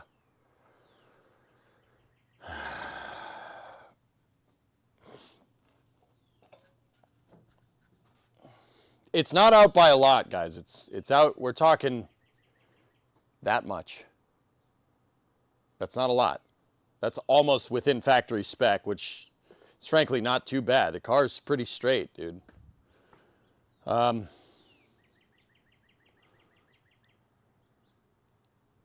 got it. Yeah, we got it. We got to get jacks under the front of the car.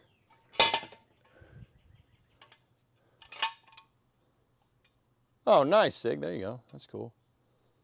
Floor could be a tick out of flat too. I think that might have a little bit to do with it. The floor is pretty level, but it's not exact. Which is why when we jacked the car up, I made sure the car was level and not the, you know. It also could be a low spot in the floor, dudes. Because once again, remember, we put stuff on the trunk pan. I still have my level here on the crossbar on the trunk, and it's dead center. It's dead center level. The floor isn't perfect. It's close. It's good enough. It'd be good enough to put, like, that I'd be confident putting jack stands down and it wouldn't be a big deal. Can we measure the floor in a few spots?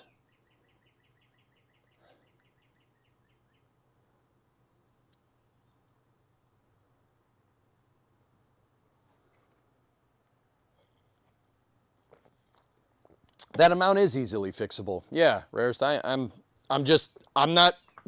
not getting overwhelmed like I was the other day. This is just me. Just got to figure out how to do it. Figure out how to bring it back. Now, let me see. What's the maximum height on this jack stand? Can we get the jack stands up on the K-member?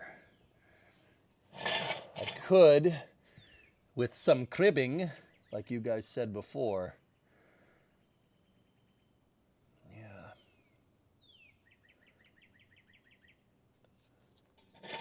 We could also put it on the lower control arm. We send it on the lower control arm. That shouldn't be too bad.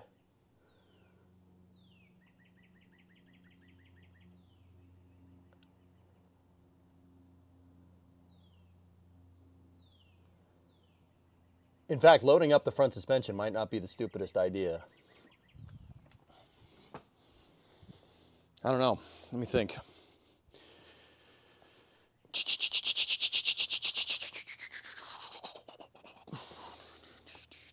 Red Munchkin Raid, what's going on, dude? Have we cut out any more pieces of the car today? No. Red Munchkin, what's up, dude? Thanks for the raid. I appreciate it.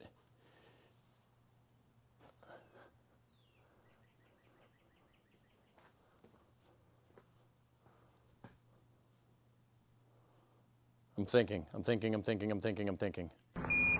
Houston, Tranquility Base here. The Eagle has landed.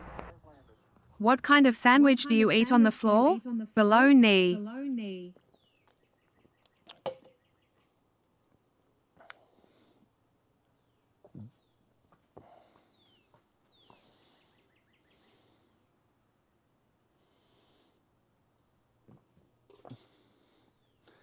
Most welcome. Looks like you made a jig.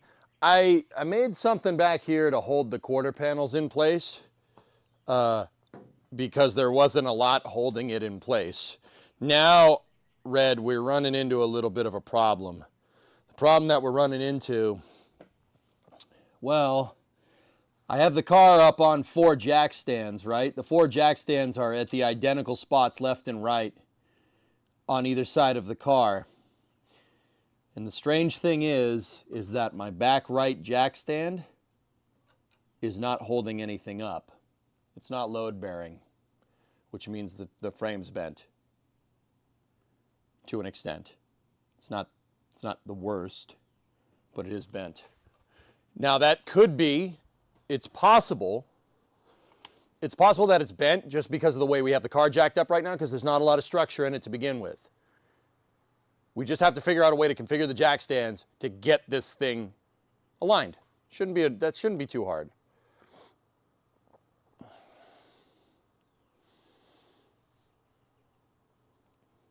We got a challenge, dudes. We got a challenge. But is it 4:45 already? Oh no. Dude,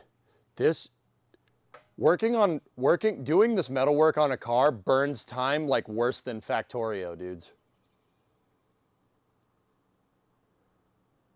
I swear, it burns time worse than Factorio. I've never seen that. Like, we're really getting into the nitty-gritty work, right? It only seems like I've been here for a couple hours. I've been here for 4.5 already. Wow. Streaming make it twice as long, for sure.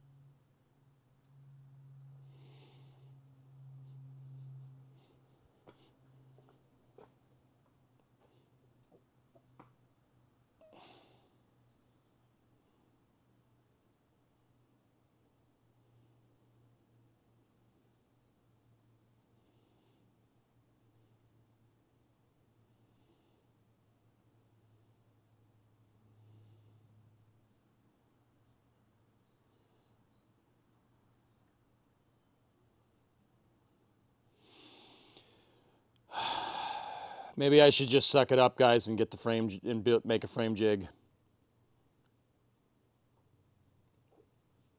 But even if I made a frame jig, like, so what?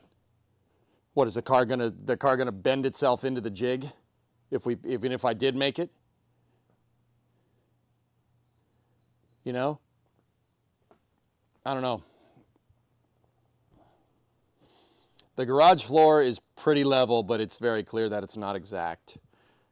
So, one of two things is going on here. Either my floor isn't totally level, Discovery, go at throttle up. and the car is actually rigid enough to pick itself up off this jack stand. Because look, ready? Which means the frame is super rigid, and that's really good for us. Or my floor is pretty damn level, and the car is bent. It's one or the other. And if the car is bent, we got a little bit of a problem.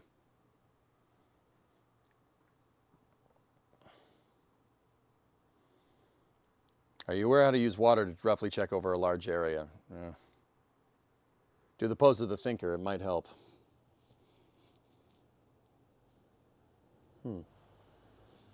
Is the radiator support level? Yeah, I can check.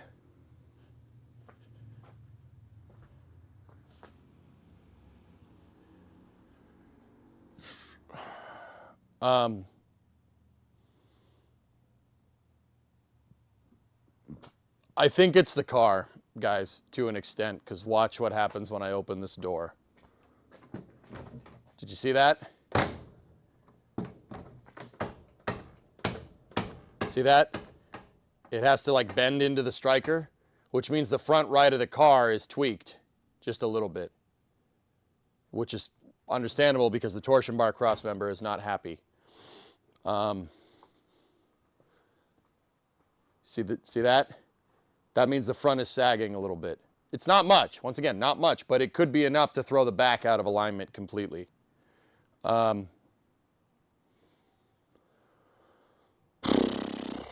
thinking, okay, all right, I think I got this. I think what we should do, so I have 6-ton jack stands that are underneath the thing, right? And then we have 2-ton jack stands. Now, these are good for 4,400 pounds. This car does not weigh 4,400 pounds. One of these can hold this thing up. So what I'm thinking we should do,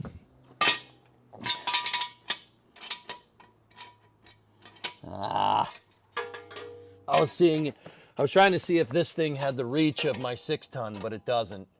You can't go that high.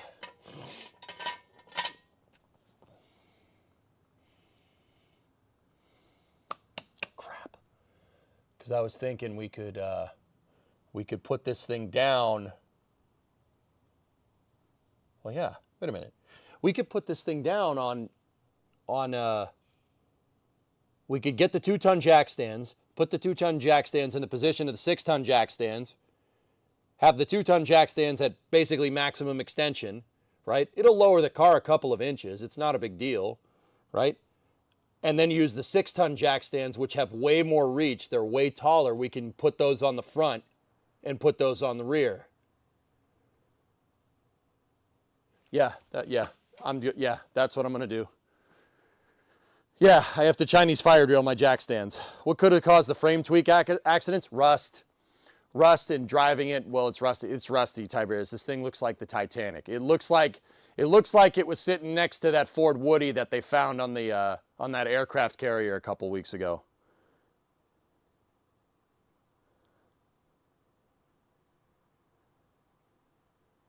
Use the floor jack on the left front 1/4 inch and see if the right rear touches. Oh,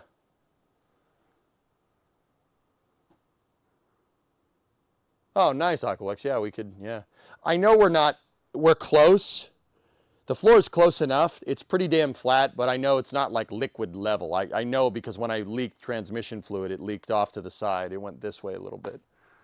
Acknowledge me, dinner alert. I'm a little busy, but let me do, I'm gonna swap around the jack stands. That'll get us the 6-ton jack stands in the back. And we might just be able to hold the car up with the jack stands out back. So let's get these frickin' things off the ground. Okay, we're up off the deck.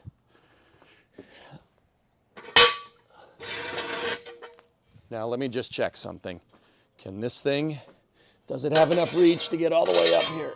Nope. If we lowered it, it could do it. I'd have to lower the entire car.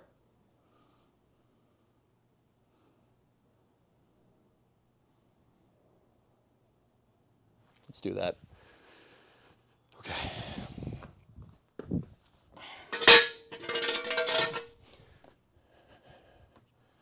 Got to do this without getting underneath the stupid thing. Let me get my another set of jack stands.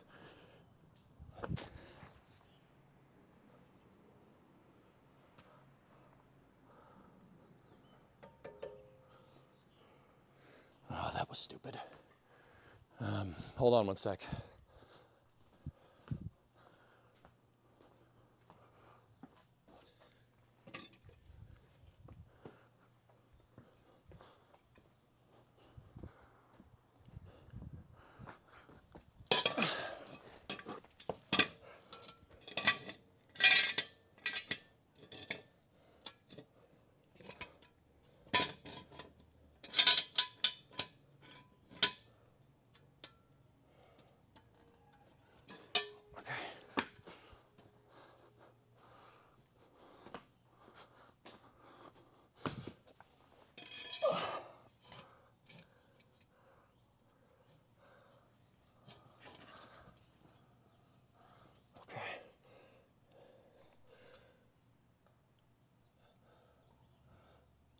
All right, I'm going to lower this back down.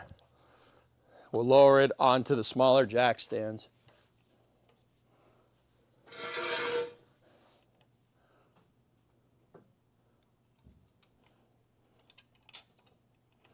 Okay, we're on the lower jack stands.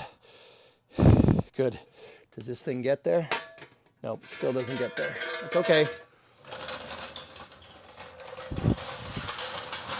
I'm going to swap the lower stands on the front.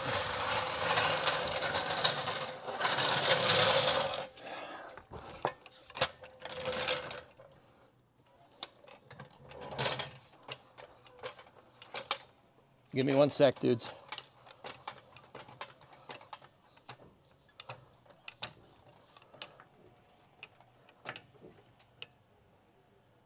Oh, wow. Yes, front end was sagging, guys. I did 3 or 4 pumps on the jack and the car did not lift up off the jack stands. Okay, well, now we know. Now we know exactly what it is. The front was sagging. Now, does this door go back into alignment? Yes, it does. Boom! There we go. Oh. It was just the way we had the car jacked up. Now measure. Now I got to put the jack stands in. Give me one sec.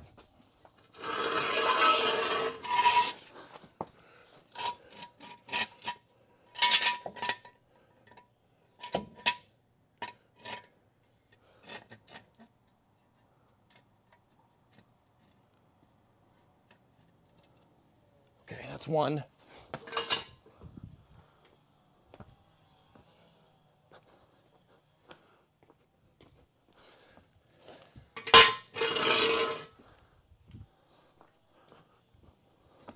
Okay, so we were right. That's actually huge.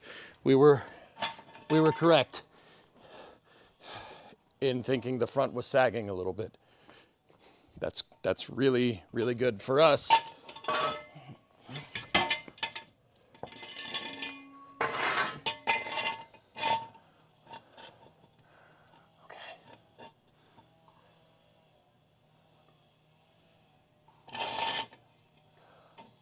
Okay, front jack stands are aligned.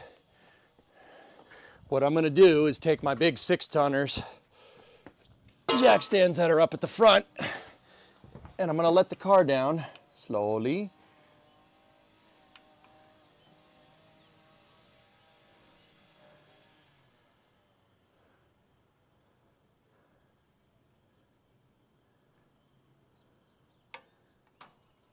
Okay. Now I know that we're on the front jacks. We're load bearing on the front. We're load bearing on the front, but with no sag. Now let me measure out back.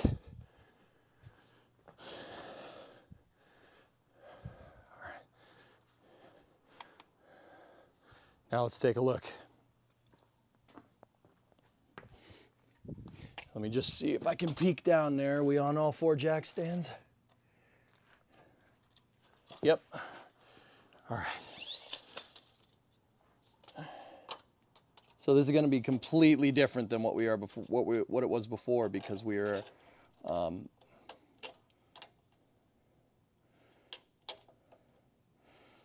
because we lowered the car a little bit. 25. The bottom of the rust on the frame rail is basically at 25 1/4. What is it over here?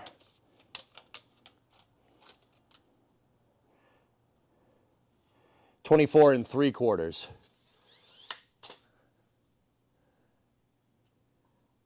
Huh. Yeah, frame's tweaked. Just a little bit though. It's not too bad. Make sure the tape is straight. Okay. I'll measure it again.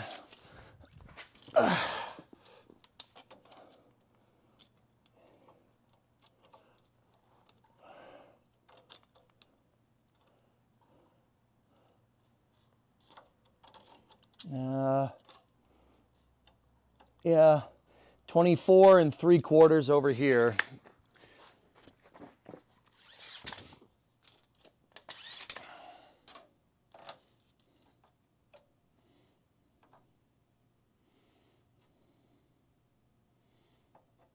Oh, I read this wrong before. 25 1/8.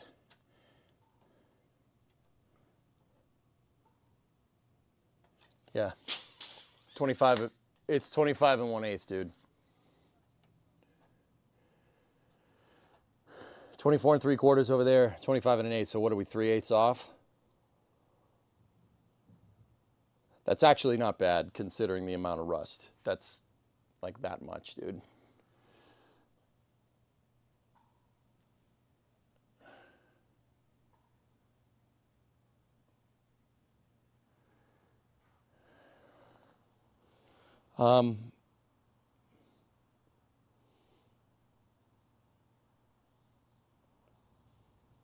Let me just check something. I'm going to load up the jack on the front just a little bit.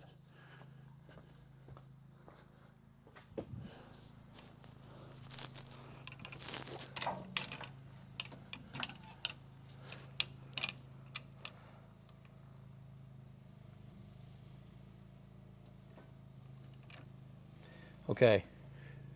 My jack's still holding the front of the car up, but we're on the jack is on the K-member in the front, and the 2 jack stands are on the frame rails. I just want to measure this one more time.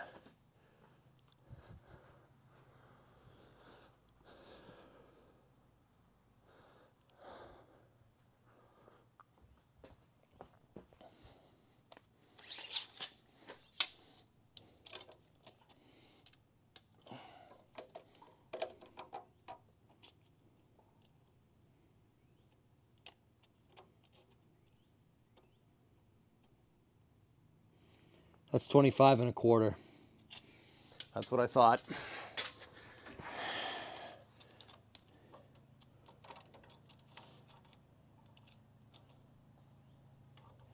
And this one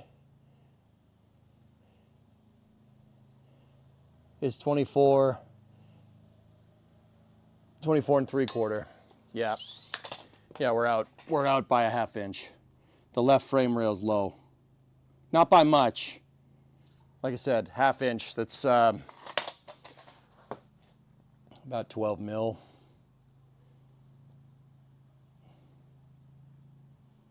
It's not a lot, but yeah, it's bent.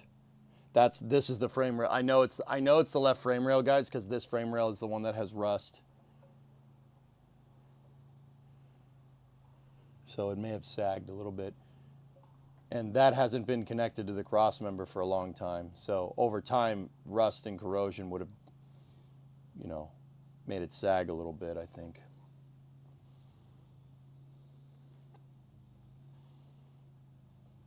And the real question is, what do we do? We gotta get it right.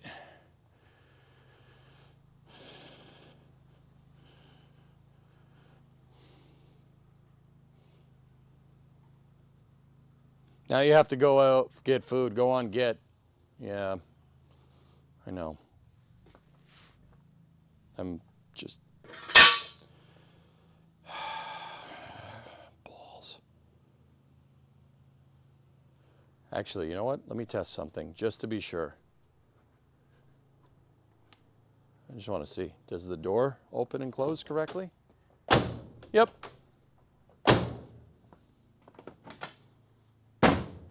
We're straight. Yeah.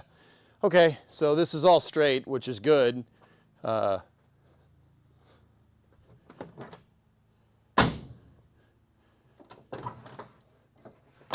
Yep, all 4 doors closed correctly. Sweet. Well, that's good to know. How the hell do I fix that? Yeah, how the hell do we fix that? Are you going to electrical tape the door latches? Why would I do that?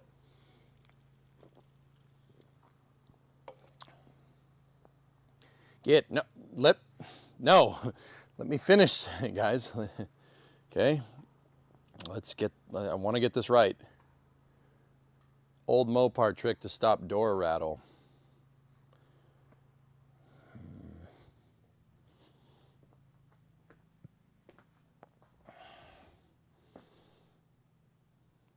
You know, I need to see something. I need to see it. I'm curious. One last thing. This might be a stupid idea. So, I'm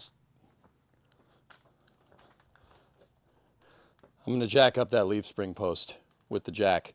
I want to see what happens. I just want to see if how much play we have there.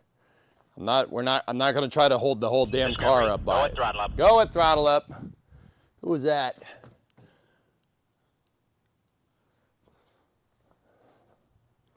Yeah, we gotta jack that up. Who's that? Mumblan, 41-month resub. Thank you. Thanks, buddy.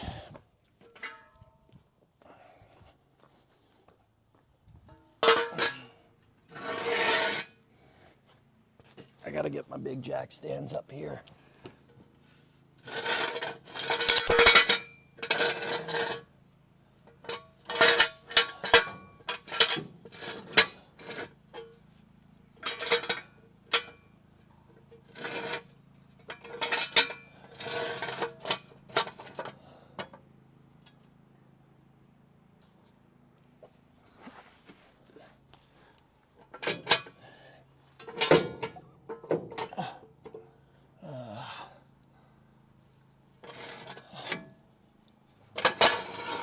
I'm trying to think where I can hold this thing up from additionally.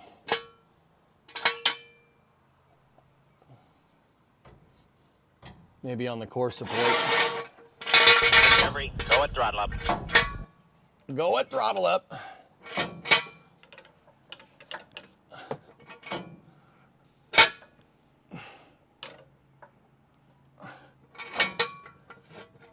Yeah, we could probably get it on the core support just to prevent it from sagging.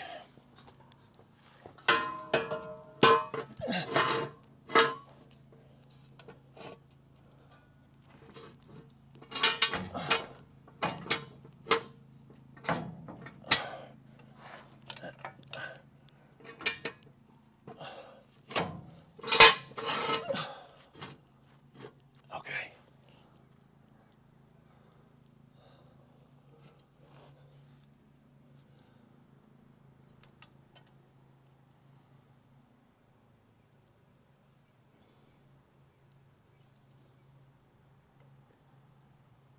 Give me one sec, dudes.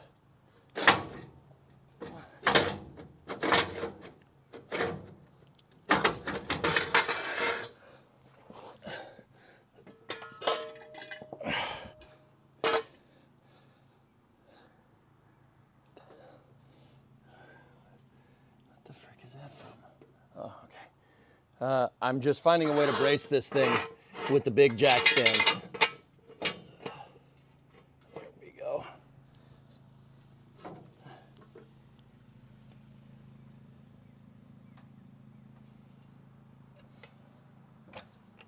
There. Okay. Front of the car is up on stands, dudes. We're good.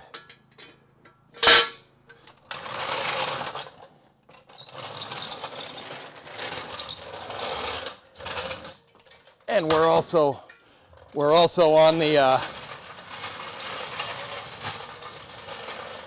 did it move it all back here? We're also on the, we have 2 jack stands up at the core support, 2 on the frame rails on the front, 2 on the front, 2 on the frame rails on the back.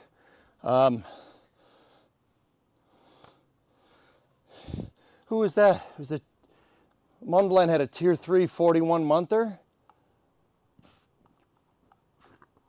Damn, dude. You upgraded to tier 3? Merci beaucoup, mon ami. Merci, merci. Oh, that's pretty cool. Thanks, man.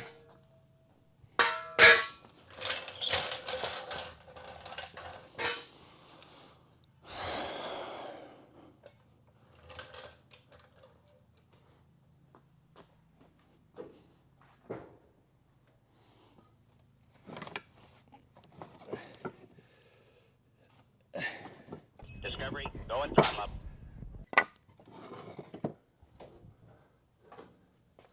Whoa, wait, what's that coming down the pipe?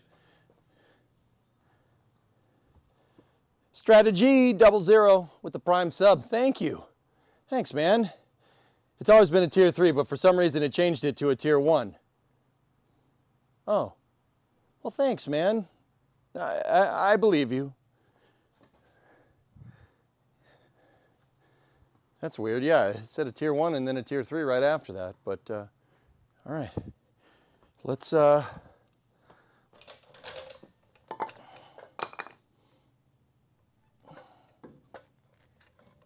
a piece of wood on the jack and put a piece of wood on the stand, right? And okay, we're tension. Let's measure where we're at right now before we do this. Okay? So, right now, where we're at with everything where it is,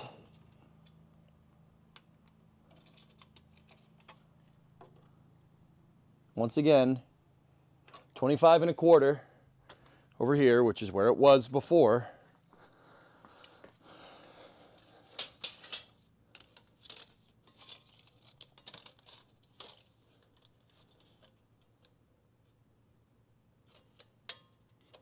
Hold on. I got to move the jack out of the way.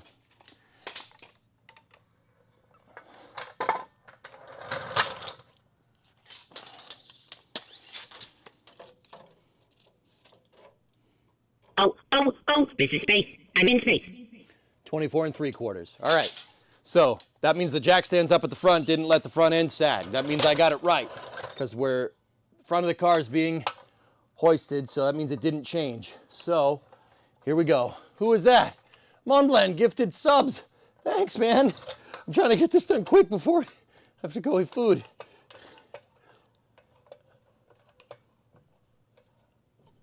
Okay. So we're up on the leaf spring post here. Okay, can we go up with this?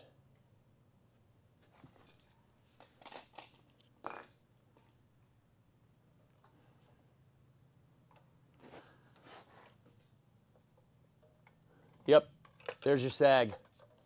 There it is. Did you see it? Watch. Watch closely.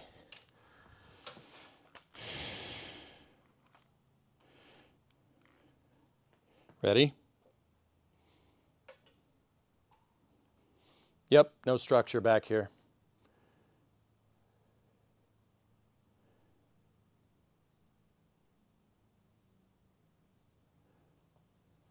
All right. Watch it go up and down. Ready? Yep.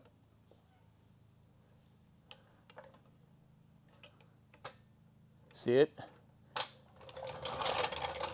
Okay, so here's what we'll do.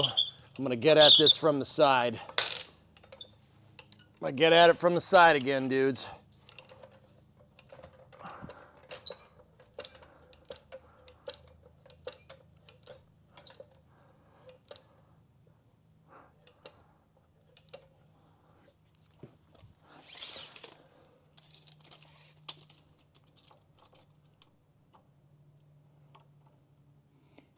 $24.75.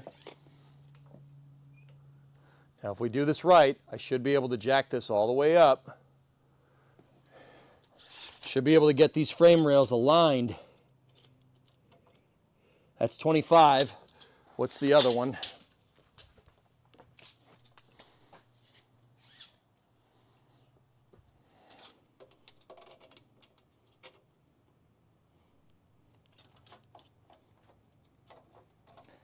This one is still at 25.25.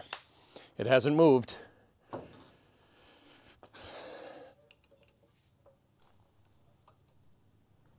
Oh man, that thing was way out of whack. Okay, good news and bad news. Bad news is our frame rail's bent.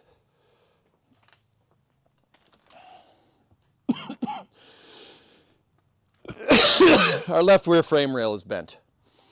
That's the bad news. The good news is that that is nothing that we did. That's been like that for a very long time. The second that the trunk extension separated from the quarter, this thing started to sag. It's been like that forever. And we know about it. Why are you only lifting it at one point? Figure out where it's pivoting first. That moved way too much. Most likely has to do with the hole in the frame rail on the up here.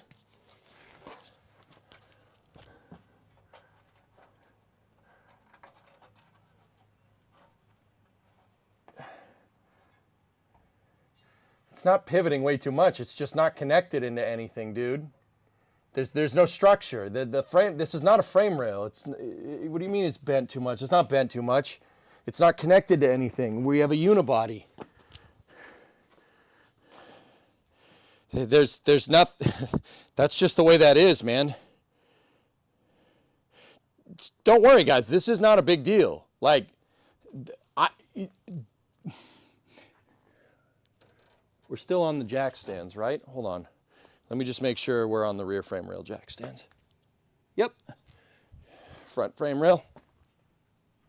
Yep. Front left core support. Yep. Front right core support. Yep, that's under load.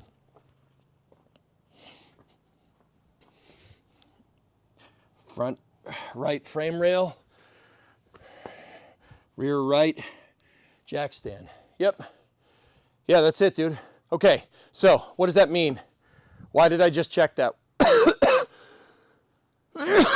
What does that mean in plain English? Well, it's just the back left is sagging. That's it. That's the only thing that's sagging. The rest of the car, believe it or not, with the exception of a little bit, with the exception of a little bit up front, it's just the back of the car that's sagging. But with that basically proves that. We know that the jack stands are holding this up, and we know that it's straight because the doors open and close. They open and close with no effort. It's straight. The car is straight right now, at least from about here forward. We have no structure in the back. The back left frame rail is drooping down a little bit. It's drooping down a little bit because it frankly hasn't been connected into anything for probably about 45 years. Maybe not 45 years. Let me think. 25, 31 years. Yeah, it hasn't been connected to anything for 31 years. Yeah, that's the problem. Drink man, all right, cool. No, I got a bit of pollen from outside. I got a wind gust. And we got a bit of pollen.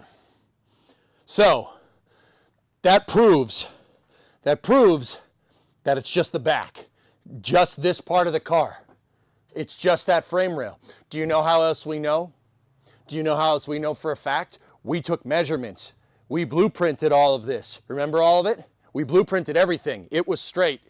It was straight, and it was a 1/16 of an inch tolerance on the left quarter. We knew that the left quarter was out a 1/16 of an inch, but everything back here was perfect. Everything back there was straight. Right? So that tells me the back left frame rail has been sagging for some time.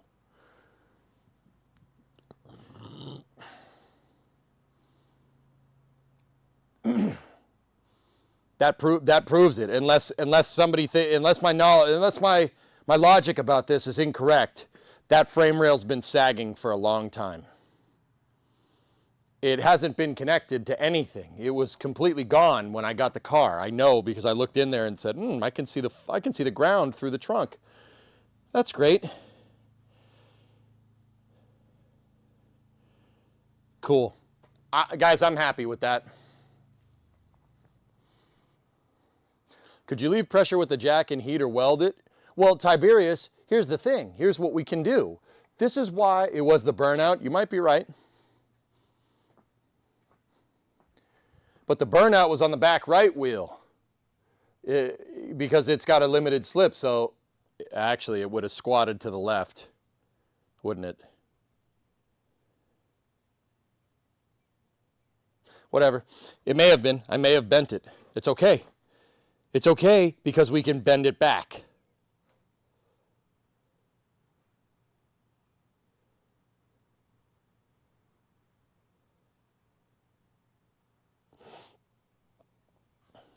There. So here's what we can do. We'll get the pan out.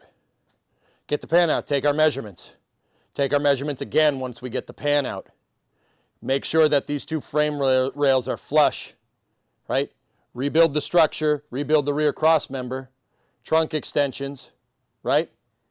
And that basically, these quarter panels being in this spot will help us locate everything, right? The rear sill, when we put that back in, we can locate everything to the rear sill. And if the rear sill lines up with these edges that we braced, we're good to go.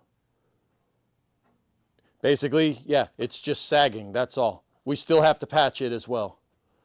But that's it.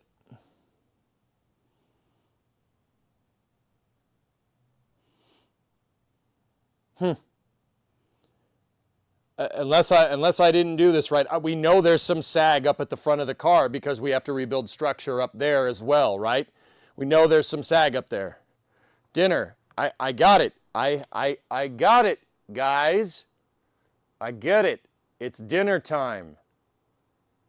I get it. Stop. I need to make sure I get this right in my head. Food can wait. Please. I get it, bros. I'm not about to pass up food any more than the next guy. We have to get this right. It has to be right. It can't not be right. Hyperfocus, please. Jesus Christ.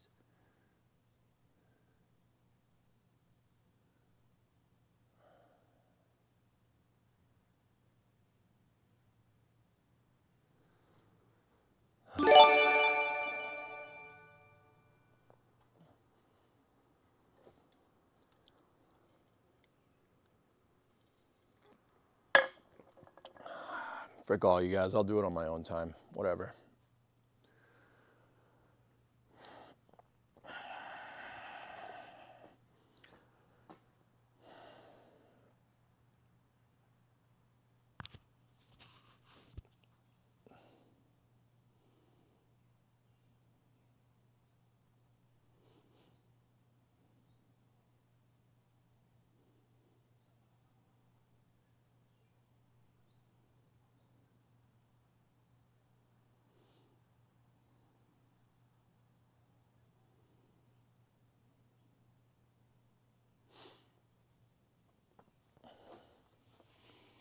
What? What are you still here for?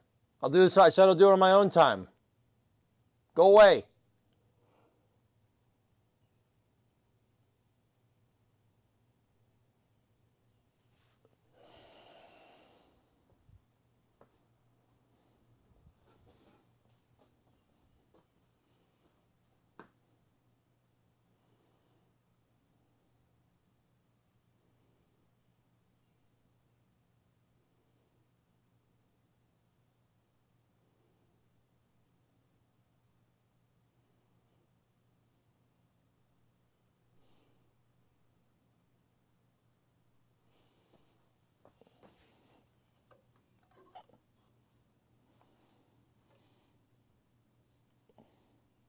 What are you still here for?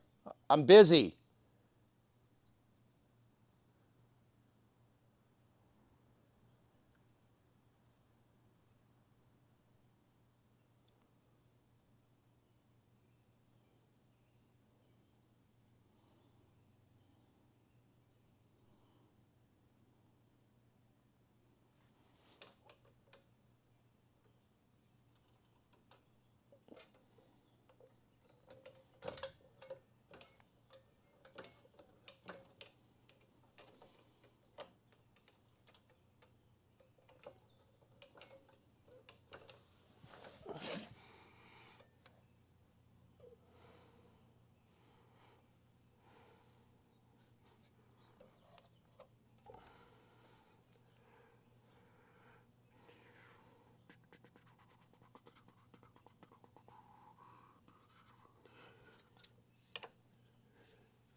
That's all what I wanted to see.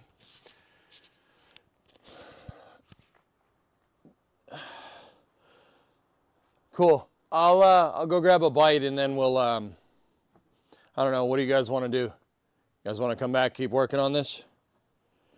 We saw new parts for a new version of Starship that has refueling paraphernalia on it. In-flight refueling paraphernalia. Maybe we can talk about that. I kind of want to get the bracing done here though.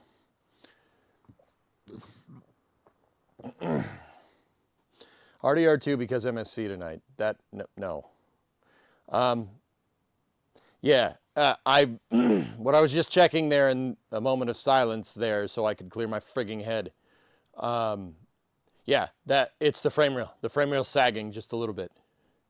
It's sagging because it's connected into nothing. It's connected into nothing. That's all. What I was doing is I was moving it up and down. I'm watching the rest of the car. I'm watching the suspension. I'm watching the frame rails. I'm watching to see if rust starts dripping from, starts coming out of different spots of the car. I'm watching the jack stands, make sure we don't move it. It's just the back of the frame rail wasn't connected Discovery, in. That's go and all. throttle up. We can repair it. The rear cross member will help me triangulate everything. We have to put the up-down braces though on this, guys. We got to put the up-down braces. Yeah, that has to be a thing. Once we get the up-down braces in there and brace the frame rails against the floor, the floor is more or less level. I could make something to ensure that we are perfectly level, but honestly, I could just put the level on the ground.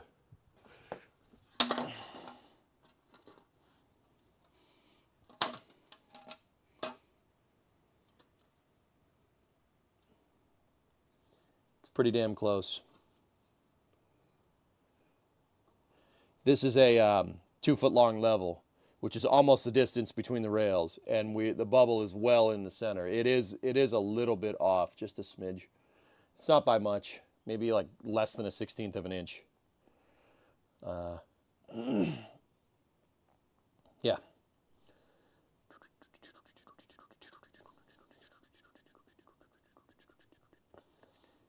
So what we're going to have to do, what we could do is just leave it on the jack. We can leave it on the jack with a piece of wood. I'll get my big floor jack out of here, and we'll put it on a smaller jack. And just leave it. I'd prefer to put bracing on it just to be absolutely sure. But in order to do that, I have to make sure that we're perfectly true to the other frame rail. Make sure that everything is nice and copacetic under here. And that's really going to require drilling the floor. We got to get rid of the floor, which ultimately was my objective today, but I'm a little bit annoyed we didn't get a lot done, but it's okay. We made this cool quarter panel jig, which is pretty sweet. Now we just got to make one for the rails. We got to make one for the frame.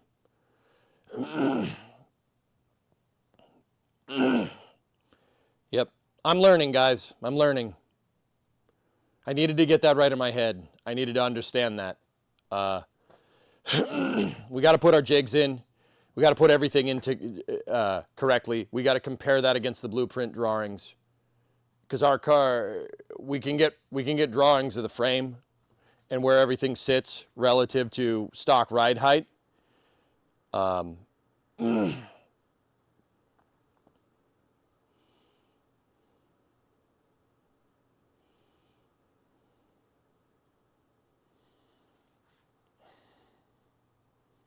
May need a new frame rail. That frame rail does have a hole in it, James. If we patch the frame rail with a plug weld when the frame rail is jacked up into the right position, and then we put the new floor in when it's jacked up into the right position, shouldn't be a problem. If we need a new frame rail, we need a new frame rail. That would suck. But if we're gonna do that, I'm doing both of them. But I don't think we do. The vast majority of that frame rail is pretty damn good. We just got to patch, like heavy duty patch, a couple of spots. They make frame rail caps, guys. They make those. You can buy them. A lot of restorers have cap on the rail, so you can You don't have to worry about it. But either way, we got to get the floor out. We have to get at that floor. I have to see what's underneath these frame rails, or underneath. I have to see what's inside of them to see if there's any more spots for rust. I don't think there is. I mean, there's obviously that one spot up at the front left, but on the rear frame rail, it's just a small patch. It's less than a golf ball. Well, it's actually about the size of a golf ball. That shouldn't be enough to weaken it, though, like completely.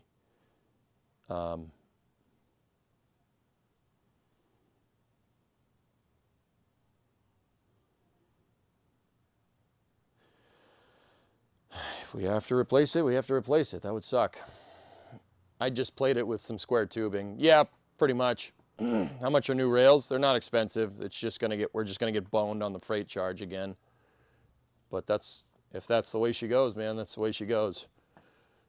You know, I said at this project that this car is way too far gone. No one in the right mind would try to rebuild this. It's not worth it. If it was a two-door, it'd be worth it. But yeah, that's ringing true more and more. But I'm learning. I'm learning a ton here, and I'm learning how to do this right. We're learning how to do it right, you know, and we're doing it without a frame jig, which is pretty cool.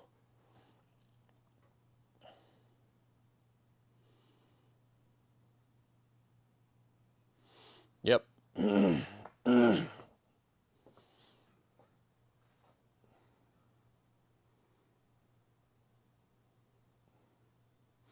Plate the hole with a piece of flat steel, plug weld the hole on the other side. Yeah, it'll be easier if we can get at it from the top, dude. So, yeah, we got to get the trunk pan out, which is, like, once again, that's really what I wanted to do today. But we made a cool jig, and I got some seat time on the welder, which is fantastic. And now my quarter panels are nice and rigid. The quarter panels are super rigid, which is great. That's not moving. That ain't going nowhere.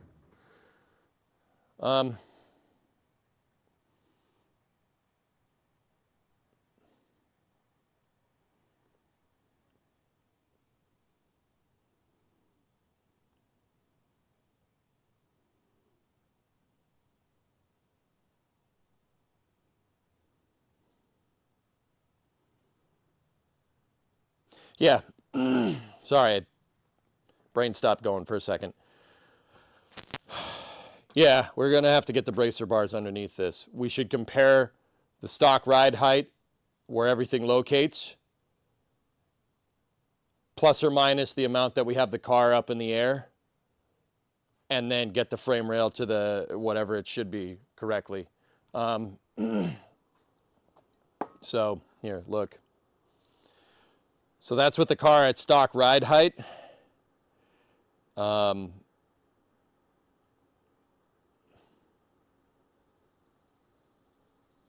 those aren't.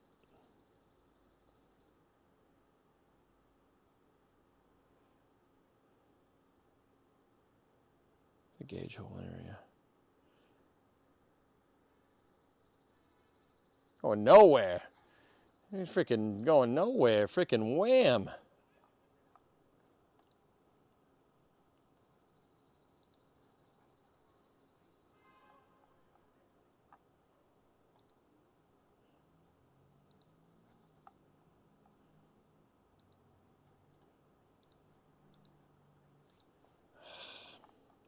Oh, yeah.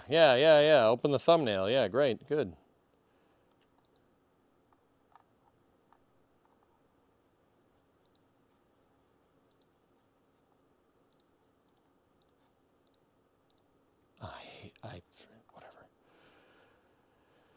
Whatever.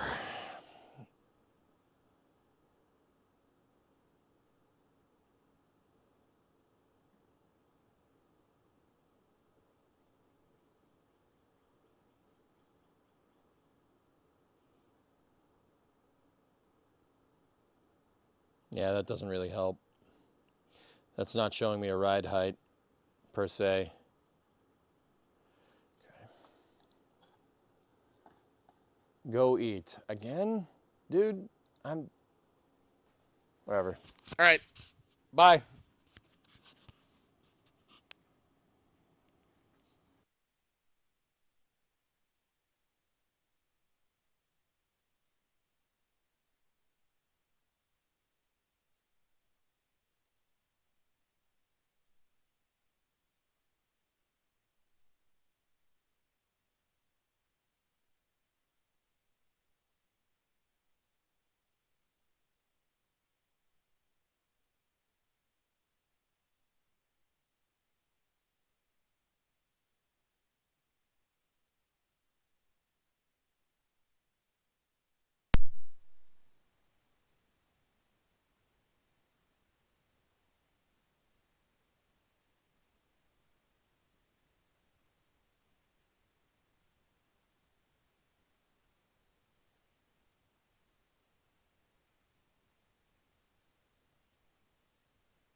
delivery. Go and throttle up.